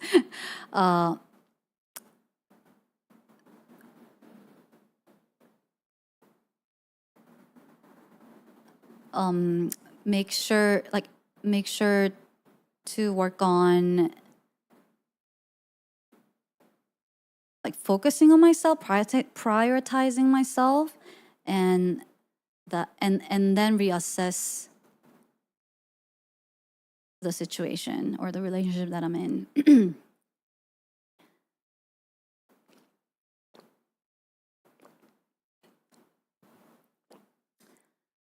And something that can be bad in a relationship is when the line for what it is okay or not gets moved. I think for me personally, that line, and that's why it all, I think, goes back to like loving ourselves and respecting ourselves. At the end of the day, obviously we are gonna have like every human relationship's going to have some kind of conflict in our lives. And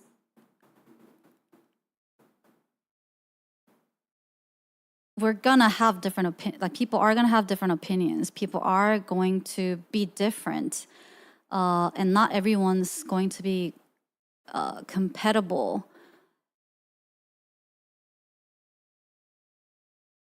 So we don't have to force so much to think about like what's right or wrong, like what is the line limit for the line, and like what's right and wrong.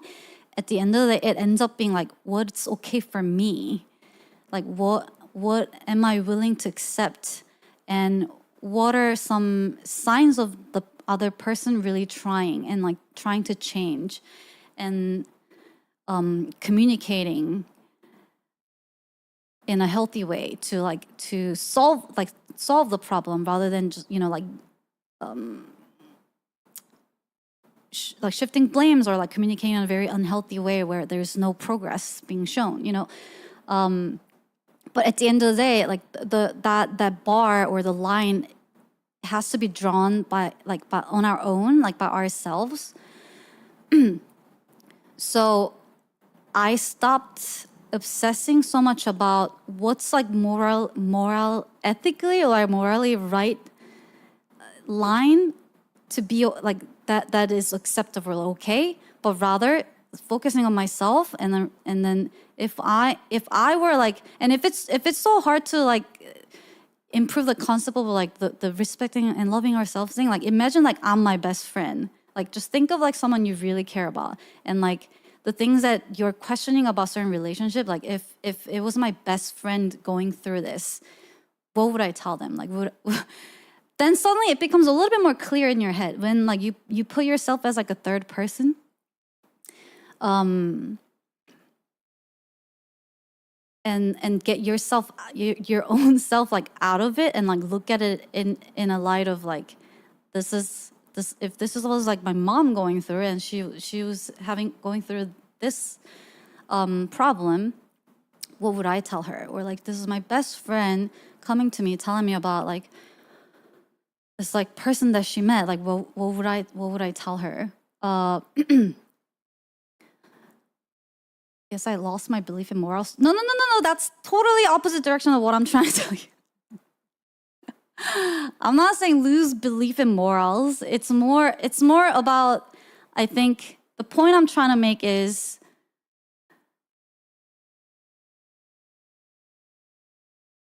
if someone's giving you a hard time to a point where you're thinking if this relationship healthy or not, right? At that point, what I'm trying to tell you is that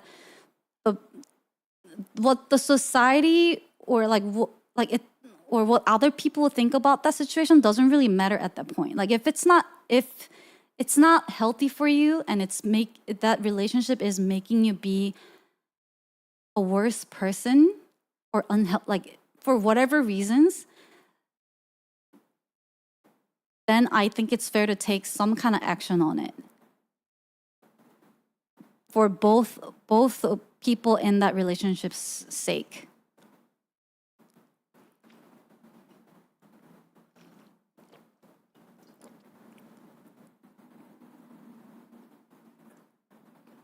And the reason why I brought that up was because I think I personally would like obsess so much about like objectively thinking like,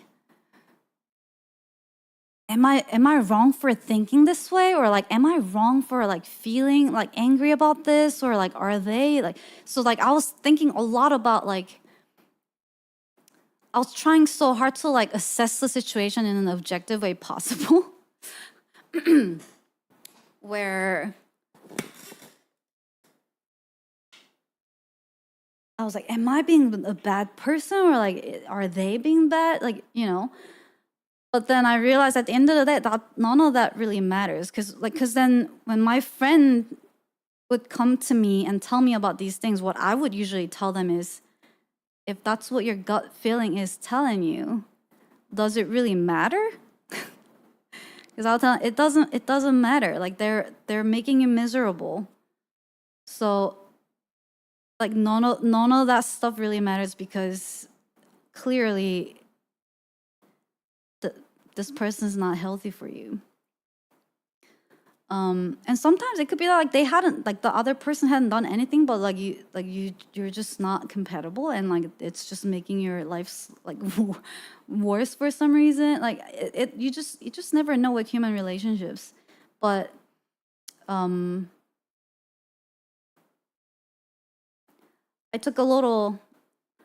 got a little sidetracked, but I think going back to the whole like processing and reflecting conversation, like having to experience something like this and coming out of it, I think in itself is,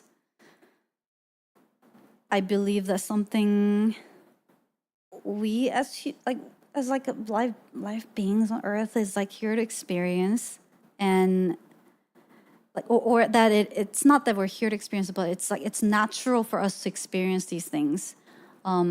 So to just accept it as is, I think is something that really helped me.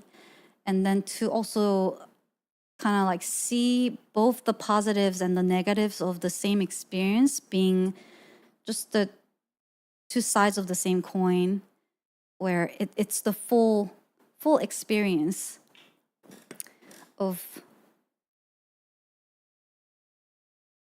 of finding something we really loved and cared about, and then either losing it or things changing. So just accepting that it's part of it and that it's okay. And then next time we get happy about something, it's also like, yep.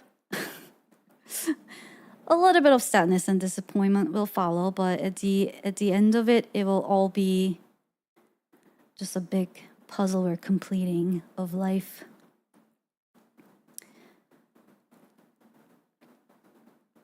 And that the more we grieve, the more sad we are. Likely that whatever the thing that we lost was something that made us really happy, or something that we really loved and cared about. And I think that in itself, to have experienced something like that in our life, I think is a really meaningful and beautiful thing. Because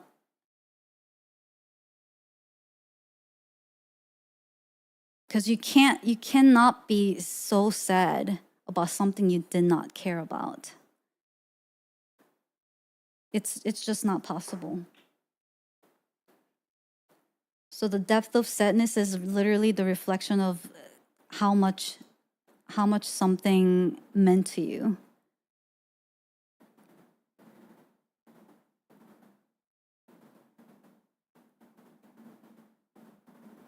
Are you testing us? Testing you about what? And our brain is literally, biologically speaking, our brain is literally not made to stay happy. And also, our brain is also wired to remember negative experiences and rather like forget happy moments.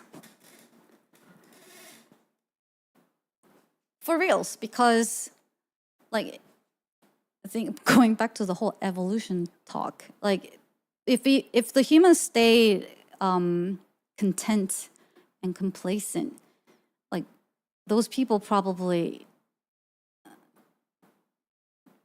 died in the process of evolution. we are wired to like remember like things that hurt us, things that killed somebody, or like things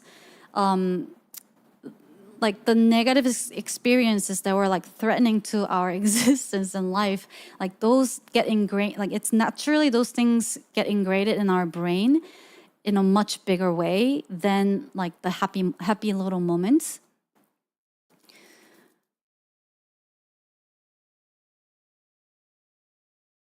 Because if you just stay happy forever all the time, then like you probably stop trying, and then you die, and and then the ancestors like them didn't survive the evolution. So we're wired to think this way. So having that understanding a little bit about how our brains work also kind of helps. And so it takes a little bit of energy for us to think about small happy or big happy moments, than to where versus like our brain just like naturally, I think, focuses and remembers and thinks about negative / like traumatic experiences because we're trying to protect ourselves. So having that understanding to remind ourselves about the happy, grateful things in our lives, it takes effort. So we gotta sort of like purposely do it because our brain can't. What if we just get happier and happier for every day? Wouldn't that be nice?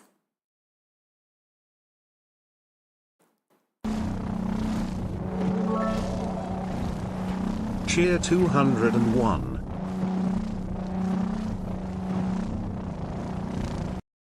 You'd get happy sick.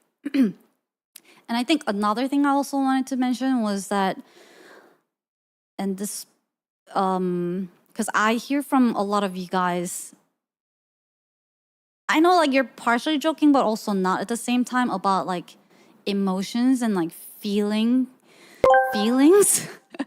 Mild man nerd asked me, why can't we live in happiness all the time? Because joy is a candle, not a sun. If it burned forever, you'd stop noticing its light.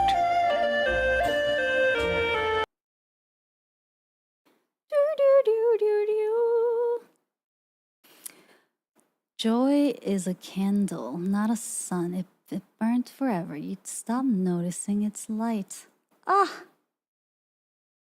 Wait, did you type that or AI answered it? Oh, AI answered it. That's actually very close to what I was trying to share as well. Because everything is temporary, that it's what makes it beautiful and also makes us happy. But it also cut off the trail of thought I was having. I don't know what I was gonna say.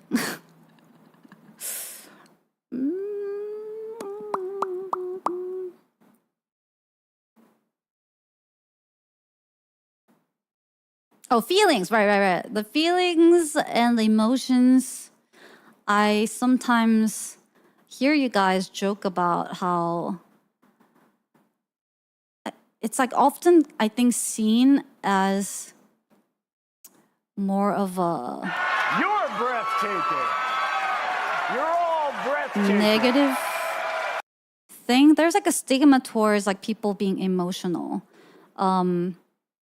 And yeah, to certain level, yes. But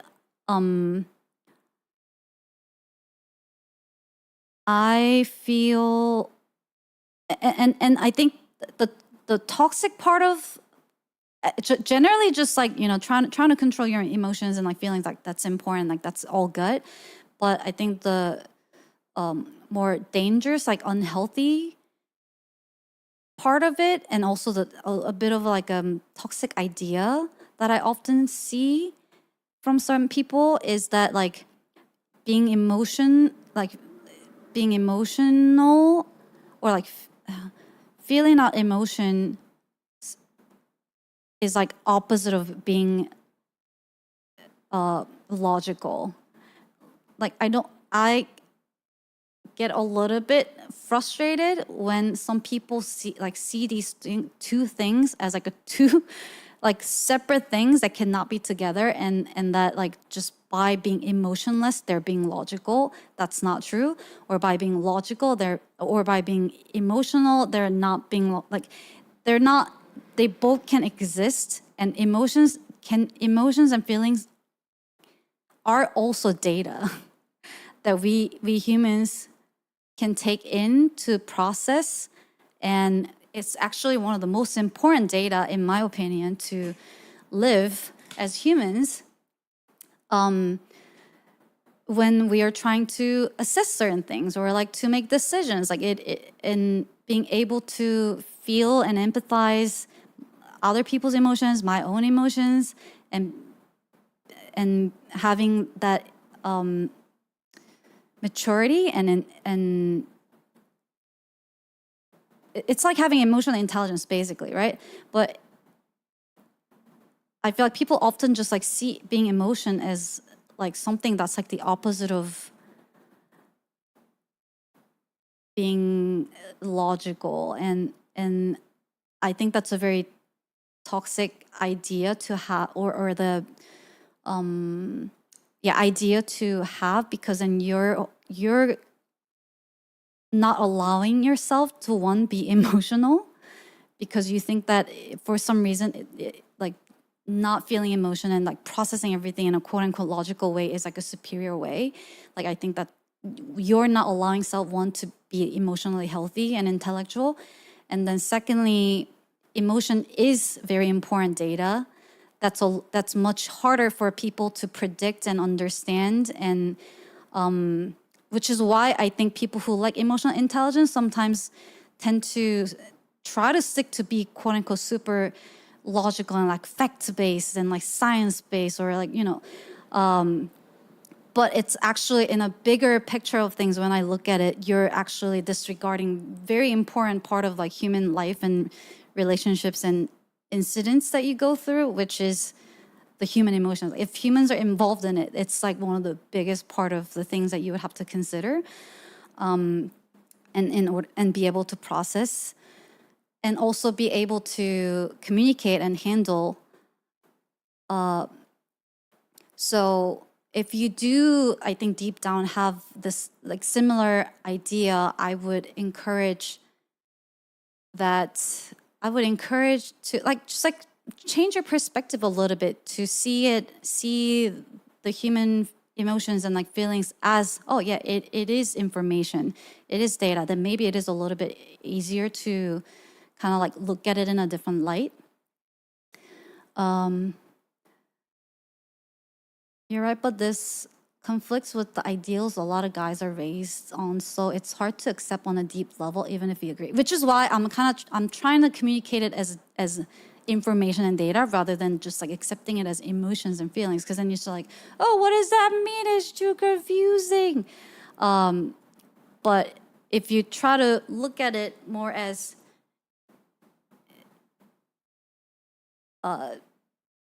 especially people who have really hard time, I think, processing feelings or even like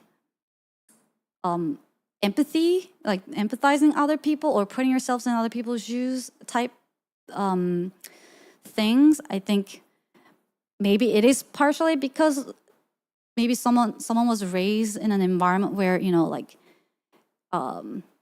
you were taught to always stay cool and to not process your feelings, not express your feelings.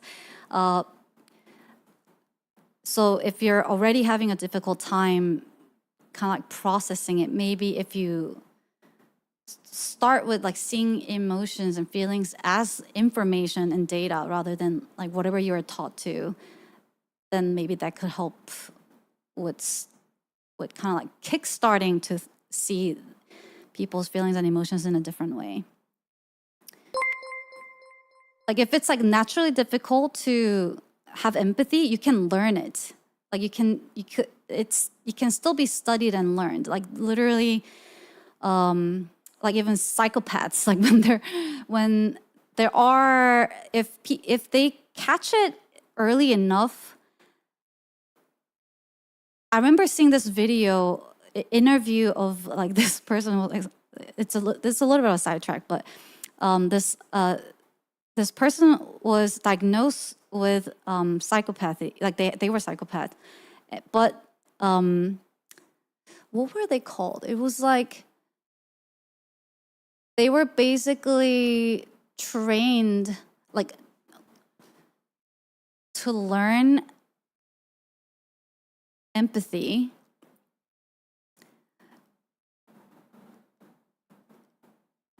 And I think it was intriguing concept to me because like some things that you naturally have, which most of us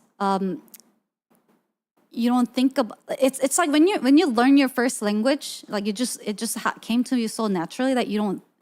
When you're trying to teach it to other people, it's like that's just how it works, you know.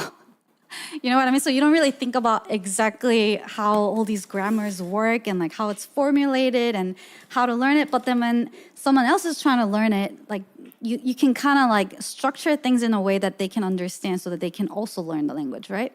And like many other skills could apply it the same way. Where when I saw this interview about how they were learning empathy, it was like fascinating to me because I was like, yeah, I guess you could break empathy and like emotional intelligence down to like these structures and like these way where people who just simply like their brain just can't have like process it, they can still like be educated about it, that it may not be true empathy, but it was kind of like this where if they had to question themselves like, if someone did this to me, would I like this?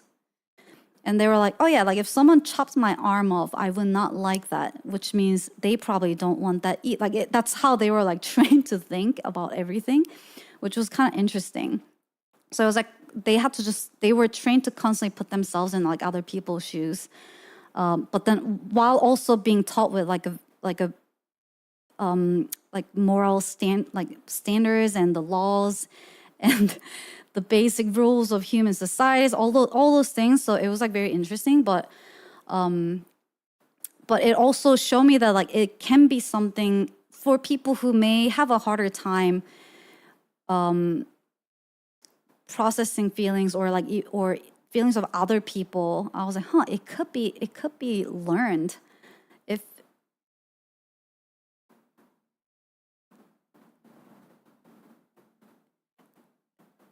if people had figured out how to like educate psychopaths to like learn it. And I was like, so it could be something like learned and studied. So I'm sure there are like ways, much more professional ways. If you were to go see professionals, like there are ways that they can help people. But going back to, that was a little bit of a sidetrack about, because it was just something interesting I learned. But going back to the whole feelings thing, I would like, don't be afraid of emotions, everybody. And I'm saying this to like tell it to myself. Have you watched American Psycho? I have not.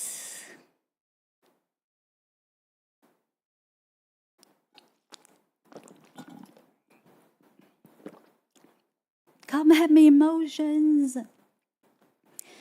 And like, don't, but also it doesn't mean to like dump it at other people. I meant like feel out and process your emotions, reflect on it, spend time on it, spend time learning about yourselves, like ourselves.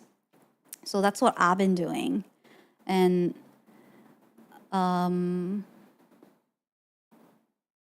so I feel like I'm in a place where I think I can function. Don't keep it bottled up inside. That's what I used to do. And that's why it exploded. And it took so much, it was so much harder to recover from it because it was all bottled up and compressed, that it had turned into a rock.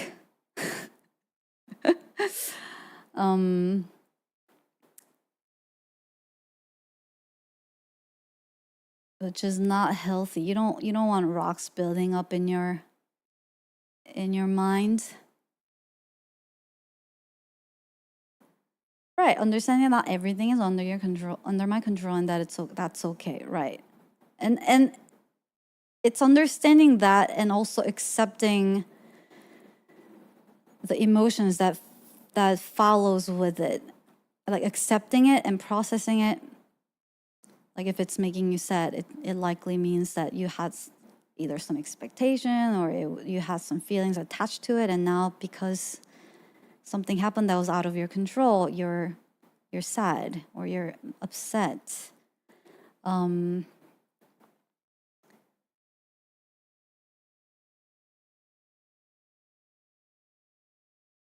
If you find yourself randomly crying for no reason, that's when you know it's all bottled up sometimes. Right. I was definitely having those moments where I would just be like doing something and just start crying for no reasons. And I was like, what is happening to me? I'm checking out. Hi, 3 Mil. Thank you so much for gift. Oh. Thank you so much for continuing the sub. Thank you, thank you. That's probably a sign. I think back on the toxic relationship part, I think one of the red flags I would say. So this is totally like from my experiences where I have found myself in situations where people there were someone taking advantage of my kindness. I looked back at the patterns because I was like, if this is happening multiple times, like there has to be something that I'm perhaps doing, or like there's some of the red flags that they were having, or like patterns with these people, and something I feel like I can share from my own experience was that one,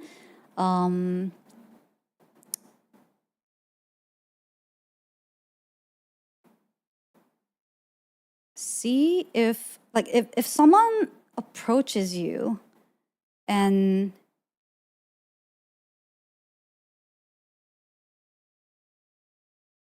it's like how do I word this? It's like a type if someone made like they start sharing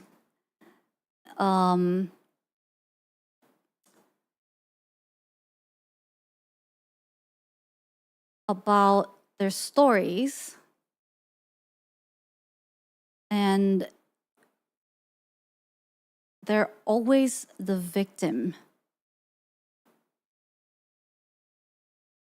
in the situation. And obviously, like, you know, use your common sense, or, you know, the context you guys have about the people to determine like if they were like really unfortunate situations. But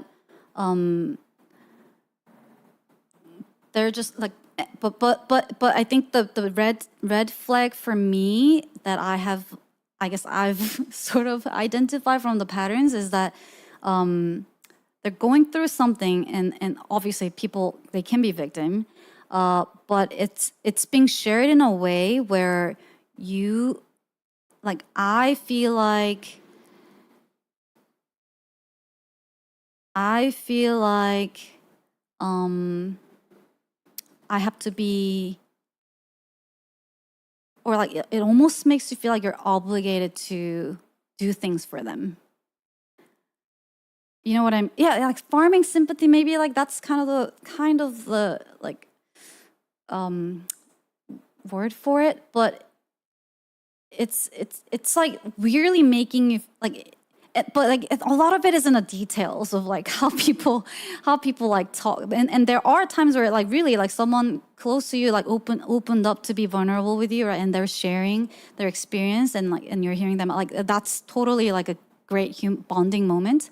But for some reason it's like it's like repeated over and over, and every time this happens it's like it's weirdly making you feel like you have to do something for them to help them, or you know, like you feel guilty in a weird way, although like you weren't the person that was involved in any of it, that like it's like wrong for you to set boundaries. Like if they make you feel like it's wrong for you to set boundaries where like, oh, I can't do this, or like this is a little bit too much, or like I'm not ready to, you know, hear all of this, you know, or I'm not in a headspace to like process this. But then like they do say or like take actions in a way that makes you feel guilty about that. That's usually a pretty good, I think, red flag to catch.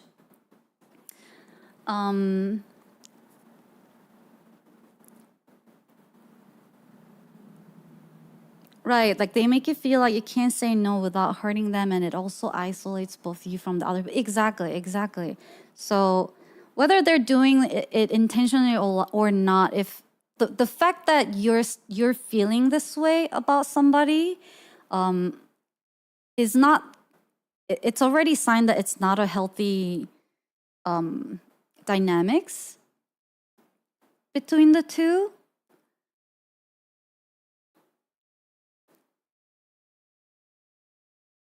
So even if they are just being vulnerable, right, and they're just like trying to share what they're going through with you, it's making you feel this way. Even it's already kind of it means it's not healthy for you and that person, because you're not able to draw the lines that you feel comfortable with. So that so it's not necessarily about judging the other person and like their character, but more just like focusing on yourself and like and kind of hearing your instincts and like gut feelings that, oh, like I'm not comfortable, or like I don't feel okay saying this or like doing this, but I'm doing it because I feel bad about somebody. That's like you should listen to that instinct is what I'm trying to say, but not necessarily use this as a way to judge other like person that makes you feel this way, because it may not be intentional, but it's just like they're just crossing the line that you feel comfortable with. And then when you try to draw that line, saying like, hey, you know, like I'm just I can't do this today, or like I'm this talking about this is a little bit like overwhelming to me. Like when you try to communicate that and they make you feel like really guilty, or like they get angry at you, or you know how like the way they react makes you feel like you're at the wrong, whether it doesn't matter who's right or wrong, like that's already a not healthy relationship. Yeah, it is healthy for everyone to set boundaries for themselves. Exactly. And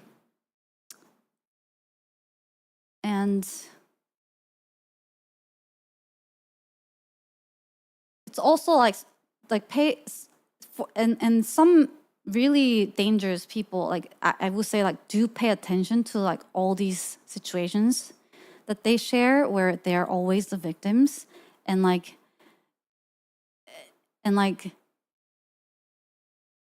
I think maybe you'll start to notice that like how is it that you somehow find yourself in these situations like everywhere you go, and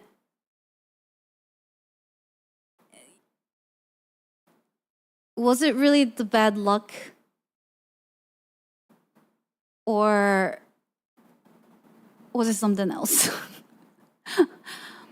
And yes, there are obviously people who, you know, there was just like a series of like unfortunate situations, but I think, which is why it's hard to tell these red flags as like a formula. Like if people said this in this pattern, like this, watch out for this. Like it's hard to say that because a lot of it is in the way it's being shared to you, which is why I think it's more important to like focus on how it makes you feel when you're hearing these things, and it's like tugging at your sympathy to the point where you feel guilty, and you're like feeling for them that you can't set your boundaries.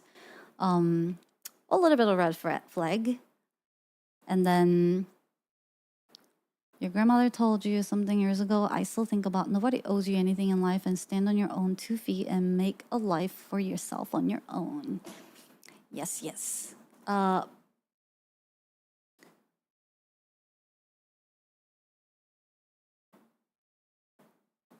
So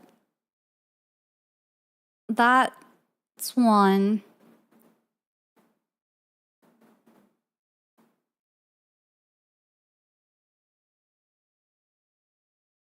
You also have to remember that when people share stuff like that, they are framing themselves in an absolute best light possible. So if they still seem sus in that scenario, something is probably up. That's a good point. Yeah, that's a really good point.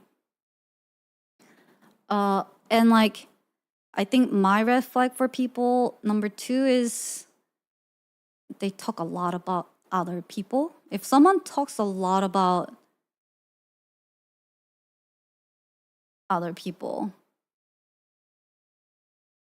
and it's not in like a positive, like productive way, but more in like either like no, not deflection, but it's just like a topic that they like to talk about is about like other people, and it's usually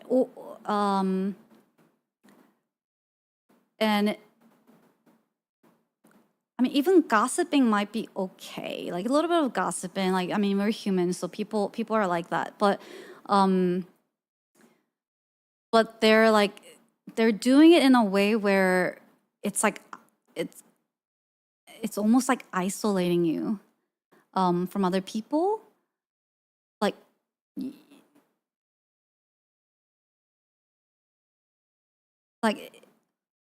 I think generally speaking, just like speaking negatively about other people a lot.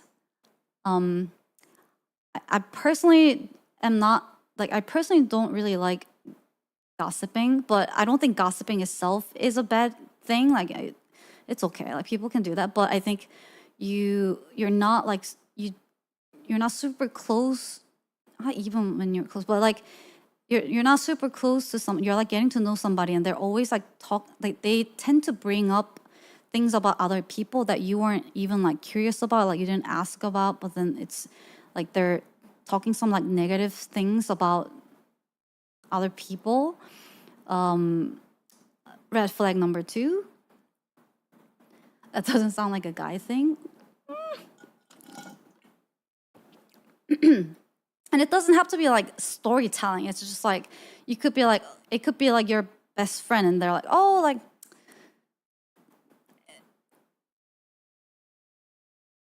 they'll just randomly bring up something like negative about them, or like it's like, or like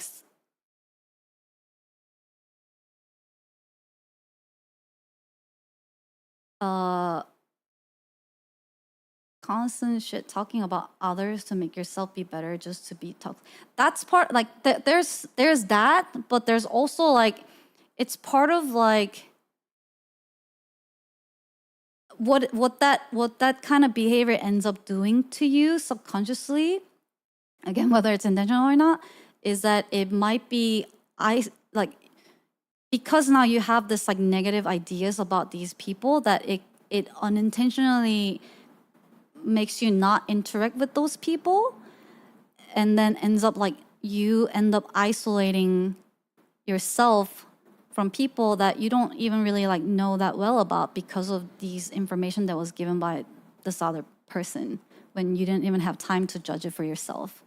And again, like you don't know if it was intentional or not. But like if you didn't even bring it up, like you didn't ask about like this person, or like you went for advice, but they just have tendency to like just talk shit about other people often, or like how, again, like they had an interaction with them and they were the victim in like some negative experience that they have with these people. Like they kind of all like come in like same package, I feel like. Again, like I think another red flag. Different ballpark, but same concept is politics. Politics. I know someone that gossip too much to make themselves. I don't think that's this has to do with gender at all. Gender or sex.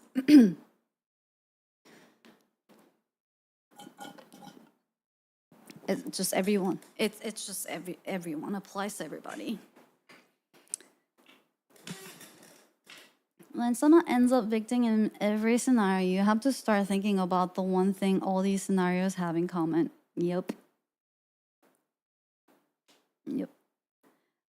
And like, but it can be that some people are just like in a really unfortunate situation, right? I think that's why the more important thing is not just to look at the fact that they were in a lot of bad situations, but rather focus on like how do they move through that, and then also like how they're presenting those stories to you, and what that, and again, emotion is data, information, you guys, how it's making you feel. So like they're presenting it to you in a way that makes you feel like, oh, like you feel for them, like, oh, you poor thing, right? But then to the point where like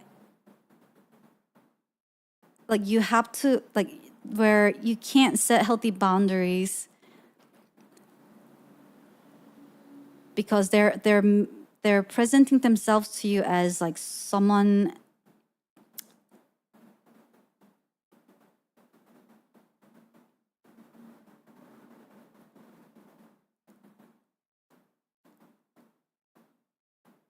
or they're making you feel like you have to help them and you have to be nice to them, even when you but especially and when you feel a little bit iffy about this, I think a good way is like communicate your boundaries and see how they react. That's usually when you're able to see their true face.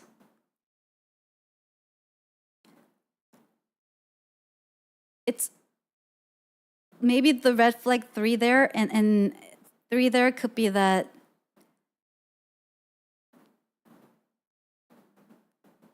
they have a lot of asks. Maybe not like directly, but like there's just like a lot you're giving without even noticing, maybe. And then when you realize, and then when you, and it could be something as simple as giving your time, okay? Like that's a lot, you guys. Like hearing out someone's, like something someone's going through, and like just being there for them and like listening to them, like whether it's like giving advice to them, whatever, like that, you're giving a lot of your time and like effort and attention, like, and love and care and support there, right? But then it's being done to the point where it's like affecting you in a negative way, because like this sometimes happens to me where like when I hear too much of like other people's like something, like even just like seeing a sad news, it could like, it can ruin my day. I literally, Amber Alert went off the other day, and I don't know why I did this, but I decided to look up, and it was like picture of this little girl and the guy who like abducted her, and like I was just like, my brain just like took me to a really bad place. So you know, sometimes like you're just hearing out these like really difficult stories, or like even the vents from other people can be like it can take away a lot of your energy. You turn those off. You can turn Amber Alert off. But then what if you do see them, you could help them. Anyways, that's sidetrack. But so then when you tell someone, hey, like, you know, I just today, like I don't have time, or like I have something else I need to do, so I can't have this talk.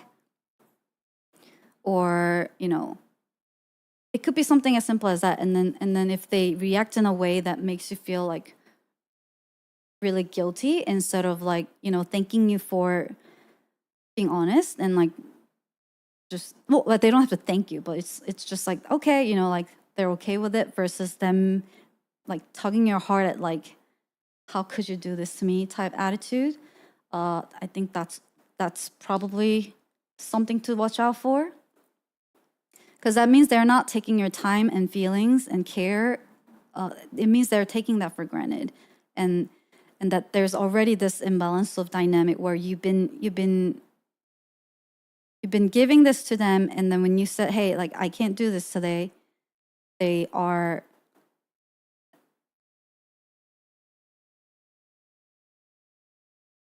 making it as if like it's something you're wrongdoing.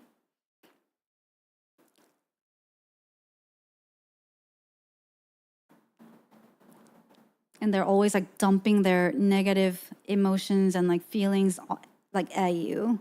Like that can affect you a lot, like like our own mentalities and like our own mental health. It's a lot to process, especially if people who are like extreme type that like has like almost like too much empathy sometimes, like too much imagination, too much empathy, whatever it is. It's like you get so immersed into it that like you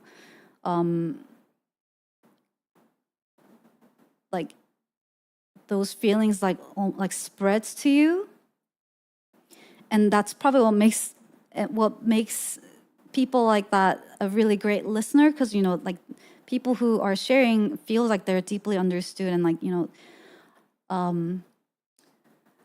but if they're doing it like too often to the point where it's not healthy for you, and like you're trying to set a line where you're like, hey, I can't do this right now, or, you know, I hope you understand that I can't really talk about this anymore because it makes me feel this way, and then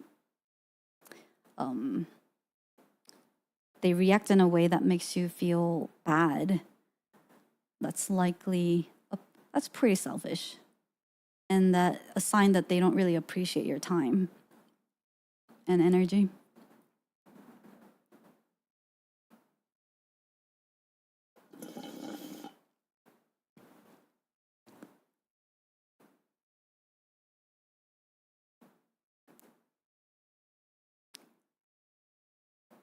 So a lot to think about.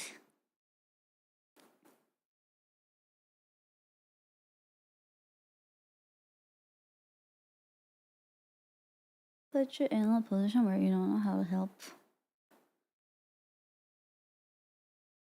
But yeah, I don't really talk about these stuff as often, but because I was and for the same reasons, I don't really talk about negative things that I'm going through, because I don't want to spread that to you guys. Like I want people to come here and like be happy and like have fun, and this is also I want it to be my happy place too, right? Like like I don't want you to be my therapist, okay?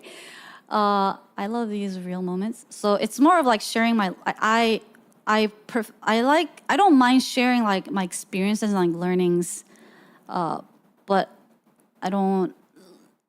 I try to be cautious because I don't want to spread negative feelings. Too late, we're crying. Oh no. So maybe like sometimes some people feel it's like I don't share, or that maybe like I am a pretty private person in general. I don't really like talking about these things in general. Even with my friends, or like I just like to process them myself. But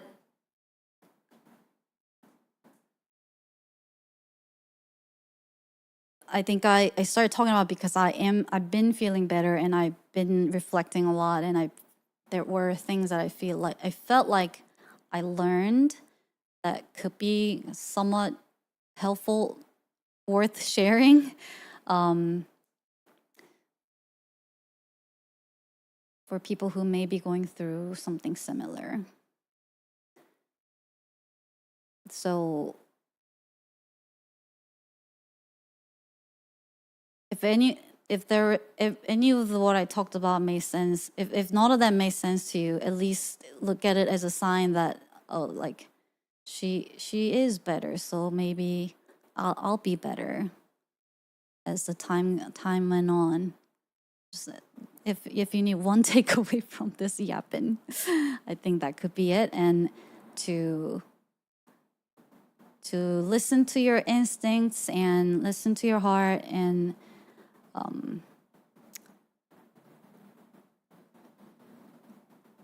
make yourself be your best friend and take care of that person, because other people can help you, but other people can help us, but really we need to want it and do it ourselves. And once we start taking care of ourselves, I feel like it's like a domino effect where you start gaining a lot more strength, both physically and mentally, and be able to like stand up for yourself in these difficult situations or be able to process really difficult things in a way that makes sense to you, and to be able to move on. So yeah, and I'm still obviously working through it.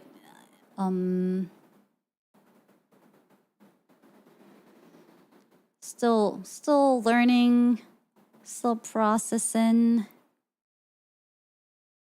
I mean, listen to my heart to beat too. Listen to my heart to beat too. 가슴 밑일 때마다 생각나. My heart is, my heart is beating faster and faster. Okay.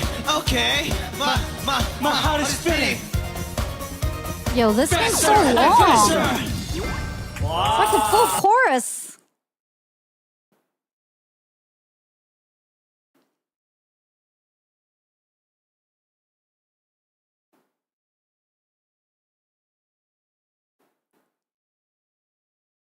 Hot to beat to.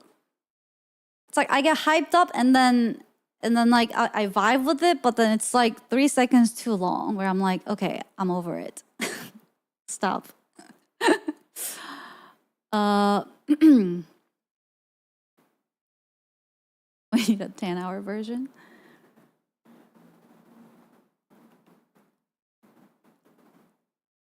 Man, that I had another comment, but it's gone. Hot to be to took it away. Hot to be too.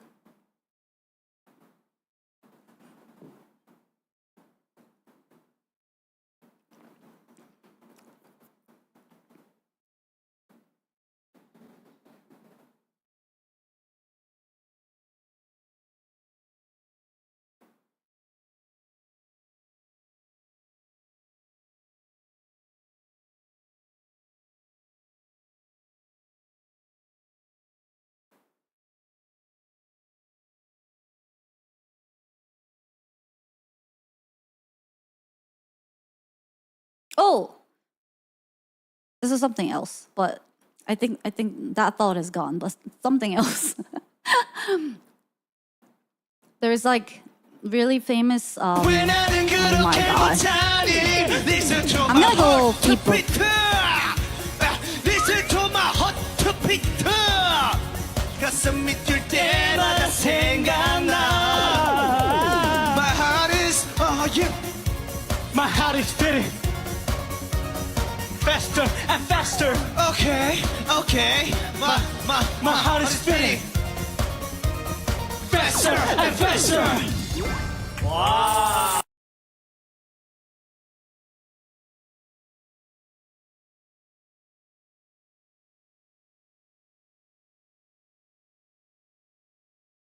Beep boop.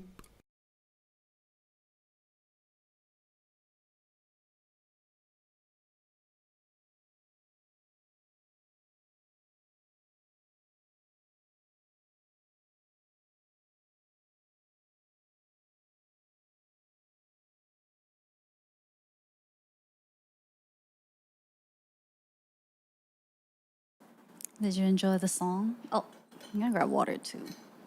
Play it again. I can't open this bottle. Never. Oh my god. Ah, to be two. Open it. Open it. Okay.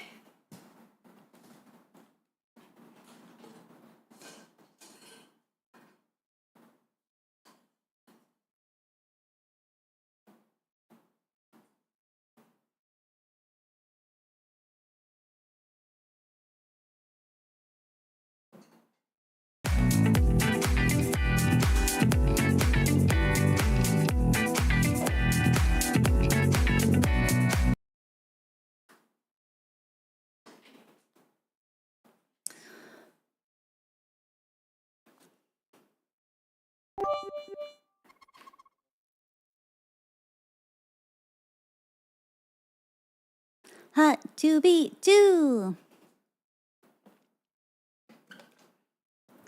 Water.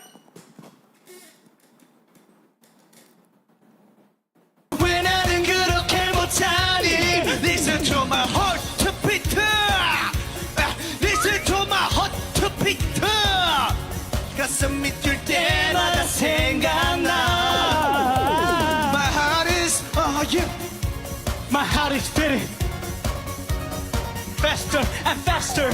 Okay, okay. My heart is beating faster and faster. Wow. Why do we have this?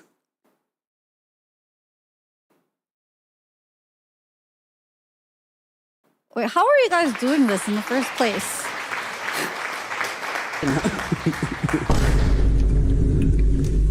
Hippo! Oh man, I was gonna play a game today. I don't know how it got here, but it actually all started because I was going to tell you that it's been about a year, and that it's been about a year since I had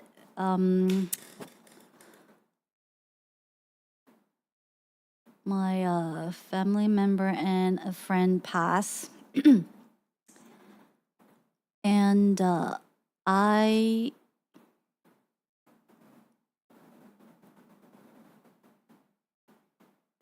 crazy that it's already been a year. But I will, let me check today.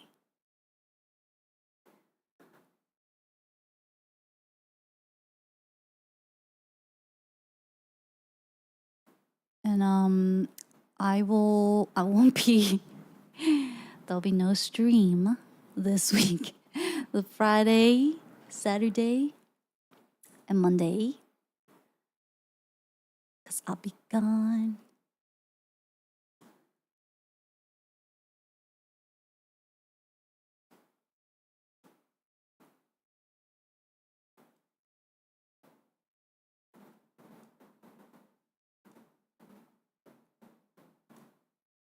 Let's report her to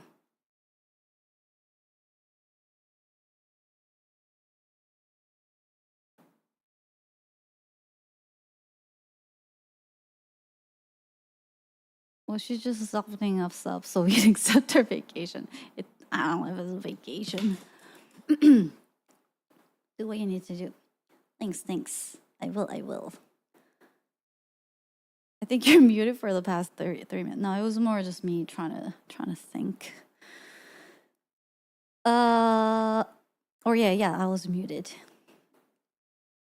So I'll be away this weekend doing some things with friends and fam.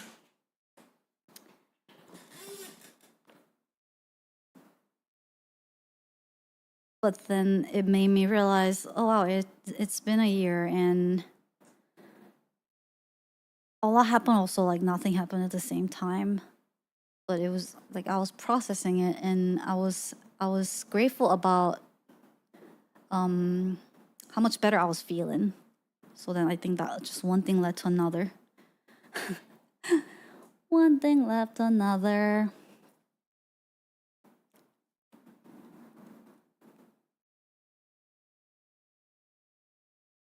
But also like very unproductive at the same time. Why do I feel so guilty about that, chat? Help. I don't know what it is. I don't know.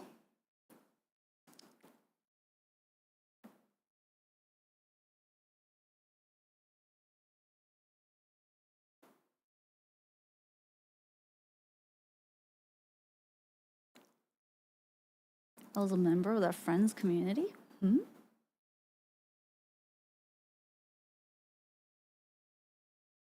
Yeah, you're a dummy. What? Excuse me. Makes sense, but it's okay to be like that sometimes, and also it's okay to feel guilty about it. Okay. Oh, okay. Damn. Power just like mirroring my lessons right back at me. Just accept it. It's okay. Feel it out. It's okay to feel guilty about it. Okay. Yes, sir. Glad to hear you're making good progress, and it's okay to be unproductive even when you actually did get some things done. Yeah. Yeah.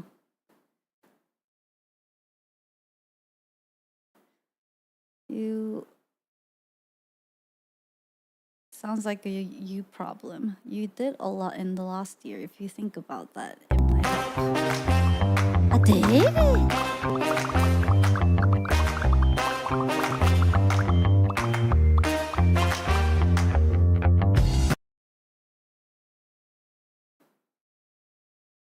You're constantly feeling guilty about being unproductive. You don't really know how it's being without it. Yeah.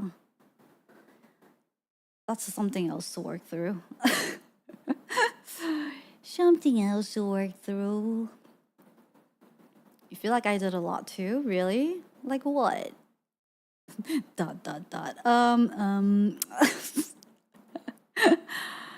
You're productive with raw instant money. Not with your long-term revenue you should earn because I don't correlate money with productivity at all. But thanks for the kind words. The first question is to ask yourself, is this that important that I need to do it right now? Nothing in the world is ever 100% correct or 100% wrong. Sometimes things don't work out. Doesn't mean it was bad. I mean, you made other people money, presumably, so there's that. I did? Also, by spending.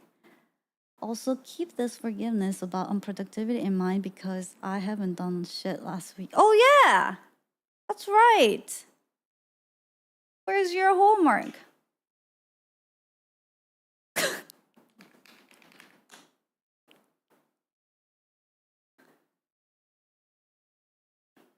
Oh, what is this? I didn't see this. Oh, is there audio?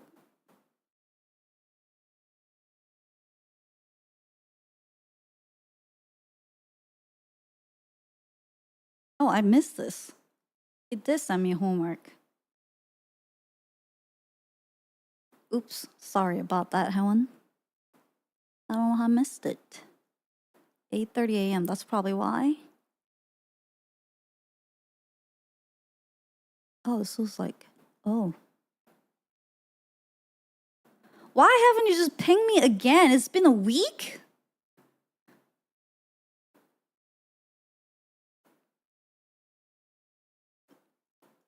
It's probably...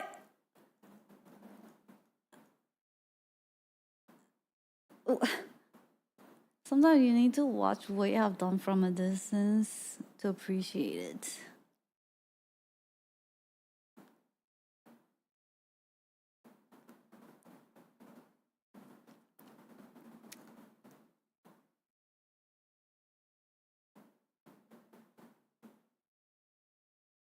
But then also, I think I've been also just, it's so hard because I feel like my brain, the reason probably why I've been feeling like a little better is because it's actually because I'm not like on computer. Like I was just like spending time with the doggos, like just like doing things.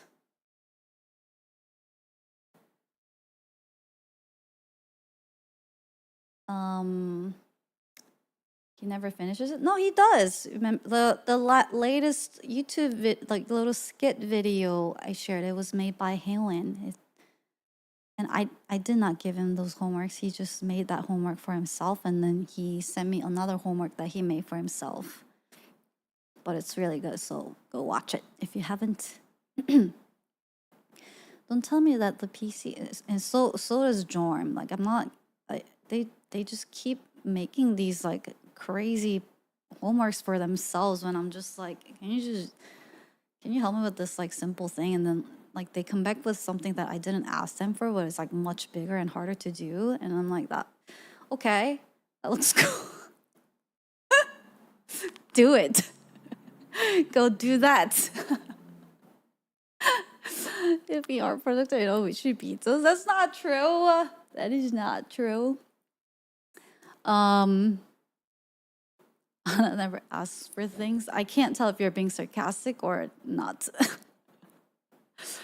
Watch the recap Bauer made. There was a lot of stuff in there. That's true. That's true. I do really appreciate those recaps because it does help me realize all the awesome things we did together and be able to like look back.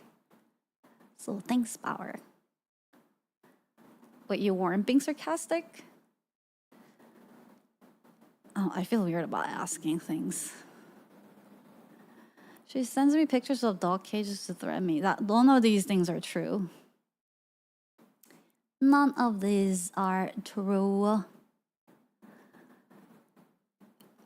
But they've been making a lot of really cool stuff.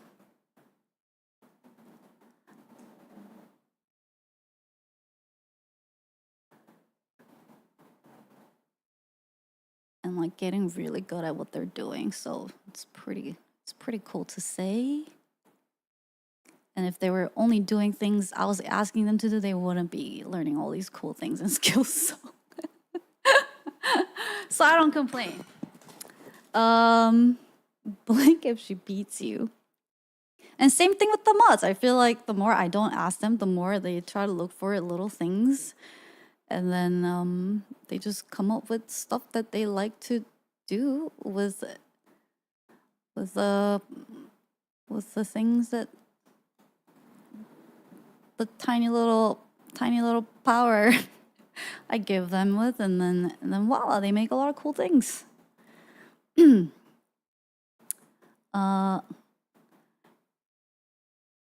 should watch a video about the philosophy of the burnout society. Okay?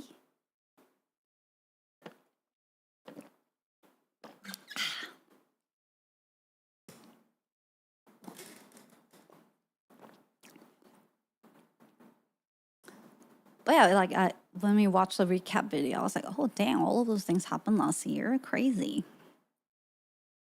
That's true. I did. We did the.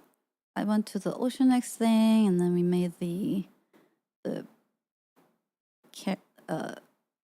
music video collaborating with Blue. I made a short film at HanaX. I also actually there's also like projects I took on behind the scenes. I think it's out now, but I actually worked with HanaX to create one of their mascots. And then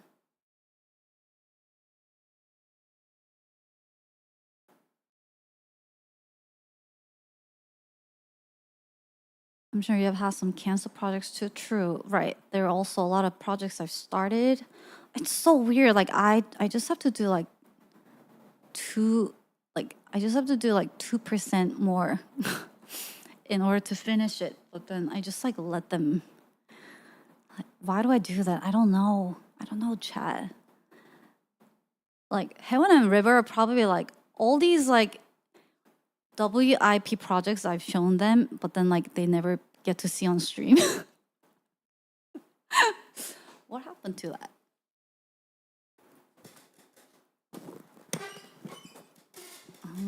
I don't know, chat. I don't know why I do that. 3 music videos last year too. Really? 3? 3?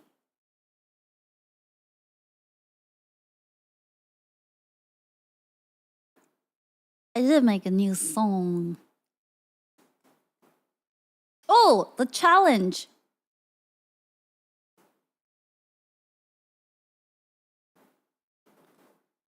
The challenge. I've been like a little bit conflicted about how to like the order of going about this because which is why I kept like pushing it off. But I think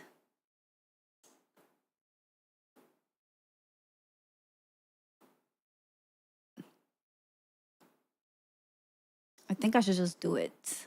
And then the merch can just happen either in parallel, like they don't have to be in order. But I wanted to do a little challenge where people share their either like a trip, vacation, or it could just be any like outdoorsy things that they were doing with my song.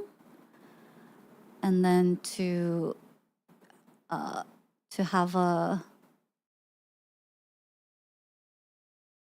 little, what do you call it? Like gifting something for the winners. Just to make it a little spicy, but you know, everybody gets participation love from me. We just need a place to post. Recently came back from a trip. Oh yay! So basically, you guys know how, and I'll show you like the example clip. Oh, maybe I can pull it up. But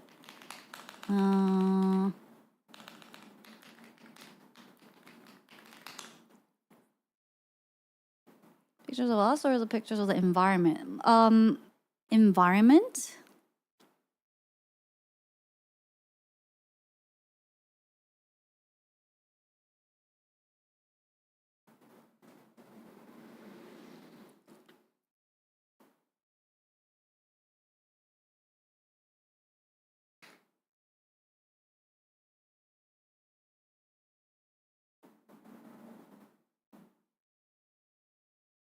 So something like this.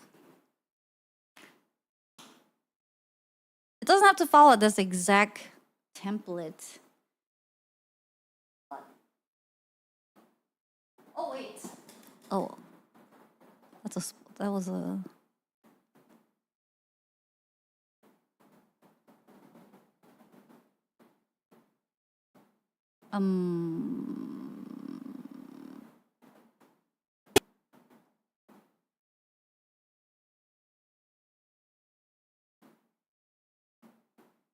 Little League. I mean, maybe it doesn't. Do I show it? Does it matter? Does it matter that you see this? Or would you not? Would you rather not? I don't. But basically, you know how the song goes? We are escaping, and they go da da da da down down down down down. Wait.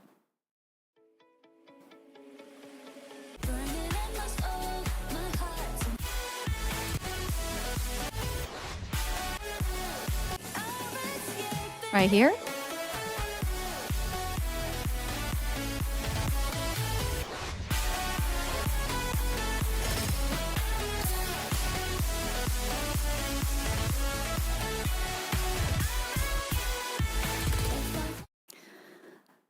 Or like any part of the song really, but just kind of like using the song in the background and like sharing like the way I made it as an example was we are escaping and then it goes da da da da dun dun dun dun dun dun dun. I would just like put different shots of the places I've been to, so that it's just like, you know, I'm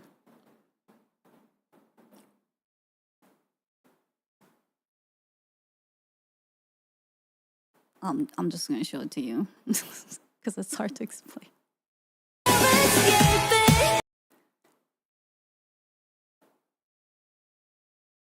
So like this.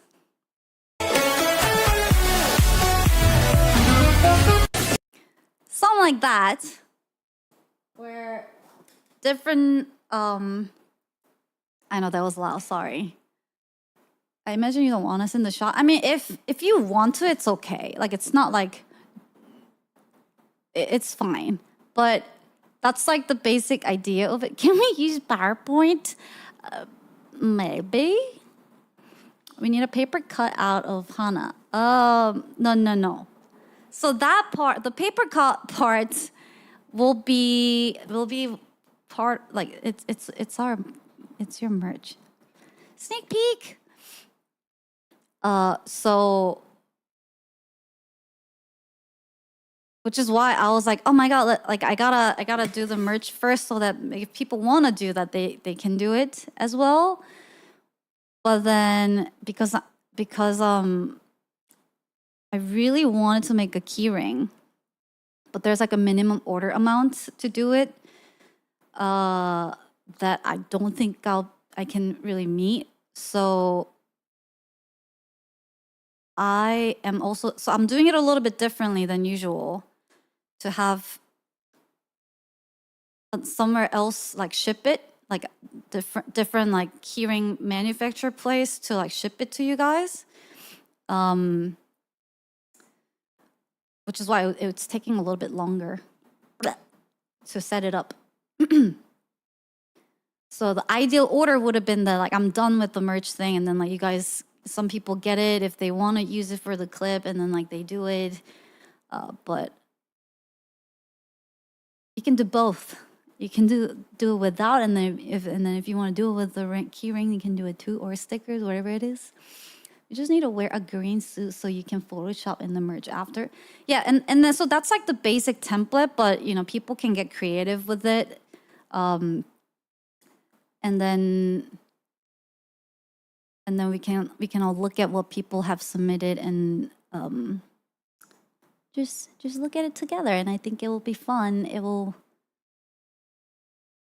be fun to see you guys share those places with my song. Just cosplay Hana in the photo. Oh, you could. You could do that too. But I'll share more like details on like how to submit it, like the timelines and stuff like that. But that's the idea, in case you're curious and wanna get started on it. I'm looking forward to it. And maybe it doesn't. Maybe see, I wanna say maybe it doesn't have to be digital place either. Like you can. I mean, I'm not IRL places either, but then if I do that, then I feel like everyone's gonna submit some weird memes. So I'm gonna maybe actually ban. It has to be IRL place. Getting banned from the Japanese garden for showing up in a bodysuit. She's banning memes for the video, this challenge specifically. How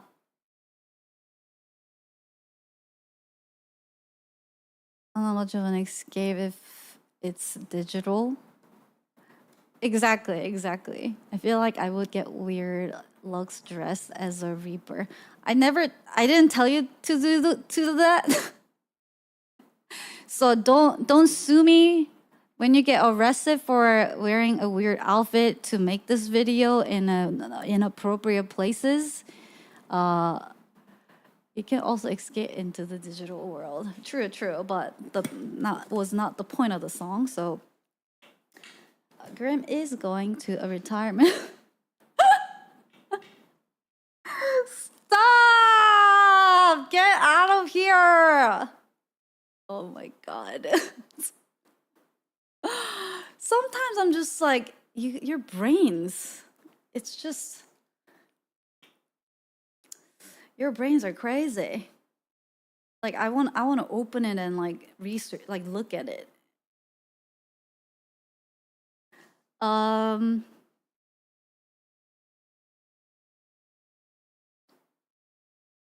Outside of McDonald's allowed to, and it doesn't have to be any like really special like place. It can be really like anywhere. And I think it'd be fun. The microplastics got to it. Just make sure you don't dox yourself, as in like you're not showing your like address. Most of the times I'm not like super worried about it, honestly. It's on Discord, it's more for like the safety measure for people. Take a pic with my PO box, but like, you know, as long as it's not like doxy or like, I don't know, like you're sharing kind of like potentially dangerous personal information, like as long as it's not that, like if you're just like filming your neighborhood and like I don't think I would be a little more, I'll be a little bit more cautious with people who are like publicly known as, like if they're people who for some reason we know their age, or like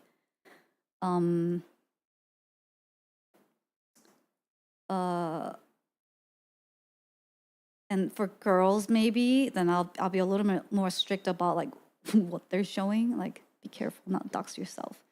But generally speaking, it doesn't have to be like a crazy vacation spot or anything like that. It could be like literally like park near home, or it could be your garden, it could be your anywhere really. Whatever is your little escape. You're free to come fight me on my street.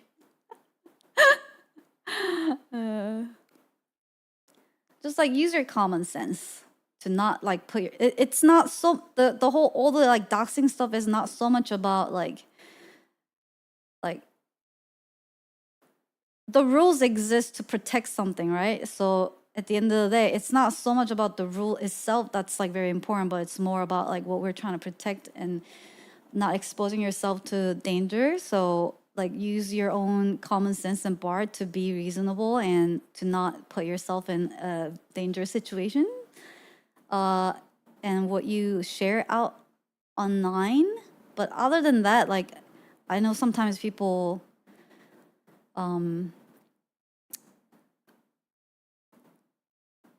like really strict about what like the photos that they share and stuff like that, and I'm like, it's not so much that, it's not like, I don't care what your addresses are, and probably most people don't, but you just never know. So, or like where you live, it's like I don't care if I see it, if I don't see it, but it's more to protect you so that you're not sharing something that could be potentially, you know, private or important to you guys. So it's more of a reminder to you. So just use your common sense. Instructions unclear when skydiving. And that's why we make rules, to give you the clear instructions. I think what I'm trying to say is, at the end of the day, it is for these rules exist for XYZ reasons. So that's really what matters.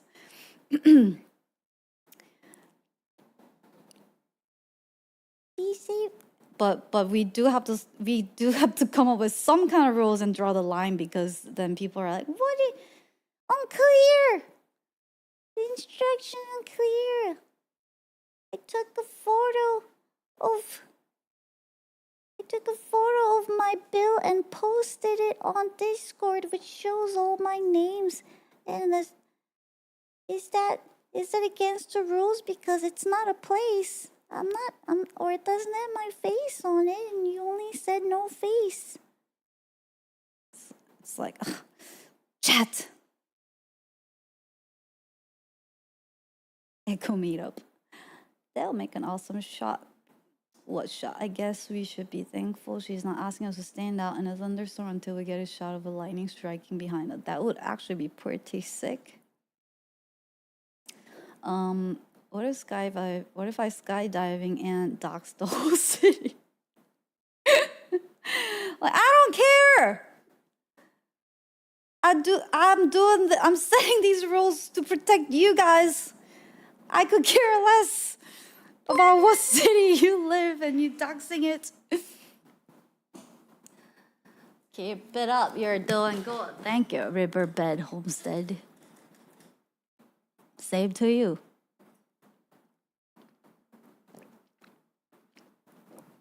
Would it be doxing if I record the Earth? You're doxing yourself to aliens about the planets you're on. It's gonna be first person to post their credit cards. Paid chatter. Not the aliens.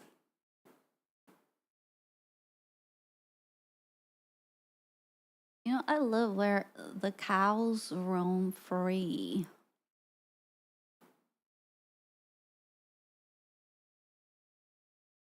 You do?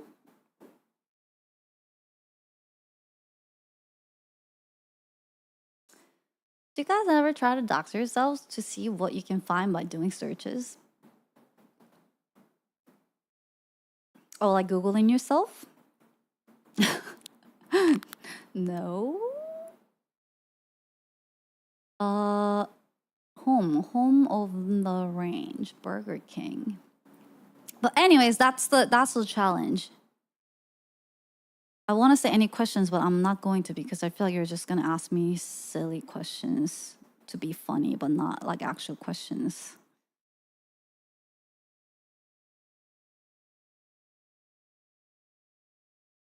Chat, it's so cool that the song already got like 3,000 listens on Spotify.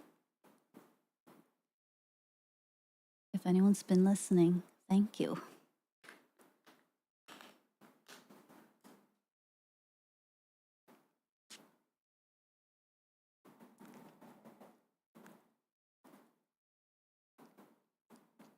Okay, for real, this isn't the one where we have to walk backwards. Backwards?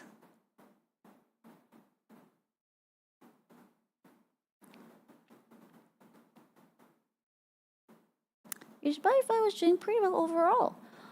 Yeah, I don't know what happened. I feel like I wasn't taking care of my Spotify at all. It was just, I didn't even know I could claim these pages and like do things on it. Not much, but like, so you can see like data on it until recently. But it's been getting like decent listens and listeners. And then the algorithm had been like showing the song to like some random playlist and stuff, which is kind of cool. Yeah, oh yeah, you wanted us to record something with a specific camera movement last year, but was that for this too? Yes, it was. It was, but then there were like too many questions, so which is why I'm just like making it simple. But you could get creative and do something like that where you make cool transitions between different spots. But I'm keeping it simple. I never said walk backwards, so I don't know why in front of I said you just walk in front of it, not backwards. Where did backwards come from? You didn't have a place where we can post it yet? No, no, I do not. I mean, I was gonna ask you to just share it on your social, and then to use my music on the platform, because then when I click on the page, I can just see all the videos that are posted posted that are using my song, which makes it pretty easy. But then some people are like, but I don't have social media. We'll see. I'll think through it. You recorded everything back then? Put those together. Now is the time. If you still have them. Put a Bible on each foot and walk counterclockwise around the church. Oh, your brains. Like, where do you... What? Like, how do you get these ideas? I don't understand. They should provide an audio clip of the song so we can add it to the video. Whatever social you're using, YouTube, TikTok, Instagram, what else is there? And then you just select music, you can find my song. And it should actually start at the... We are escaping, I think. I don't use Twitter, Reddit, or Facebook.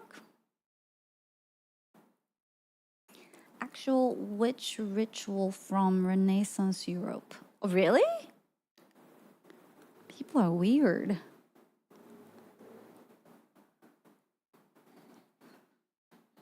What do they believe that would help them achieve?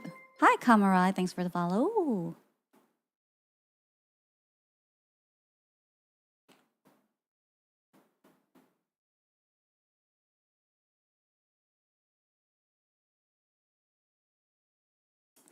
I'll probably download from somewhere to create something. No clue how these other things work.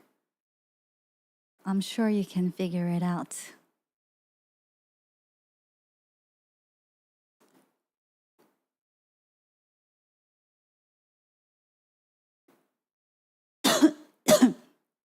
But yeah, I'll put a post together that has more info.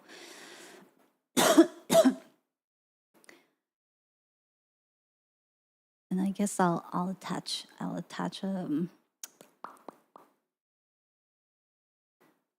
the song file.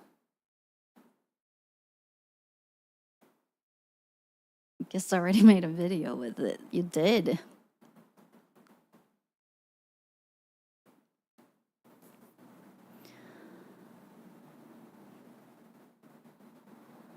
Well, anyways, how the heck is it 6:30, y'all?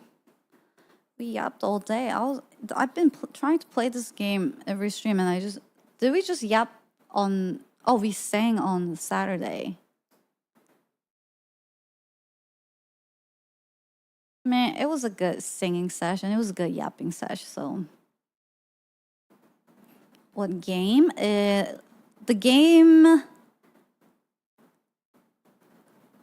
It's called Let's Build a Dungeon, and it was a game made by James, which was one of the guys who was at the HanaX with me, and they have like a little playtest version that they shared with me. It's time to play the game. Time to play the game. But it has like a lot of Twitch chat integration. For some reason, I thought it was like, I think there is an online play with another player, because I remember him saying like, because I want to play with you, multiplayer version. But there's also like Twitch chat integration, so I wanted to check it out. And there's like a campaign version and like creative version, blah, blah. And he said the campaign version should be like an hour or two.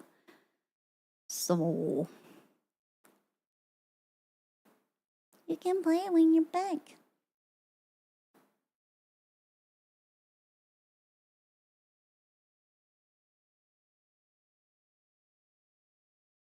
Yeah. Yes, yes. It's a game about running an MMO. Yeah, exactly. It's game about like simulating running a game studio or like game dev. So and I saw him like working on it here and there while we were on the boat, and it looked really cool. And it's like a pixel art style too, which I love. And they have like a creative version where I think you can do a lot with it.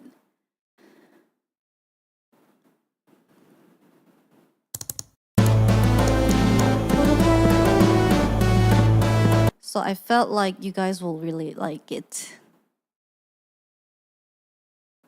It looks like there's a demo version of it on Steam too.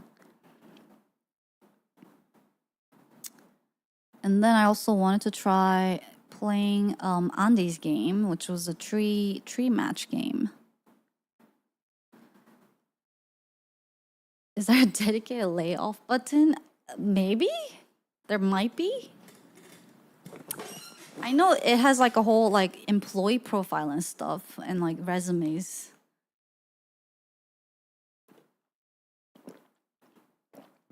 So maybe.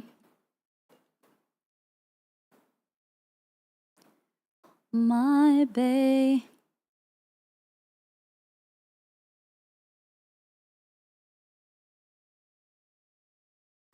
Do you think it's truly 1 or 2 hours? Or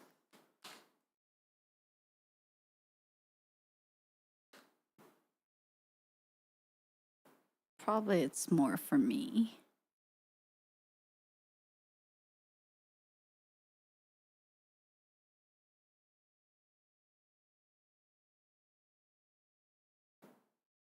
$40 to $60 minutes.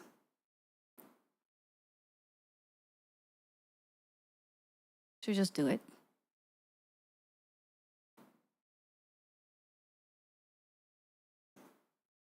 How sleepy are you? It's pretty late for you. And oh, it's not weekend, it's Monday for you guys. Maybe another time.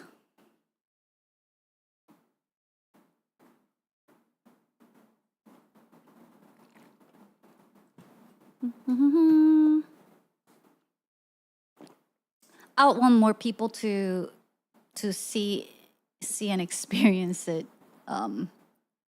If it were just like random indie game, I would just play it, but because I want to make sure more people get to see it. Maybe another normal time. Yeah. Just do it. Just do it another time. Don't do it to me. I beg you. No. Okay, fine. All right.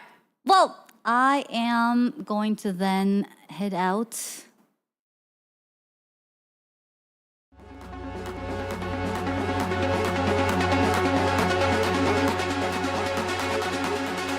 After this party, yes.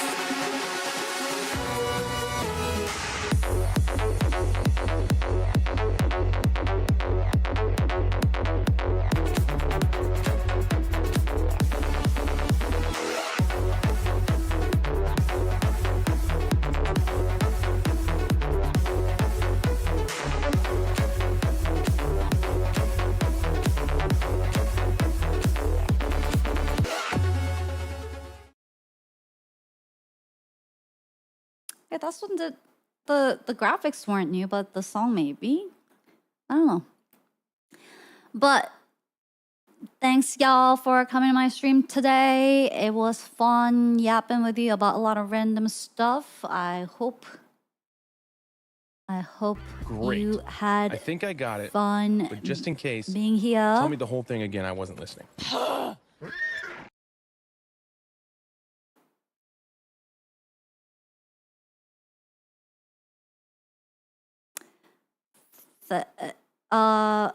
Yeah, and thanks for being here through all my ups and downs, and the quiet times. Usually all those things I yapped about is what's going through my head or nothing going through my head. But I hope you guys all have a great rest of the week. Oh, and then again, reminder, no stream this weekend and Monday. But Just smile and wave, boys. Smile and wave. So I'll be back on next Friday, likely. Free week.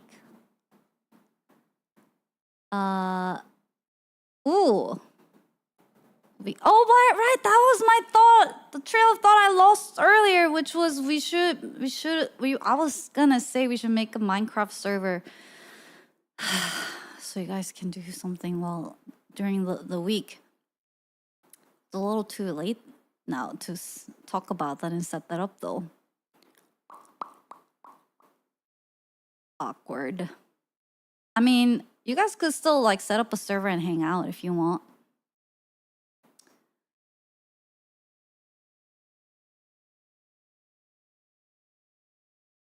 But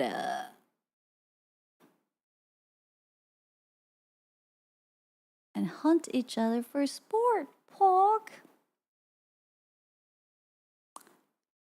Can you hunt each other in? Oh yeah, you can do PvP in Minecraft. Well, maybe mods will figure something out. I don't know. But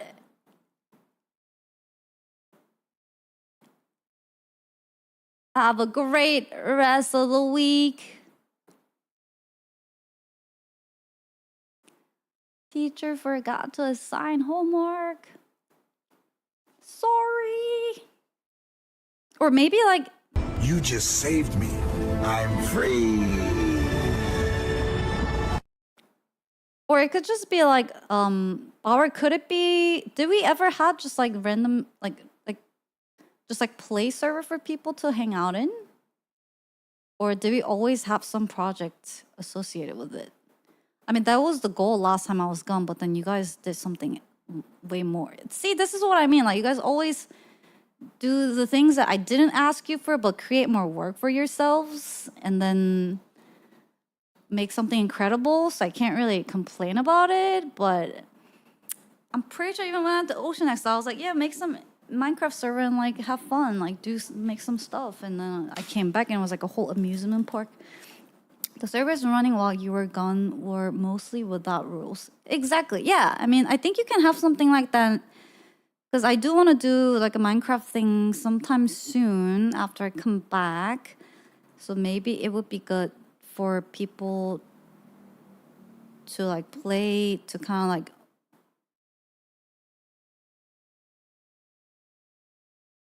people who's never played it or people who wants to brush up their Minecraft skills can. I don't know. No rules, no boundaries. He doesn't flinch at torture, human trafficking, or genocide. He's not loyal to a flag or a country. Has anyone never played Minecraft? I don't know. Maybe it's just like me thinking like I would have to brush up my skills to just navigate through all the cool things you built in Minecraft because I always forget all the keys. Fine, if you don't want it, then no Minecraft server. It'd be better if people are not already burnt out. You're not supposed to be burnt out is the point I'm trying to make. It's just supposed to be a fun little community server. People just drop in and out. You weren't supposed to build a giant amusement park and a boat. Like, you guys make fun of me for being like type A. Overachiever, why do you stress about being productive? And then look at yourselves.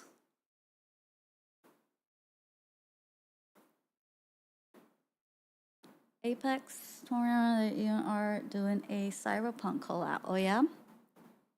Well, I guess just the movie nights then. Have fun.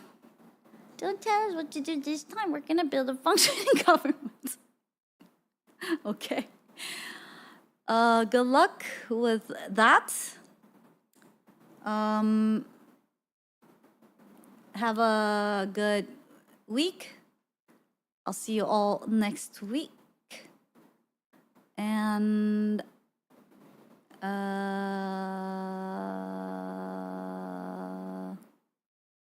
don't take anything I say seriously.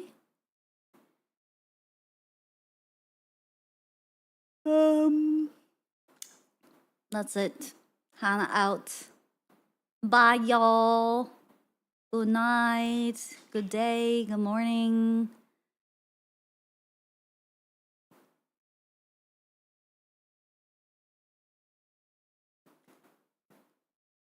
Good.